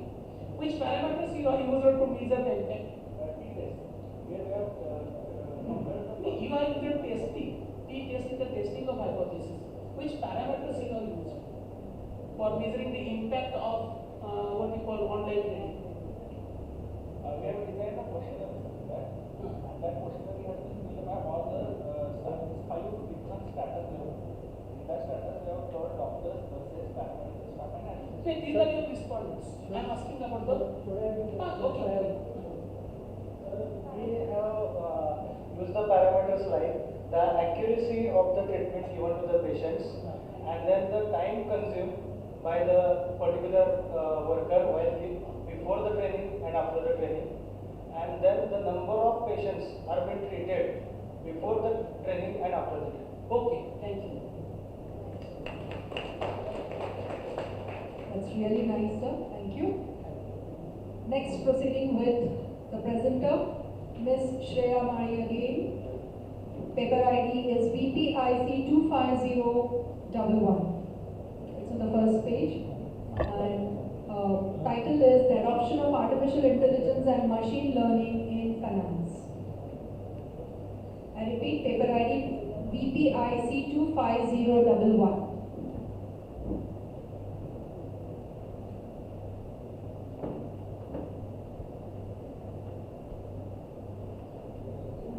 I will be discussing the adoption of artificial intelligence and machine learning in finance, an innovation that is reshaping efficiency, decision making, and the customer experience.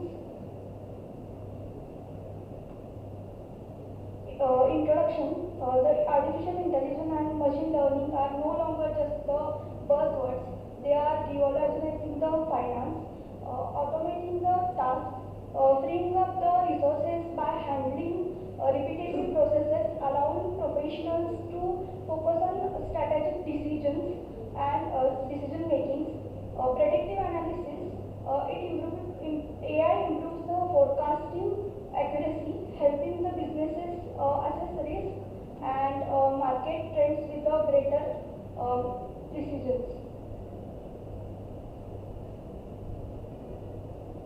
My research focuses on these three core objectives: enhancing the decision making, how AI improves the financial strategies, exploring key applications, AI's role in trading, fraud detection, customer service, identifying the implementation challenges, the barriers of AI adoption in finance.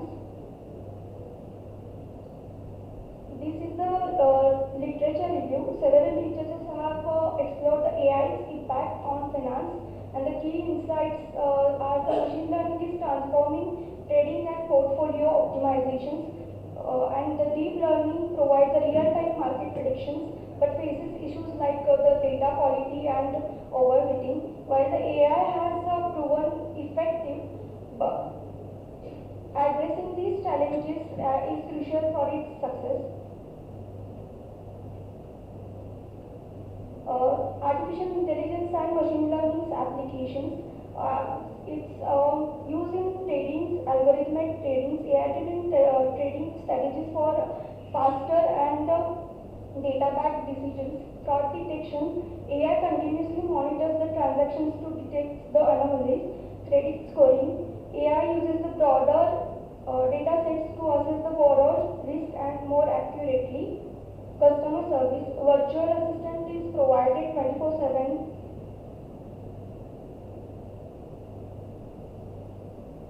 AI adoption has led to these three major industry-wide benefits. It has improved the efficiency, reduced the manual works and errors, improved decision making. AI enhances the trading, lending and risk management, personalized service.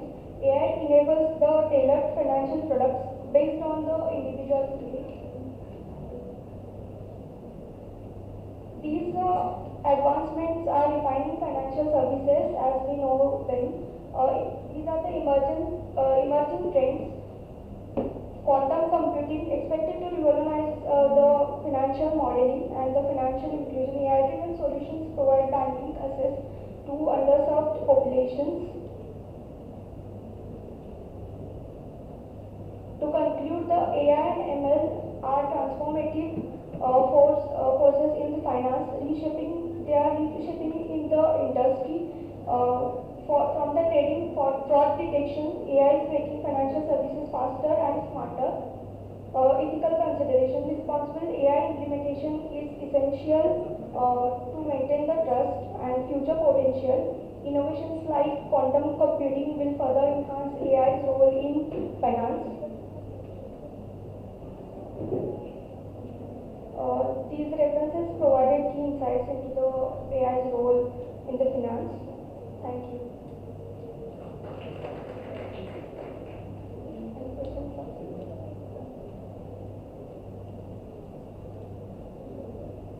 Again, the same question. Have you some data regarding the application of finance, artificial intelligence? No. Have you collected data from any industry? No, sir. Okay. Okay, thank you. Now, proceeding with next presentation. So, the next presenter is Dr. Purnima Naik and Dr. Girish Naik. The paper ID is VPIC 25032. 25032. So, the paper title is Leveraging Quantum Annealing for Multi-Objective Financial Decision Making. Very good afternoon to all. At the outset, I would like to thank the organizing committee for providing us yet another opportunity for showcasing our work in this prestigious conference. So before I delve into my actual topic, I would like to bring to your notice the relevance of this topic to the current conference theme, bridge. In today's volatile and highly unpredictable financial landscape, the businesses must navigate disruptions arising from the economic uncertainties, supply chain shocks, towards the latest trends in the technology. The theme bridge, business resilience in global environment, exactly addresses this issue. So it highlights the need for adaptive strategies, innovative decision making, and the cutting edge technologies for enhancing the financial resilience and the sustainability. Quantum annealing, a powerful approach within quantum computing, provides a transformative approach for solving efficiently the most complex multi-objective optimization problem which the traditional or the classical computers often struggle with. By integrating quantum annealing the businesses can enhance their ability to navigate disruptions, optimize performance, and leverage the cutting edge technologies. So, this is the flow of my presentation. The presentation commences with the introduction to quantum computing, the formulation of portfolio optimization problem using quantum computing, quantum annealing approach, the literature review and the research gaps found during the phase of literature review, adiabatic solution to the research problem, portfolio optimization using Cubo model, implementation of portfolio optimization using D-Wave, and it concludes with the conclusions drawn from the research and the scope for the future work. So the main reason for selecting this particular problem is portfolio optimization belongs to a class of problems which are known as combinatorial explosion problems, which are NP hard. The time complexity is exponential. Because of that, in polynomial time, the problems cannot be solved for the large number of assets. We have found the inherent properties of the quantum computing which make the solution feasible. Then we have studied the operational feasibility, the technical feasibility, the model is designed, the model is implemented and tested for convincing ourselves about the quantum advantage, and the concluding demands were drawn. The quantum computing deals with the field of computation that leverages the principles of quantum mechanics such as the superposition, entanglement, interference, decoherence, quantum tunneling for solving NP-hard problems into the polynomial time. In the classical computers, the basic unit of data is represented as 0 and 1, but in quantum computers you are having the qubits. The qubit can be a 0, 1 or any of the superposition of these states. There are infinite probabilities of the superposition. And the quantum D-level system is not limited to qubits. It may be the q-trace or q-quads, which are the state 3, state 4. And the quantum architecture works something like this. To start with, your input will be in the classical format, which will be converted into the quantum by using quantum encoding, and after that it will be solved by the quantum processor, and after that it will be converted back into the classical counterpart. So this collapsing the quantum system into the classical is referred to as measurement. And this can be explained with a very simple analogy of tossing the coin. So when the coin is on the hand, it will be either in the state 0 or 1. And when you toss the coin, it will not move on a flat. It will be just superposition states 0 and 1. Partially it will be in the state 0, partially it will be in the state 1. And which is having the higher probability, it will come down to that particular state. So this particular feature is referred to as measurement. And this is the q-tree, q-quad, and these are the higher the states, the lot of information can be packed into the quantum bit. So this is the general state of a q-tree, where alpha, beta, gamma are the amplitudes, and square of alpha, beta, gamma are the probabilities. Sum of the probability is 1, which is the normalization. And here the measurement techniques are there for q-trees and q-quads. And the classical and the quantum computing, they differ in terms of the fundamental units of data. And the normal classical gates such as AND or NOT are not suitable for the quantum because they are not reversible. For example, if you take the AND gate, it is having many to one relationship between the input and the output, which makes it not suitable for the quantum. Therefore, you are having the poly-X gates, swap gates, Hadamard gates, and also you are having the quantum resistors, quantum circuits, and here we have not designed our own quantum circuit, but from one Canadian company, D-Wave, we have purchased the quantum annealer for solving portfolio optimization problem. And moving from classical to quantum is not a new ball game only for the software this one, it is for the hardware vendor as well, and IBM, Microsoft are very extensively working in this particular area. It is the problem solving capacity which makes quantum computing very much ahead of the classical computing. It excels in solving NP-hard problems. And these are the key components which I already explained, and portfolio already we are aware of. It is NP-hard, problem. That is the reason why we have selected this. And here, one advantage of the portfolio optimization is it can be expressed as the quadratic optimization problem. So here we have, from the Google Colab, we have purchased some GPUs, and we have found that your classical computer breaks beyond 60. So there are three regions. For the small portfolios, both the classical as well as quantum are feasible. But once you go to the medium portfolio, that is 40 to 60, the classical is still possible, but it is very, very expensive. And beyond 60, your classical completely breaks, and only you are having the quantum advantage in that particular region.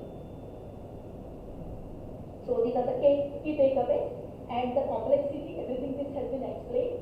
So the key element of quantum annealing, Hamiltonian, adiabatic theorem, quantum tunneling, and QUBO model.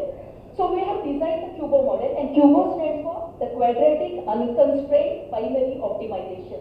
For any problem to be fit into the QUBO model, it has to fulfill certain prerequisites. The first one is your objective function should be quadratic, and financial optimization problem is fulfilling that. Then you are having unconstrained, where the constraints are added into the objective function as the penalty terms and the Lagrangian multipliers are solved. Then you have the decision variables which are binary. If the decision variables are not binary, you will have to use one-shot encoding for converting them into the binary. So these are the total 18 papers, and we found some research gaps. Objectives are formulated based on that, and this is the problem formulation. And nearly 6 months I have taken to solve this problem, and it's very difficult for me to wind up everything within 5 minutes. So this is the adiabatic solution, and this is the QUBO encoding. So I just directly come to the implementation part. So these are the mathematical model which we have designed. And here we have created new virtual environment in Python, activated the environment, and we have installed the required dependencies. The dependencies are dwave and the PyQUBO. Dwave is used for connecting to the dwave annealer, and PyQUBO is used for converting our portfolio model into the QUBO model. So this is the Python code which has been written for the purpose. This is the dwave leaf dashboard. API is used, and it is integrated into the local environment. And we have taken 60 different assets. Because of the space constraint, I have chosen only 4. And these are the different returns. And this is the portfolio visualizer. We have taken the covariance matrix, transaction cost, and after that, solving this, we got these results. And in the second version of this one, we have taken the more constraint, more Lagrangians have been developed. So short-term versus long-term investment, low risk versus aggressive investment, sector versus diversification, and liquidity constraints. After changing, we got this result. So this is, we are developing it for the non-binary using one-hot encoding. That is the current research is in progress. So thank you very much. So many of the things have been skipped, madam. So complete mathematical model we have designed, and we have used the dwave annealer for solving it. And I have tried it for the classical also. We have purchased even on i9 processor as well as GPUs. Some 2-3 we purchased just to see whether the classical can solve the problem. But it completely broke. Then we had to go for the quantum approach. This is the justice.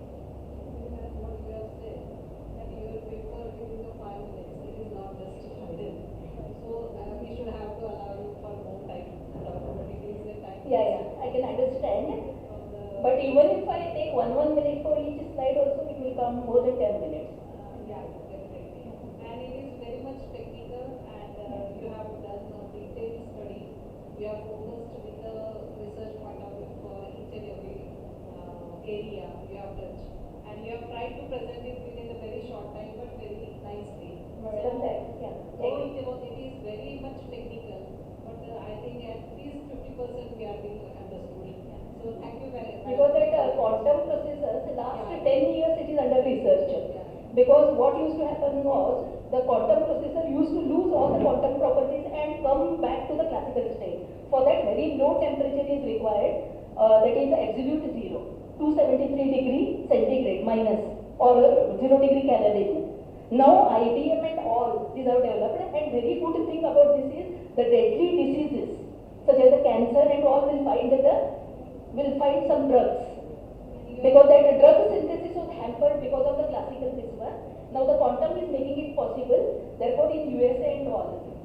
Which lacks This technique is really very good, but we are trying to connect it or coordinate it with the financial decisions. That is your most, what I think so, is the innovative part. Which Yes, you have I tried. selected the NP-hard problem from the finance domain and try to fit it into the quantum. Definitely you have tried very nicely.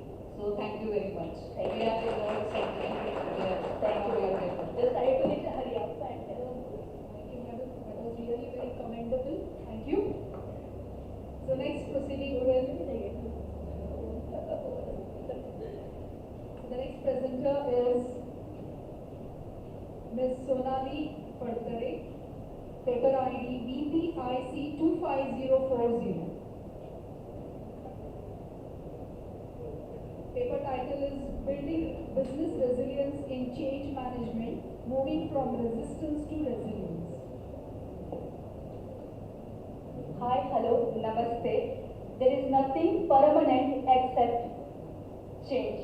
So I would like to start my seminar by saying one beautiful quote, that is, change is necessary, change is essential for survival and success. My presentation topic is building business resilience in change management, moving from resistance to resilience. So before understanding the concept, it is very important to understand the meaning of management. So it is definition given by Mary Parker Follett, that is art of getting things done through the help of others. So management is now defined as integration of 6 M's such as money, men, material, machine, market and methods or of materials. So it's very important to understand the meaning of change management. Change management is nothing but it is a discipline which is undergoing with the management, which has focuses on controlling and dealing with the changes within an organization. Or change management is known as application of rules and regulations, principles, strategies and some functions of management in dealing with changes which are occurs between the organization. So it's important to understand the meaning of business resilience. It is the adaptability and capacity of the firm, how the firm or organization is dealing with the insignificant and unplanned changes which are effective negatively or positively with the company's asset, people, brand and reputation. Because for the company, people, asset, reputation and brands are going to be considered as an asset to survival.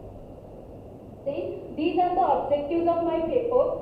To describe, my paper is going to explain the organizational resilience in change management, to identify the key components of business resilience in change management, to investigate the benefits of business resilience, then best practices which are going to impact the business resilience as one of the best examples. So this importance of change management, the first one is minimizes the resistance. So change often meets the resistance by the employees. So being a management, we need to provide some space and freedom to the employees. We need to hear their voice. We need to provide them certain freedom and we need to value their opinions. By doing this, we can able to reduce the resistance and we are going to move towards the resilience. Then second one, ensure smooth transition. It means by structured approach as a management, we can able to make the each and every transitions as a smooth. And the third one is enhanced communication. In management, communication is known as exchange of idea, thought, feelings and opinions from one person to another person. By using the principles of change management, we can able to convey the communication information very easily to the all the stakeholders who are directly or indirectly associated with the company. Then fourth one, reduces the risk. In management, the possibility of happening something bad is known as risk. So while implementing the principles of change management, we can able to minimize the risk and maximize the output. And the last one is build resilience. It means when we are going to implement the principles and strategies of change management, we can able to see change as an opportunity instead of thinking it as a threat or a problem to the organization.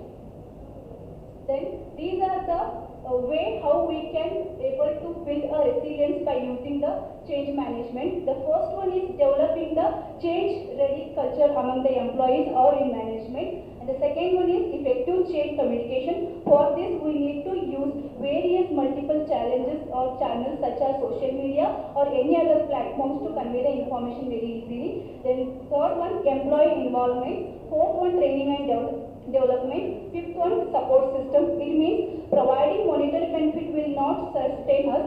Including non-monetary benefits also helps them to make their decisions better. Then monitor and evaluate. In management there is one famous quote that is, the thing which is measured, it is get improved. So I suggest all the management people to make your employee evaluated in monthly or semi-annually or annually by using the various systems of management which are there in evaluation purpose. Then building a change resistant leadership team. In the sense, leader is a person who can inspire the fellow team members. So leader can help us to change the things. So this is one successful example quoted by morning sessions chief guest, and I also quoted the same example, that is by Microsoft. Under the leadership of Satya Nadella, Microsoft has gone with change management and it helps them to lead the world, and we are witnessing that. And these are the findings and suggestions of my key paper. To develop the change-ready culture, I suggest the stakeholders to try to communicate the vision and mission and objectives of the company very clearly. Try to encourage your employees think big and act big. To do so, provide proper training to the employees. Then in order to achieve effectiveness in communication, use multiple channels such as meetings, intranet and social media. Be honest and transparent in each and every step. Try to find out the skill gaps. Then last but not the least, I would like to conclude my seminar saying one beautiful quote quoted by Lord Sri Krishna, that is, change is the law of universe. You can't step into the same river twice, because second time you are not the same person and that is not the same river. So I would like to quote one thing here: change is necessary, change is essential, change is mandatory for survival. If you want to lead the world, accept the change as an opportunity instead of thinking it as a problem. Thank you so much for the patience and thank you so much for providing such a beautiful opportunity. Thank you.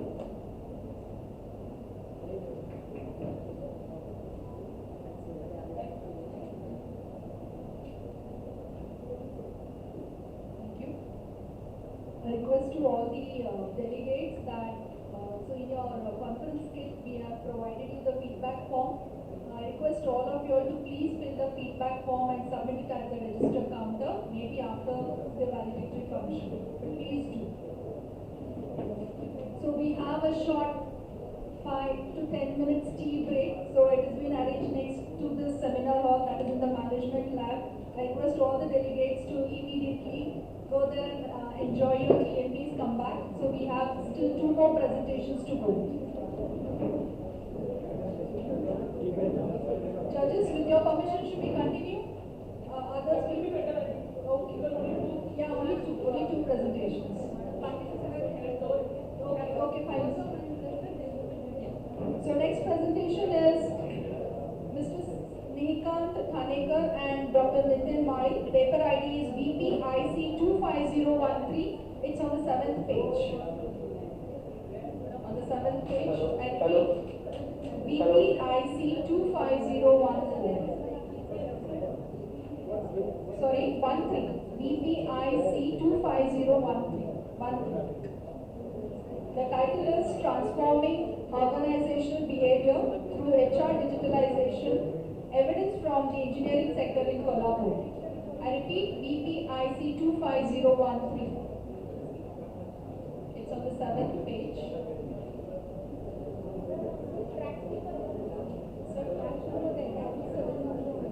It's a track to list.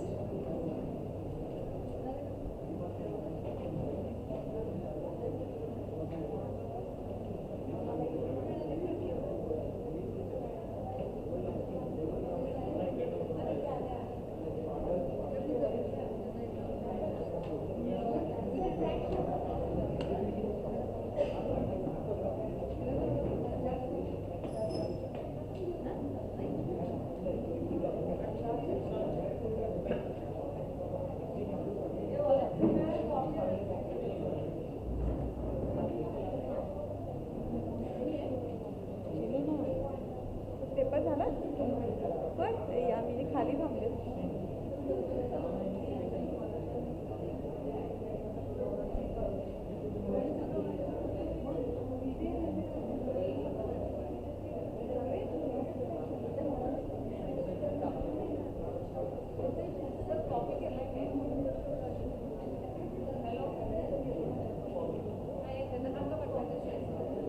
Hello. You can start. The time starts now. Good evening, everyone. My name is Snehakan Khanegar.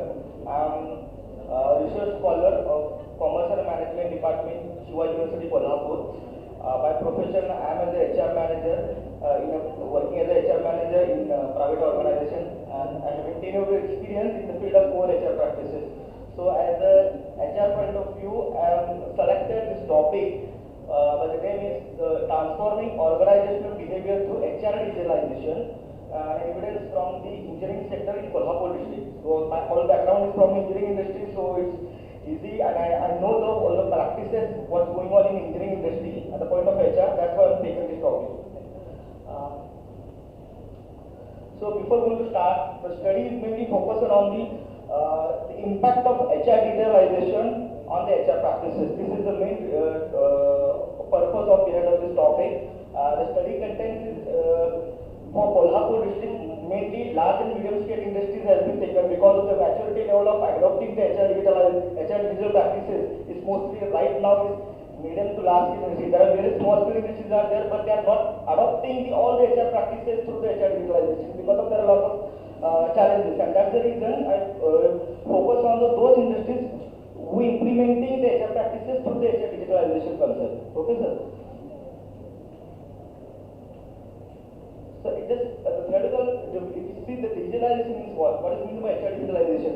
The HR digitalization is used as a technological to automate and modernize the HR process, enhancing efficiency and information within the HR functions. Okay, I'm not going to detail the theoretical background and go directly. These are the literature contributed by Indian and foreign authors, and the research gap has been defined by the researcher. And on the basis of that, I formulated some research questions as a researcher. How does HR digitalization influences organizational behavior, engagement, and satisfaction in Kolhapur engineering industry sector? And on the basis of that, we got the two objectives to assess the effectiveness of HR digitalization on employee behavior, engagement, and satisfaction level. And the second objective, I found that examining the impact of HR functions, and that functions are mainly related to payroll, recruitment, and training and development. So these are the objectives and research questions. For that purpose, I formulated on the basis of objective formulated one hypothesis that there is a significant difference in the impact of HR digitalization on organizational behavior across the employees categories. I have defined the employees categories, and that category defined in three employees defined in officer level category, supervisor level category, operator level category, and manager level categories. And manager and above. For evaluating the payroll accuracy, employee engagement, and productivity, and work-life balance with the help of HR digitalization impacts. Okay, and another hypothesis is also being given. Just a minute. The population side study actually startingly I described that the studies the scope of the study area is defined in the Kolhapur district, specifically targeting engineering industries. I have taken 10 engineering industries, which is the population size 586. That information is already available on the DIC portal, the District Industrial Health and Safety Office website. I got this information from there. On the basis of 95% confidence level and 5% margin of error, I got the 361 respondents for my study purpose. And the sampling technique I used, I defined the I use stratified random sampling method because the data is stratified on the basis of employee size, the employees categories. Okay. The result and discussion. Now, whatever the samples has been taken, if you see the major contribution as a sample I selected the male, it is 83.1%, and if you see the education qualification, mostly I got the sample from the graduate level, which is 41.5%. Apart from that, the experience level, highly 5 to 10 years of experience industries person employees has been chosen, which is create a major portion for this finding my survey, finding my conclusions. And the employee category, I deliberately maintain the same dividing equally category, which has operator level employees, supervisor and officer level employees, and manager level employees. We should try to maintain the equality to get the authenticated results. If you discrete analysis say the impact of HR digitalization, I just put out the impact is the payroll accuracy, employee modification, recruitment and efficiency. These are the factors are the performance of the HR functions, which is given high good score, it is reflected in mean score and also agreement level. And apart from that, the organizational behavior point of view, I have mentioned over there the good score training and development, overall employee satisfaction, evaluation, organizational behavior and work-life balance. It is the lowest score scoring for the organizational behavior and culture, which shows that there is a transparency need to be improved while maintaining the HR data through the digital. So, come to the conclusion of the hypothesis statement. As I mentioned that the hypothesis, there is a significant difference in impact of HR digitalization according to all the categories. For the payroll accuracy, my researcher hypothesis failed to reject, which is said that there is no difference in impact. The same, it also failed the null hypothesis for the productivity, but accepted for the employees' engagement and the work-life balance. And the last, I would like to mention this focus areas, suggestions and the recommendations given over here. I will highlight only 2 to 3. Mainly, this is streamline the recruitment and onboarding, to use the structurized onboarding platform for better implementation and integration. Then behavioral layout machines, building the employee model through the track employee satisfaction and enhance the HR tools as a feedback. And lastly, I would like to suggest in the work-life balance, to develop a digital dashboard to track the record of employees so that they don't need to worry about how do I access my data. It is simply on the dashboard they can easily access their performance. So in the future scope I will be mentioned over there, the explain AI machine learning mobile system and blockchain in HR digitalization. There are lots of other future scope. So we can also implement this in small scale industries also. Finally, I would like to conclude that HR digitalization has the positive impact on the employees' performance. Also, it positively impacts on the organization's behavior. So, just we need to accept that there are lots of challenges. Also, data security, resistance to change from the employees. So, these are the challenges we have to tackle while implementing HR digitalization. Thank you.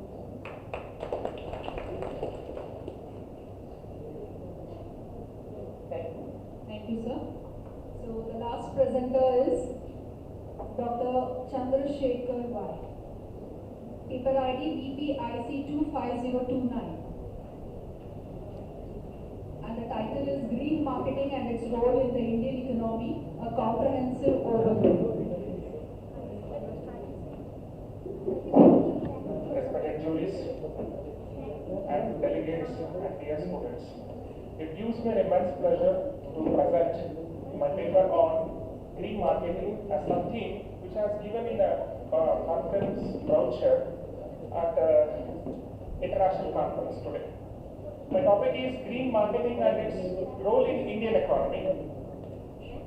Green marketing has emerged as a pivotal strategy for the business, aiming to align with sustainable practices, which brings the justified goals has been discussed in the Sustainable Development Goals.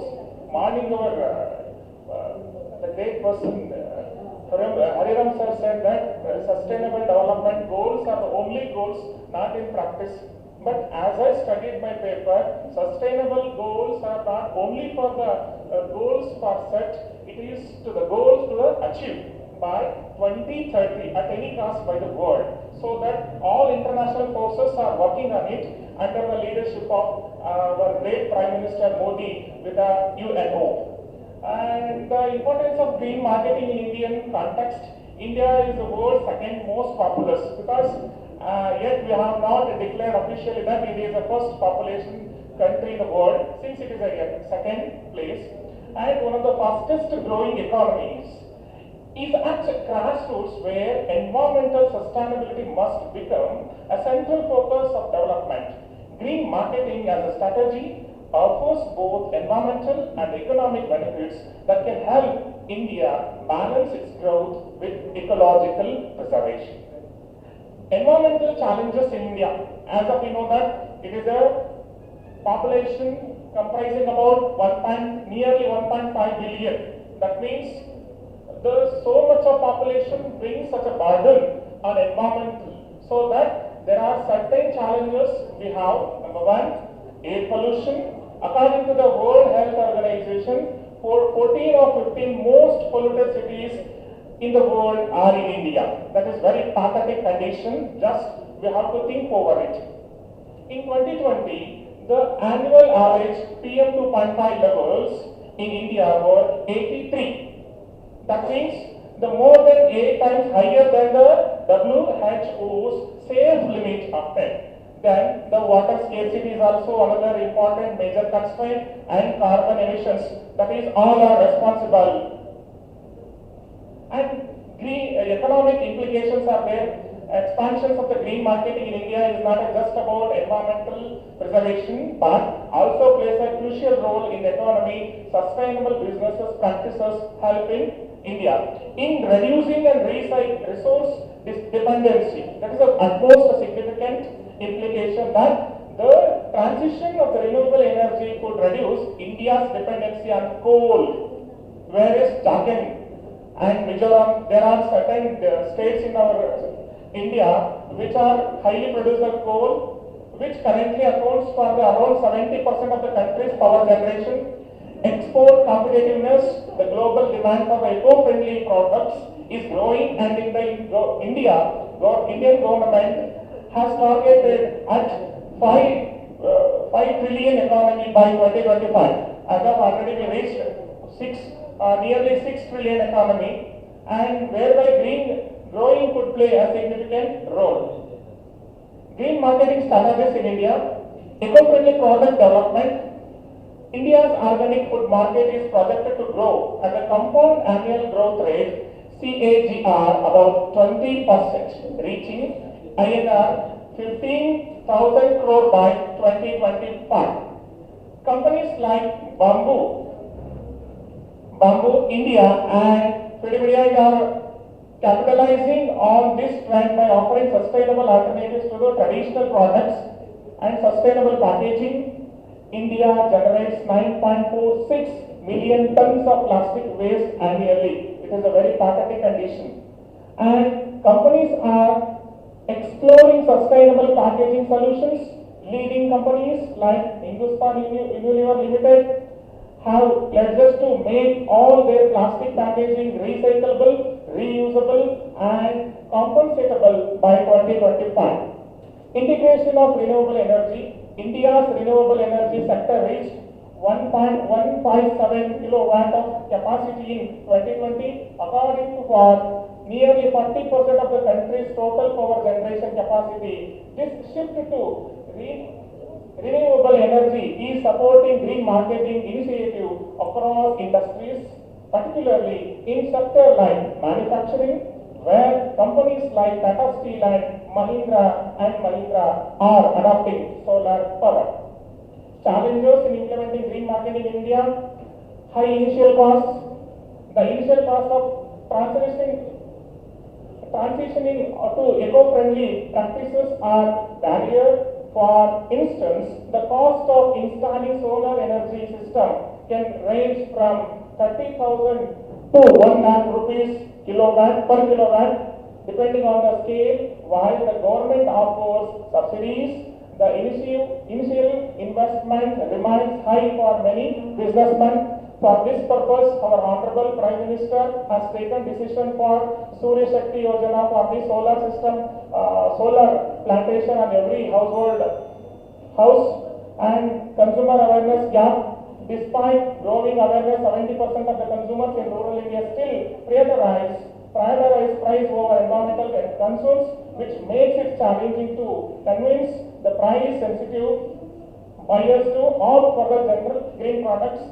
regulatory challenges also there, and greenwashing. A survey by Consumer International found that 43% of the green claims made by the companies in India were misleading or unsubstantiated, contributing to the phenomenon of the greenwashing that can be undermined genuine sustainability efforts. And the conclusion is green marketing plays a crucial role in fostering sustainable development in India, a rapidly growing economy facing significant environmental challenges. The shift toward eco-friendly practices is driven by government policies, consumer demand, corporate responsibility, and many aspects are available. And I am open, thank you for the opportunity, and I am open for the discussion.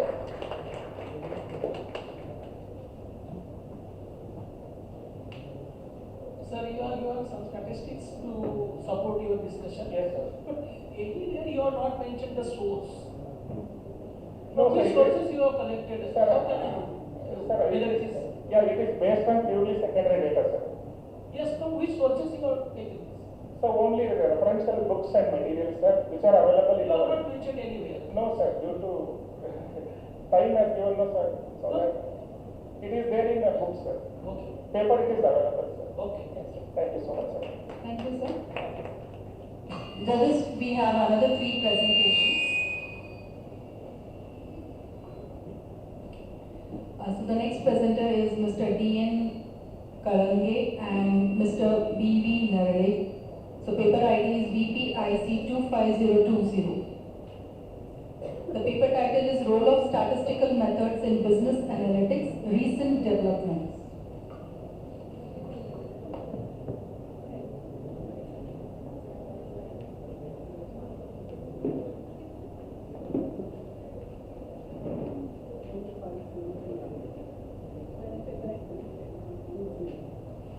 The paper ID is VPIC 25020.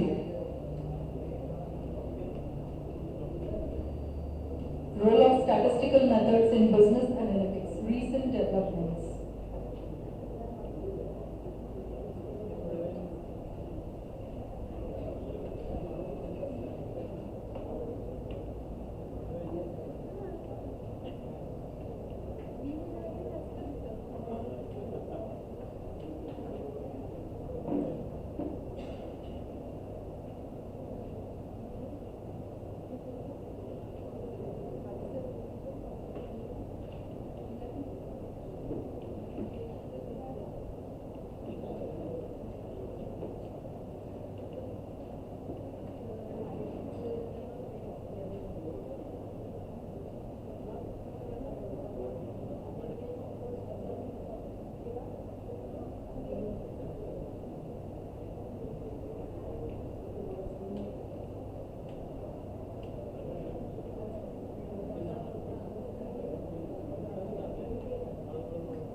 I express my sincere thanks to the organizers for giving me this opportunity.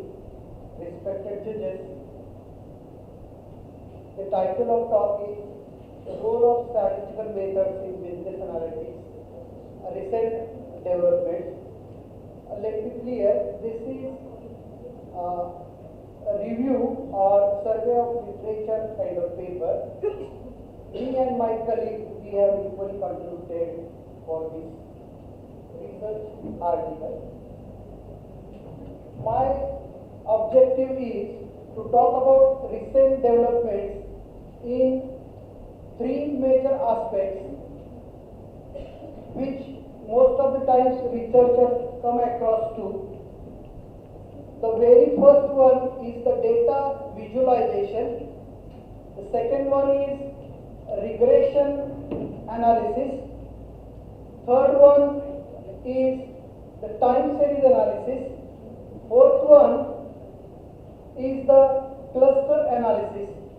And finally, we will throw some lights on recent and modern techniques like big data analysis, machine learning algorithms, and deep learning algorithms. So, business analytics is a process in which we put some insights into the data, take informed decisions, and based on that, we try to enhance the performance of business, of course, by using data analysis methods and statistical methods. So, in today's era, we have abundance of data. So, what do we need is to analyze this data. Business analytics is basically divided into three categories: descriptive, predictive, and prescriptive. Descriptive data, most of the tools and techniques, they are applied on historical data. Patterns and relationships are explored by using various visualization tools, statistical methods. It describes data. In predictive analytics, what is done is we apply statistical models, some machine learning algorithms on the historical data to predict future outcomes, behavior. For example, if you are forecasting customer demand or predicting product failure rate, in a prescriptive analysis, what we did is optimal courses of action based on the data insights. What can be done in the future? What should be the course of action?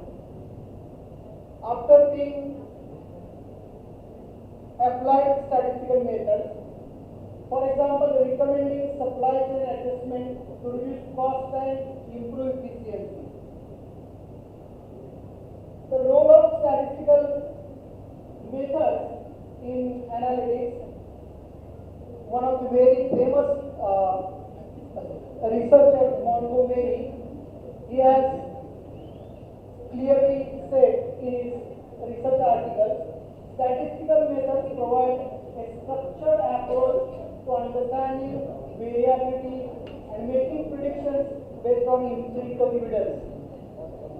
In business, in commerce and management, I have seen most of the research topics and the research students, they are undertaking their research in which a huge data is involved. So they need this kind of analysis. Continue. Techniques such as regression analysis, hypothesis testing, descriptive statistics can be used for analytics. As far as data visualization is concerned, there are some modern tools. They are called Tableau, Power BI, Google Data Studio. They can be applied on the data. We can see various charts and reports, and we get a very preliminary kind of picture of the data which can lead to your concrete suggestions. Which course of action should be taken to analyze the data? So these are the techniques which are technology enhanced. Then statistical software like SPSS, R, SAS and Python. It's very recent reference of this study highlight the importance of statistical software in simplifying data workflows, enhancing accuracy and enabling recursivity in research. That is very important. It's a 2021, a very recent reference of that.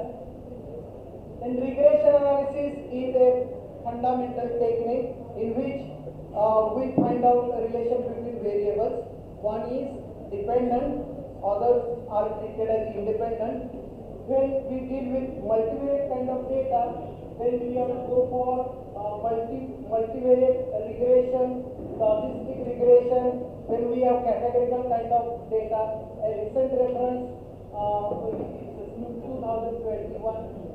Customer behavior analysis, risk assessment, demand forecasting. These are the recent references we have worked through. Then operational applications of regression analysis. I have skipped this due to time constraint. Testing of hypothesis, sir has asked too many questions to various researchers about the testing of hypothesis. The step of deciding null and alternative is very critical. Once you gone through that correctly, you will be through. Otherwise, there is a much problem to the researcher. Testing of hypothesis we can use for more advanced chi-square, T, ANOVA kind of. There are very recent techniques nowadays. Time series analysis wherein temporal data, data collected according to the time, it is called time series, and we have many data in which time series is concerned. Then cluster analysis, we group or categorize data according to similarity. Cluster analysis, DB scan, something like that. Machine learning is modern technique where we train the machine to take the decisions. Here,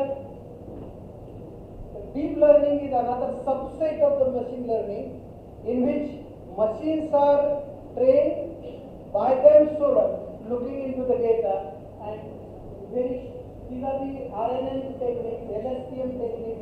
These are very recent techniques used in data analysis. One example is prediction of share prices. It is very volatile. It is a very volatile and non-linear kind of problem in which deep learning techniques nowadays are applied.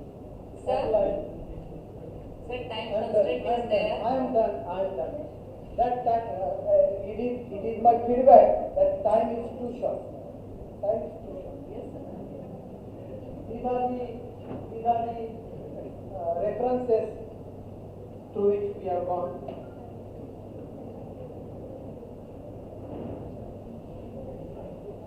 Thank you.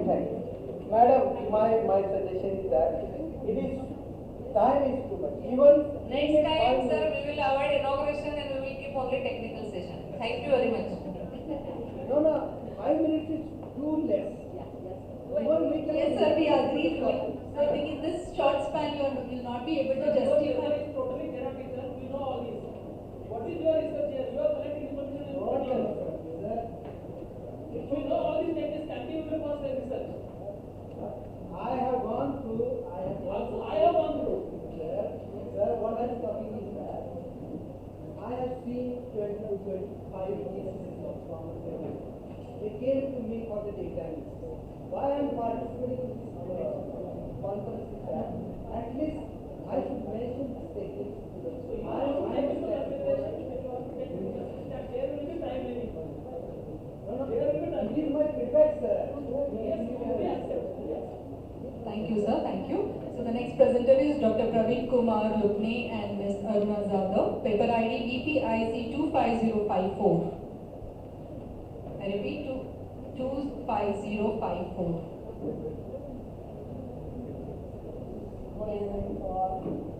Respected buyers, here I am presenting our research paper,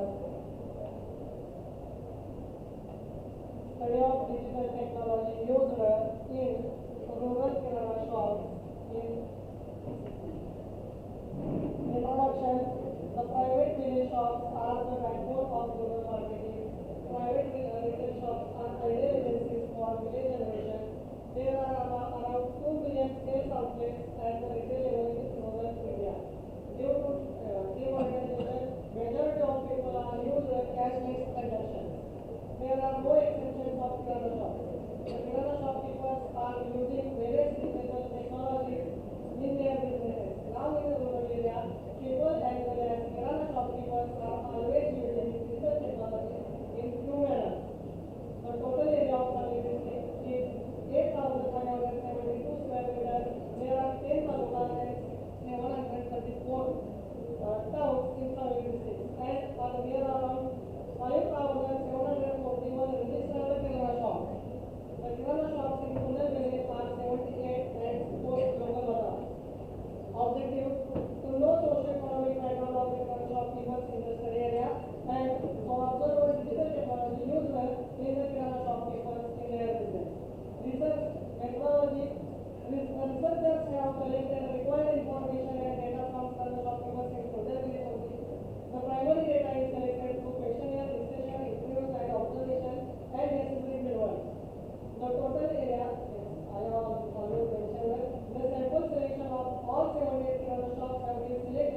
Kundal village.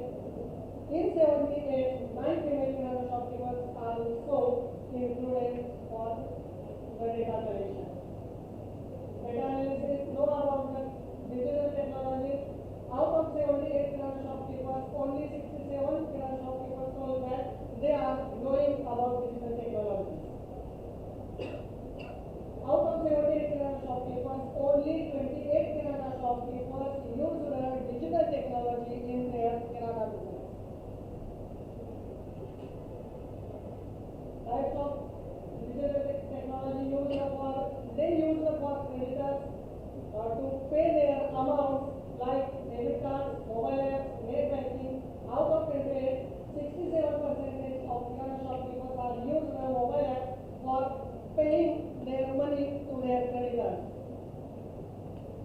Types of digital technology used for customers. Customers are very much aware, but kirana shopkeepers are told that only 25 kirana shopkeepers told that customers are also using digital technology for they pay their money. Average money purchased through digital technology. 28 kirana shop out of 28 kirana shopkeepers, 72% kirana shopkeepers pay their money near about 5,501 to 1,000. Types of customers who use the digital technology. 28 kirana shopkeepers are told that 67% students have used the digital technology for giving the money. Advantage of digital technology according to customers. I apologize that advantages of digital technology according to kirana shopkeepers. My mistake, madam. Sir, please. Out of 28 kirana shopkeepers, 16 kirana shopkeepers have told that they have used their digital technology because of instant availability of cash. And the conclusion is, from the above analysis and interpretation, it is concluded that most of the kirana shopkeepers are well educated. Majority of the kirana shopkeepers are know about the digital technology. It means that they are using all digital technologies for their business. The young generation mostly use the digital technology for day-to-day transactions. There are many reasons, but they are aware about new digital technology. This is the dream of young India.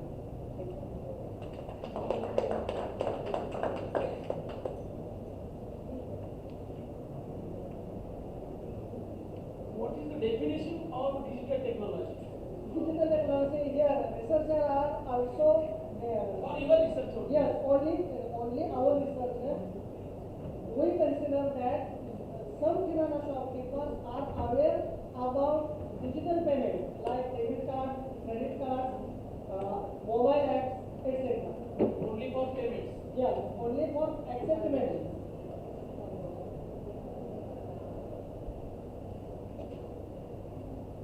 Okay, thank you, sir. And the last person.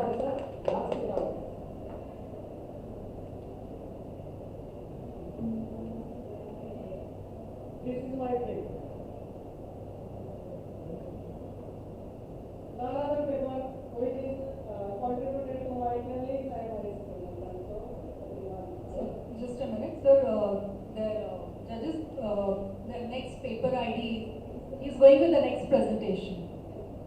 VPIC 25055. Yes. Yes, a famous movie in 1971 by Kapure Aapne Mere. Yes, the three generations. First one, the great Vikrant Kapoor. Next, their son, the great showman Raj Kapoor, and his son, Ranbir Kapoor. And this is four rare incidents. There are three education generations for teaching. My three gurus are there. Enel Kadam sir, Shanori Kulkarni ma'am, and Kalange sir, who teach me. And my student also present here. We share my paper, that is Pratibha Sahu. There are three generations also are there in Canada.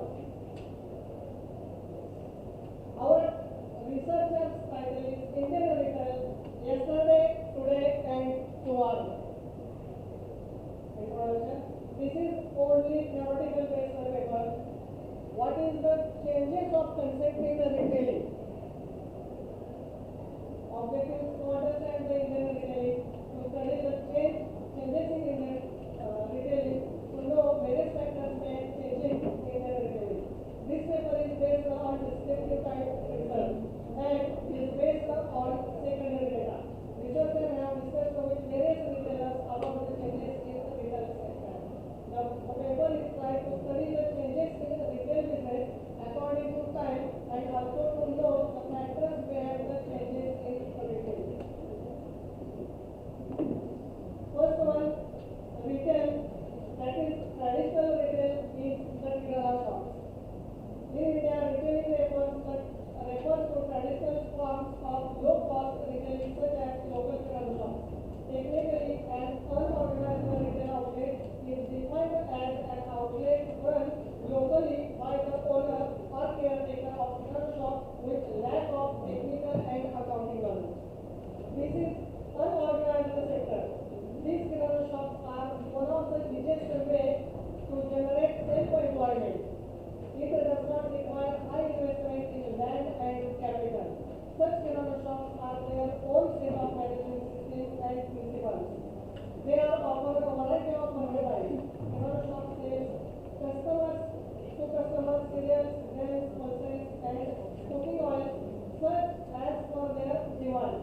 Mostly these kirana shops are run by the people commonly referred as Baniya, who lack professional education, experience, and exposure. This is experiment. Today, organized retail. In India, traditional format of kirana shops changed and in modern and organized formats like supermarkets, departmental stores, hypermarkets, and shopping malls.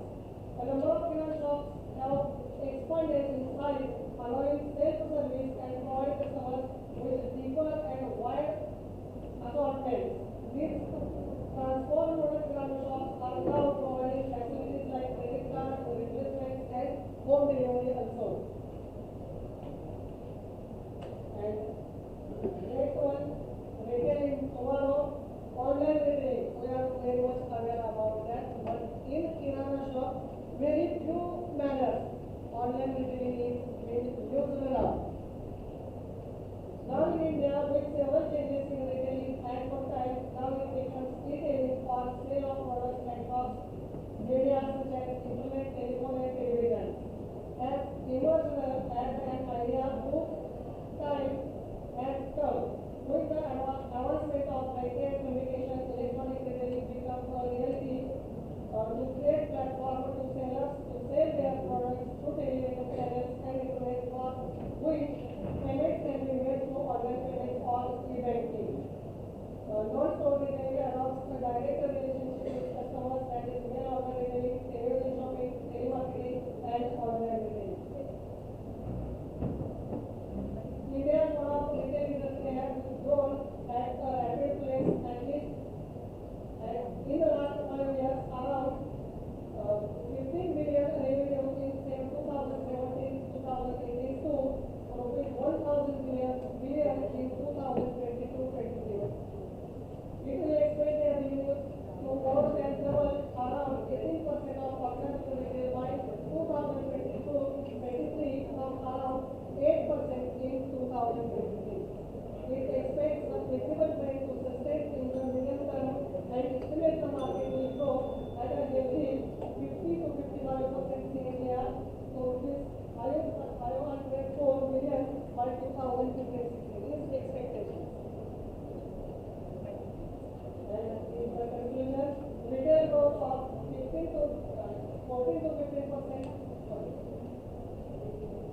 Retail growth of 14 to 15% per year is expected to 2025 by increasing income levels, new products, standard of living, competition in the market, and increasing consumption patterns have contributed for the demand creation of these modern stores.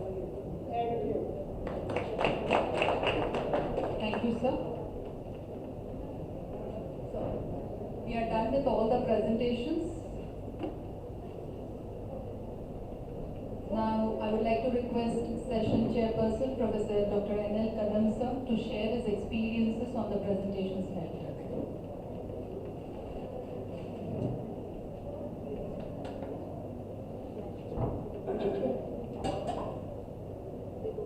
dear all,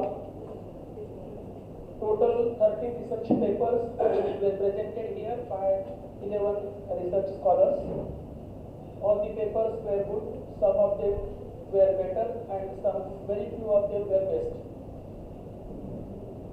I congratulate first to all the research scholars for presenting the research paper here.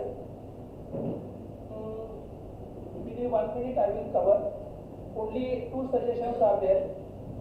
All the research scholars should know first that there will be definitely time constraint. Because we are not having abundant time. We are not having a day. So, you should prepare for presentation in few minutes. Be practice yourself. That there will be only 2 minutes, there will be only 5 minutes, there will be 10 minutes. So accordingly you have to prepare. Okay?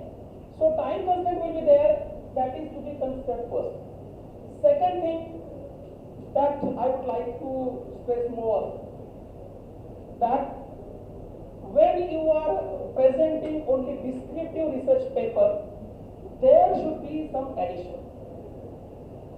If you are collecting information and putting here very systematically, that will not be called as research.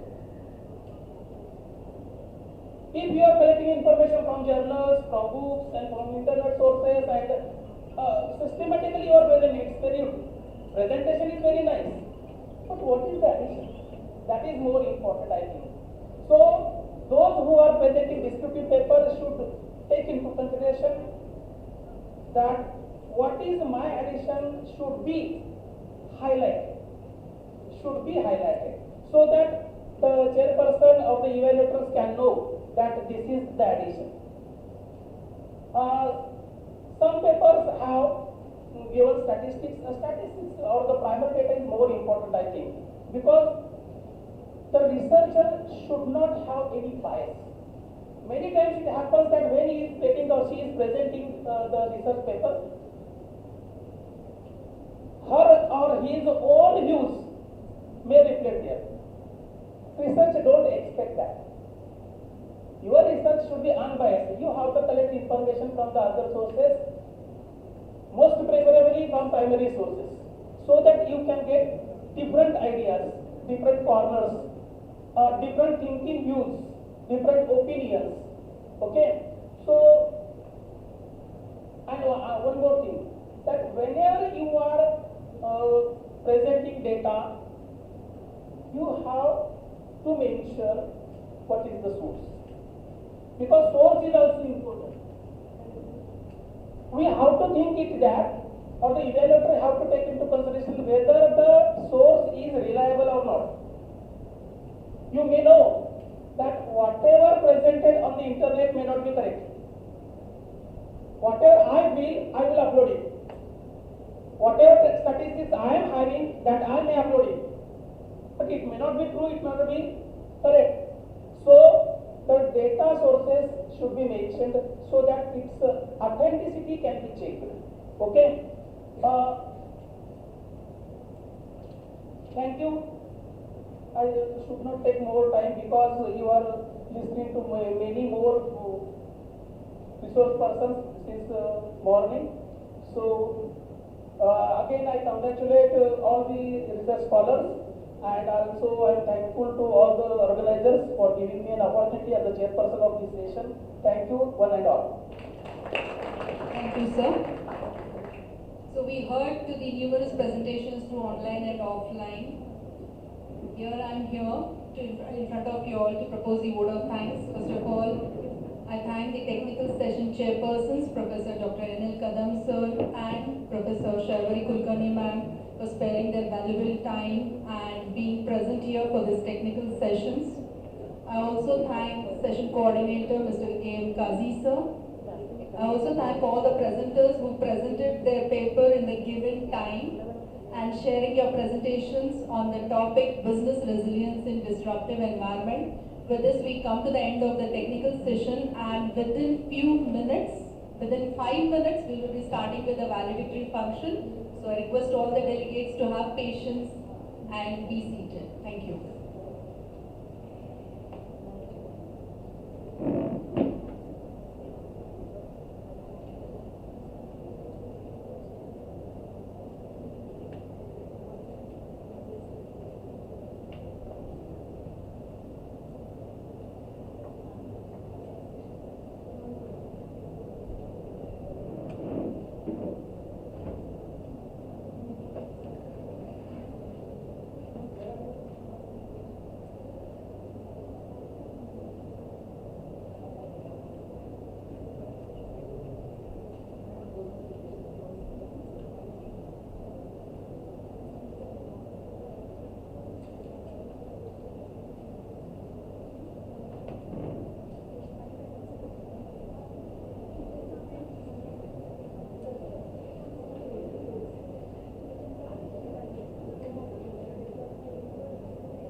to all the delegates.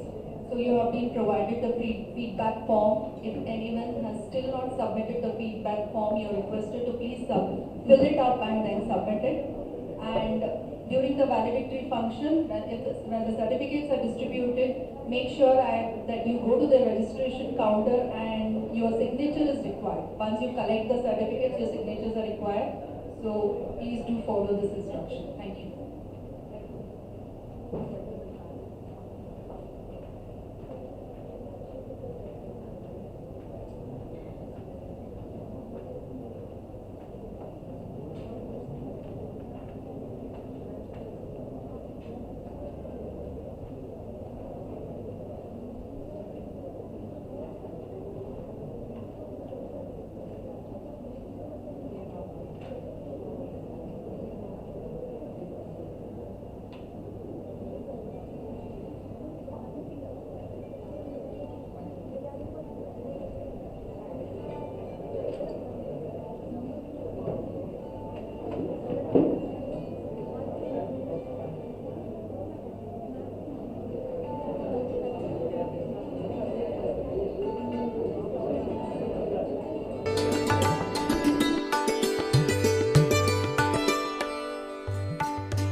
That will drive us forward.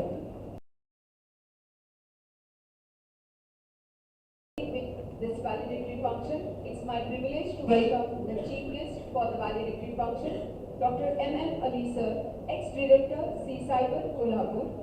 I also welcome session coordinator, Dr. R.N. Yelatti Sir, in charge principal, VPIMSR Sangli.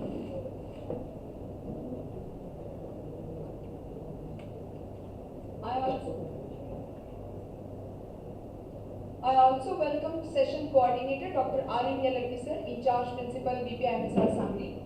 Before we are honored to listen to the chief guest's words of wisdom, let me take the pleasure of introducing the chief guest of the valedictory session, Dr. N.N. Ali Sir. Dr. N.N. Ali Sir has acted as the director of C-Cyber, Kolhapur for 4 decades.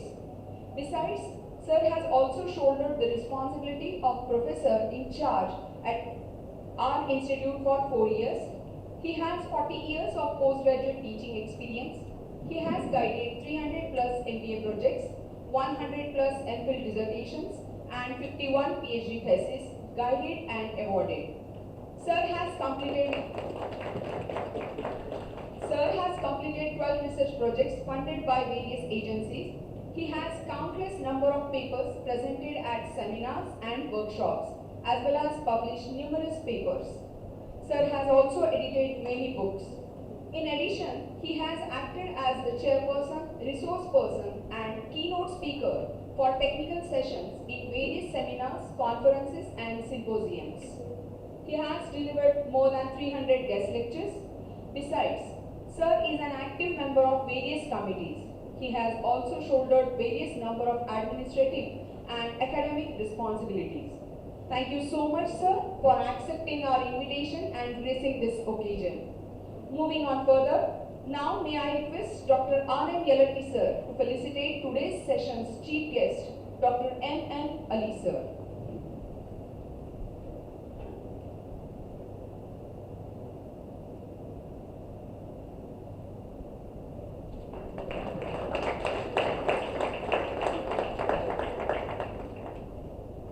Thank you, everyone. Now, may I call upon Dr. M.M. Ali, sir, to share his knowledgeable insights with us.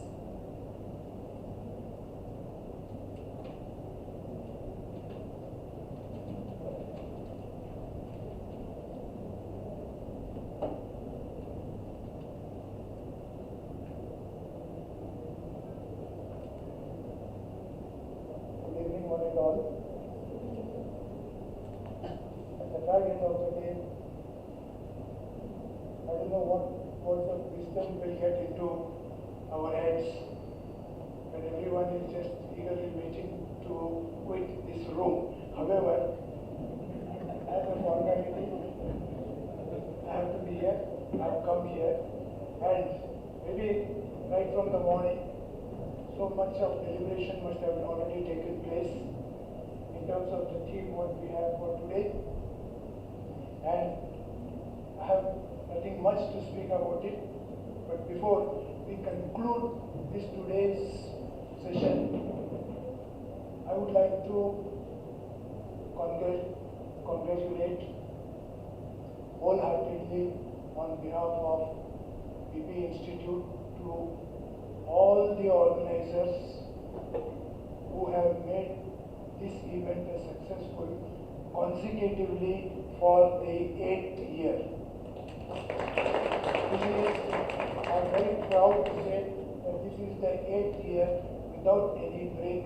VP Institute has been organizing the international conference, and maybe the backbone of this is our Deshpande madam, who had been all the time heading, with support of our senior faculty, Charles Principal Dr. Yelati sir. So, without daring to take the name, I would say that each and every teaching, non-teaching staff and the support staff who have been a contributory factor for today's event would be the recipient of being a part of this particular activity. With this, we have been talking about the business resilience, and there is one more word, disruptive global environment.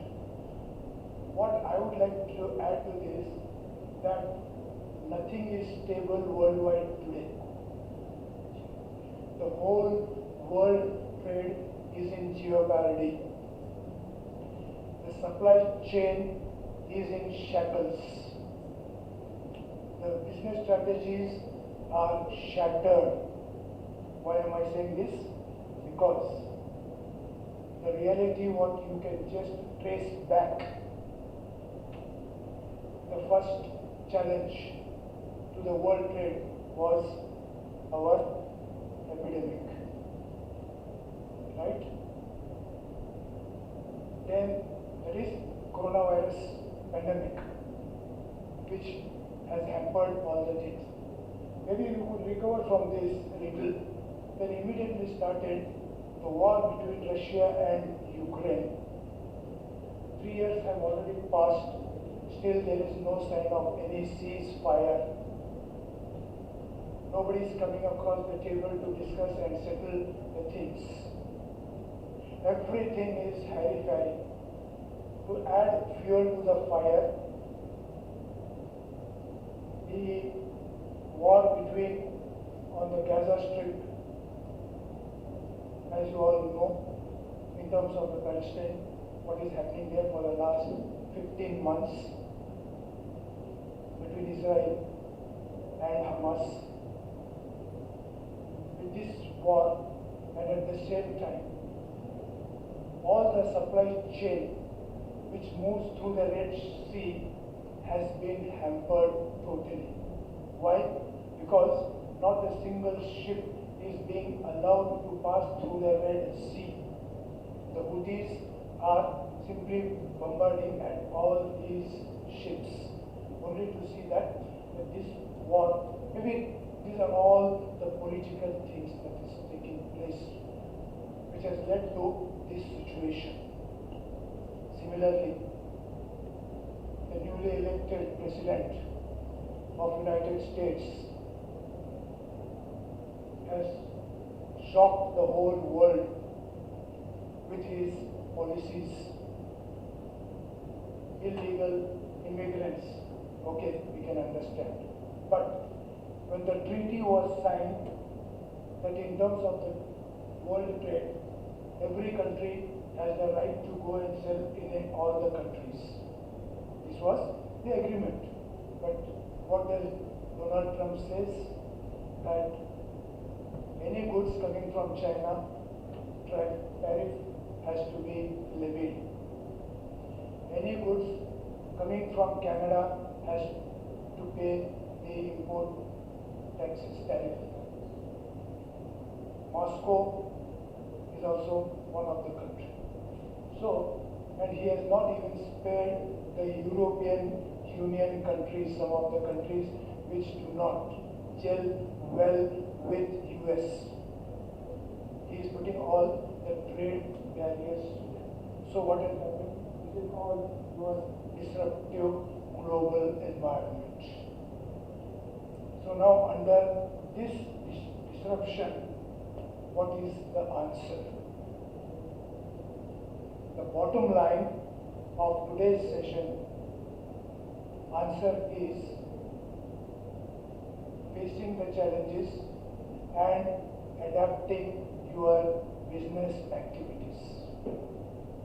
Adaptability is the only solution here in terms of the resilience. What you talk about, what is this resilience? The capacity to be flexible enough to adjust to all the threats which is coming from the globe. So all these business houses need to redefine their strategies, need to work upon their supply chain management. Then and only then, maybe the things would settle. Now with all these things happening, one more major factor that is emerging is the development of BRICS, as you must be aware of. Brazil, Russia, India, China, and South Africa. These 5 countries laid the foundation of the BRICS. Today, this BRIC platform is controlling 30% of the global trade. And from these 5 countries, now 52 countries are aspiring to be the members of BRICS. Why? To challenge the domination of US dollar. They are thinking parallelly on lines with why should only America rule the country, the world, and dictate us? We are not in a position to take the dictation anymore. So there is a divide of the whole entire world in 2 different parts, West and our Asian part. So this parallel currency of BRICS is also forcing the business houses to redefine their strategies. So there is the need now as to what should be the composition. What composes of your business resilience? okay, you are talking about adaptability. What components should be considered in this? And in today's situation, when we talk about adaptability, there is one and one only factor which one has to take care.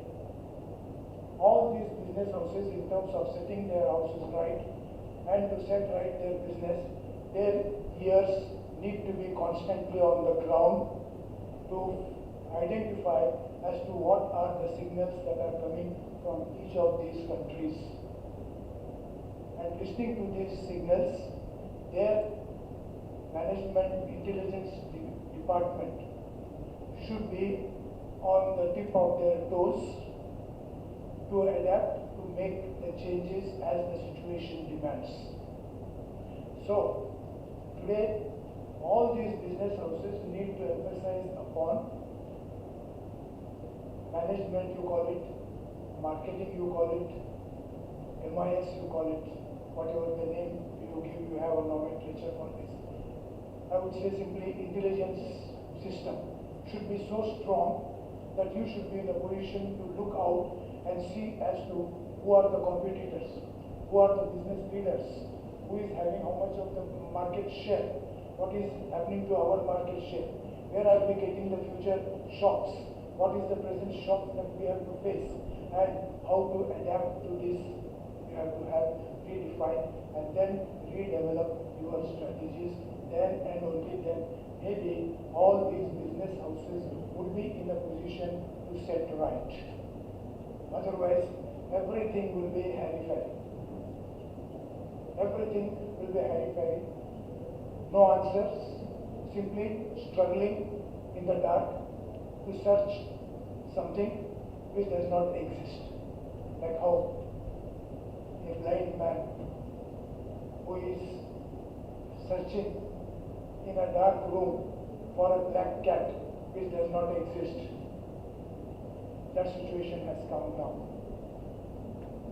So, maybe that these business houses, when you talk about business resilience, what resilience?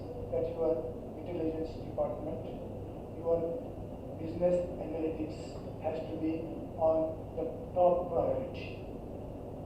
With this business analytics, that these business houses need to work out upon what is the profitability by products, what is our profitability by territories, what is our profitability by customers. Having worked out on these different profitabilities, they need to make all their assets very, very strong. When I say assets, it's not the plant and machinery. Their assets comprises of IP, intellectual property. Their assets comprise of the cash what they have. Their assets comprise of the investors who have invested in their business. And all and above all, the king of their assets is the customers whom they are reaching to. So, these business houses need to look into all these aspects and face all these challenges, set right the things, and then go ahead to see that maybe you are back with your original business entity, with your business environment. But still, I would like to have a word of caution for today's seminar, whatever the discussion that has taken place. We need to identify, in spite of being business resilience, trying to set the things right, and once you implement the things, what you need to do is you need to monitor. And when you monitor, maybe definitely I would say that you may find some gaps in this resilience. So these gaps need to be identified and they need to take the corrective steps to fill in these gaps. What gaps? Maybe flawed strategies. Many times, the strategies what are being formulated may not necessarily work in the right direction. Things may go wrong. So, one has to see that, when you are talking about this business resilience, what are the gaps when we implement, when we measure the results, when you measure the results, you may find that the results are not according to your expectations. Maybe they are far from the targets. They are far from the goal. So therefore, maybe one need to find out this, avoid. What you should do is you should avoid flawed strategies. It should be flawless. Your strategy should be flawless. It should hit the target the moment when you implement your strategies. Then and only then, maybe the definition of business resilience will work, otherwise not. Number two, poor data infrastructure. The survey which was carried out, where the board members were asked to what extent do we agree that there remains a gap between your plans and implementation. So 84% of the board members have agreed that because of wrong strategies, many a times there remains a gap. Similarly, 80% of the board members do agree that most of these organizations have a poor information system. Your information system should be up to the mark. And with these two cautionary measures, maybe the third precaution that you have to take is that these business houses need to be most agile. They need to be most agile, highly flexible. They should be in a position to take 360-degree right turn if the situation demands. Otherwise, they will be wiped out. No scope at all. And then with this agileness, and the most important thing is the integration. There has to be proper integration.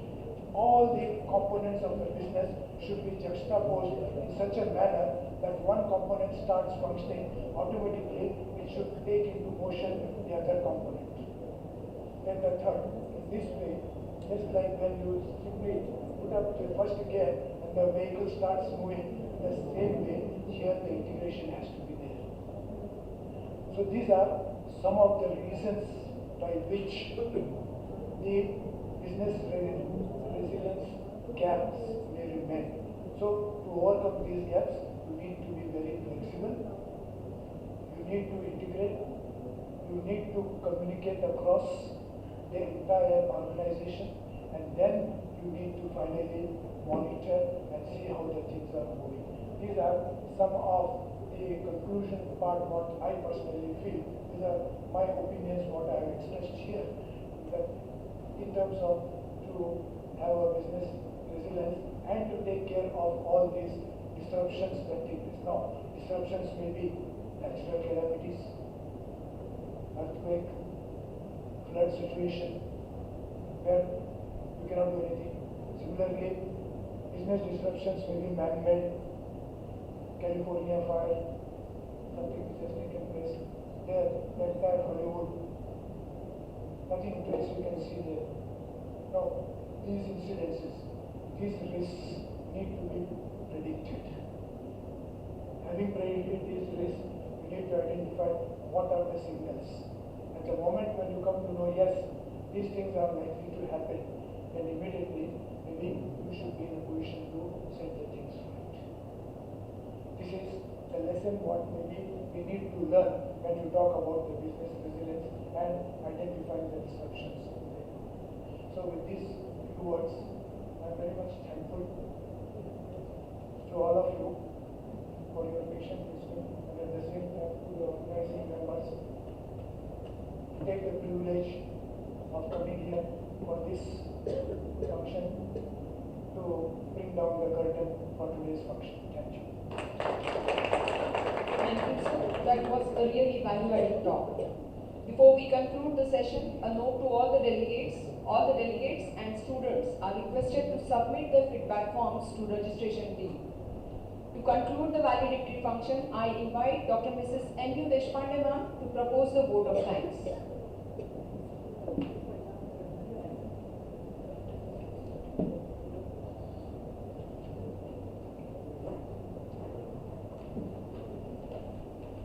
Good evening, all the distinguished guests, dignitaries on the dais, of the dais, all the delegates, research students who have participated in this conference on business resilience in a disruptive environment.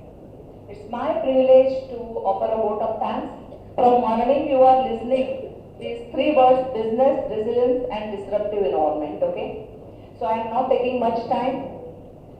What I say, conference is like a marriage. Conference is like a marriage without husband and wife, okay? So I would like to extend my thanks to all the delegates. Just imagine, marriage is there, but Baratis are not there.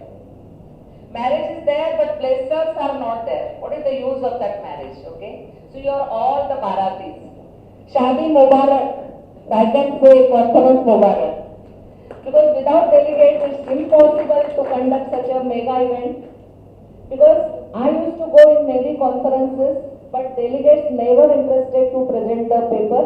But what I see today, all the delegates are very enthusiastic. Even sir is also very enthusiastic to ask the questions, to participate in the question session. It's really, really appreciable. Thank you very much, all the delegates.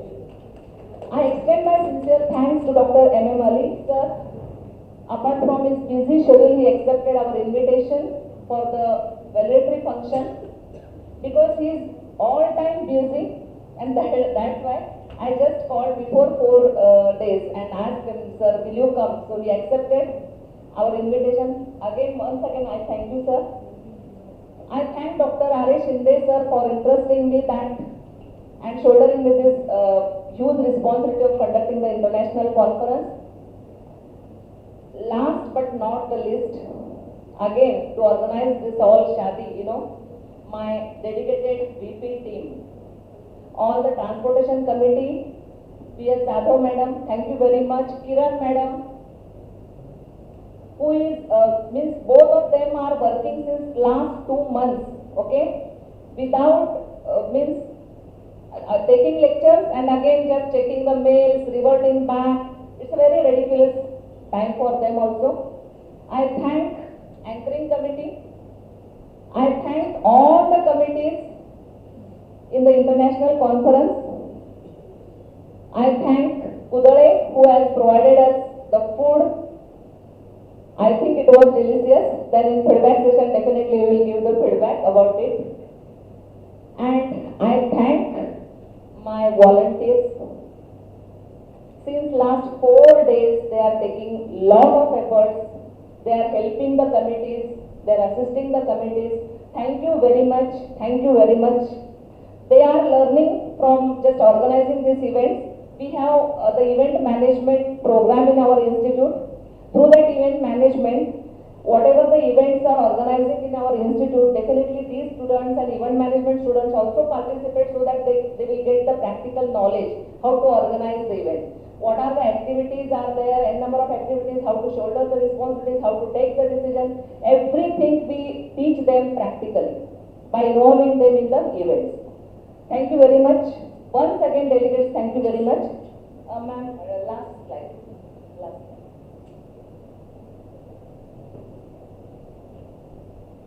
One more announcement is there. As I told you, 5 papers henceforth, already your papers are published in the ISSN. But yesterday I just announced on the WhatsApp group that those who are interested to publish their papers in the ISBN upcoming book, they can send their papers along with the plagiarism report, which should be less than 20%. Okay? So definitely free of cost, we will publish those papers. But obviously, that should meet the standards of the publication definitely, and those should be relevant to the conference theme, because that is also the conference proceeding itself. Okay? So this is my own venture, Indo-Global publication. Publisher is myself, Dr. Neeta Deshpande. So you can take the photograph. If you have any books written, maybe academics, non-academics, then definitely you will get all the services of publishing, getting ISBN in a very competitively less price. So please just contact me. Even VPIMSR are also having this. It will get own press also. So we are starting our own publication and our own journal very shortly.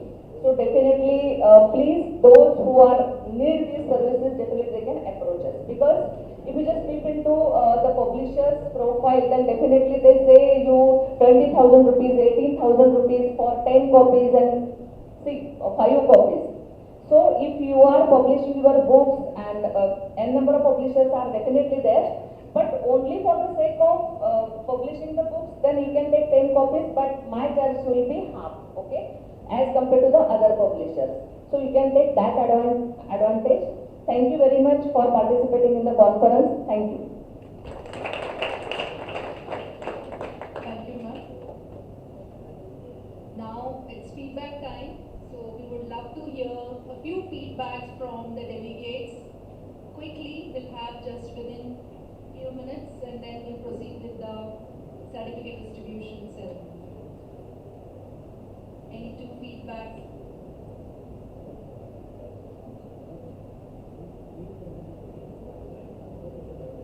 Yes, please, sir.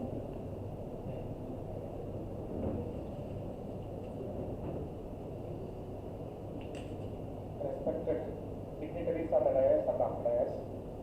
I am Dr. Chandrasekhar Pai, Assistant Professor of Economics at the SMIT Shivananda College, Harvard, affiliated to Rani Chennamma University. I won't say much. I conclude it in one sentence.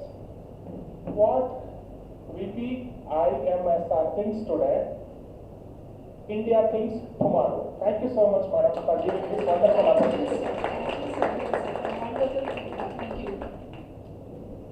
Anyone from student side? Is any other delegate? We would love to hear from you.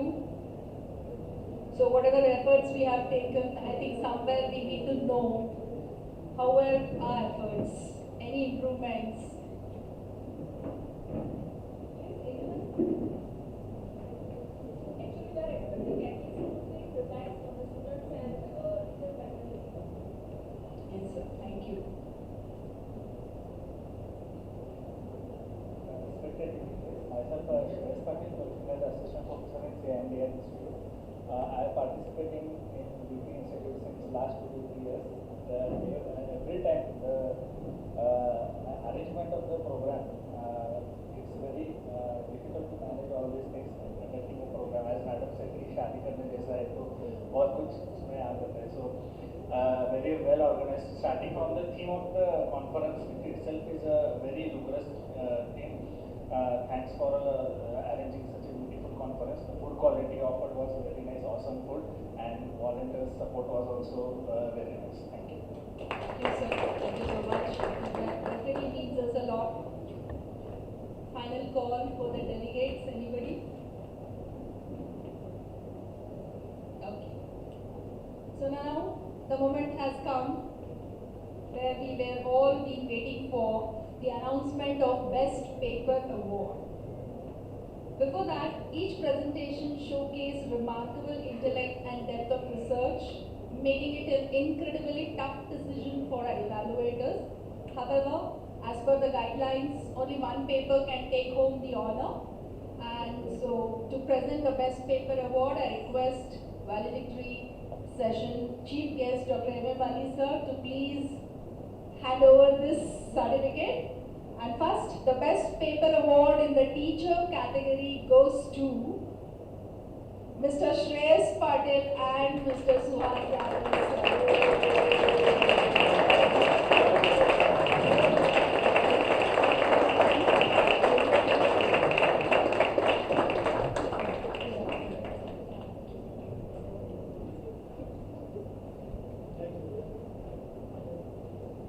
Hearty congratulations to both of you.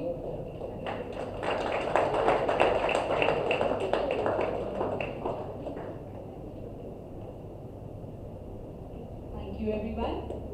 Moving on to the Best Paper Award in the student community. It goes to Nirali Zadav and Sanika Patil of VPIMSR Sangli.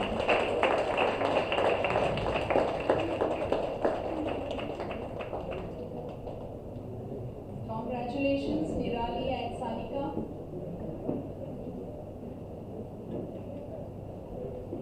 MBA. A big round of applause for both of them.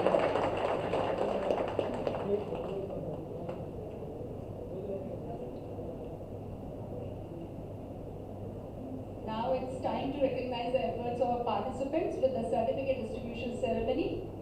First, I would like to call upon Dr. Chandrasekhara Bai to please collect the certificate.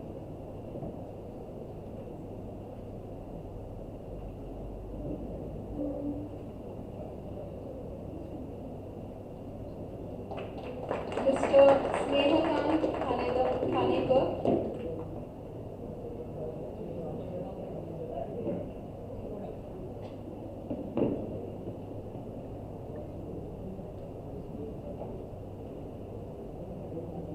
Mr. Makarand Joshi.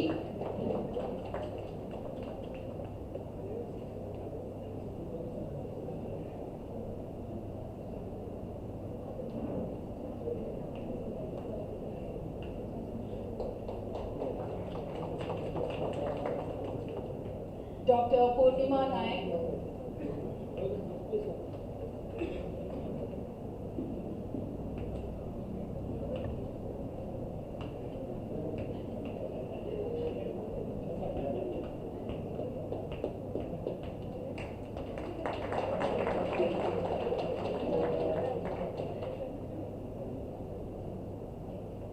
Ms. Sonali Fadtare.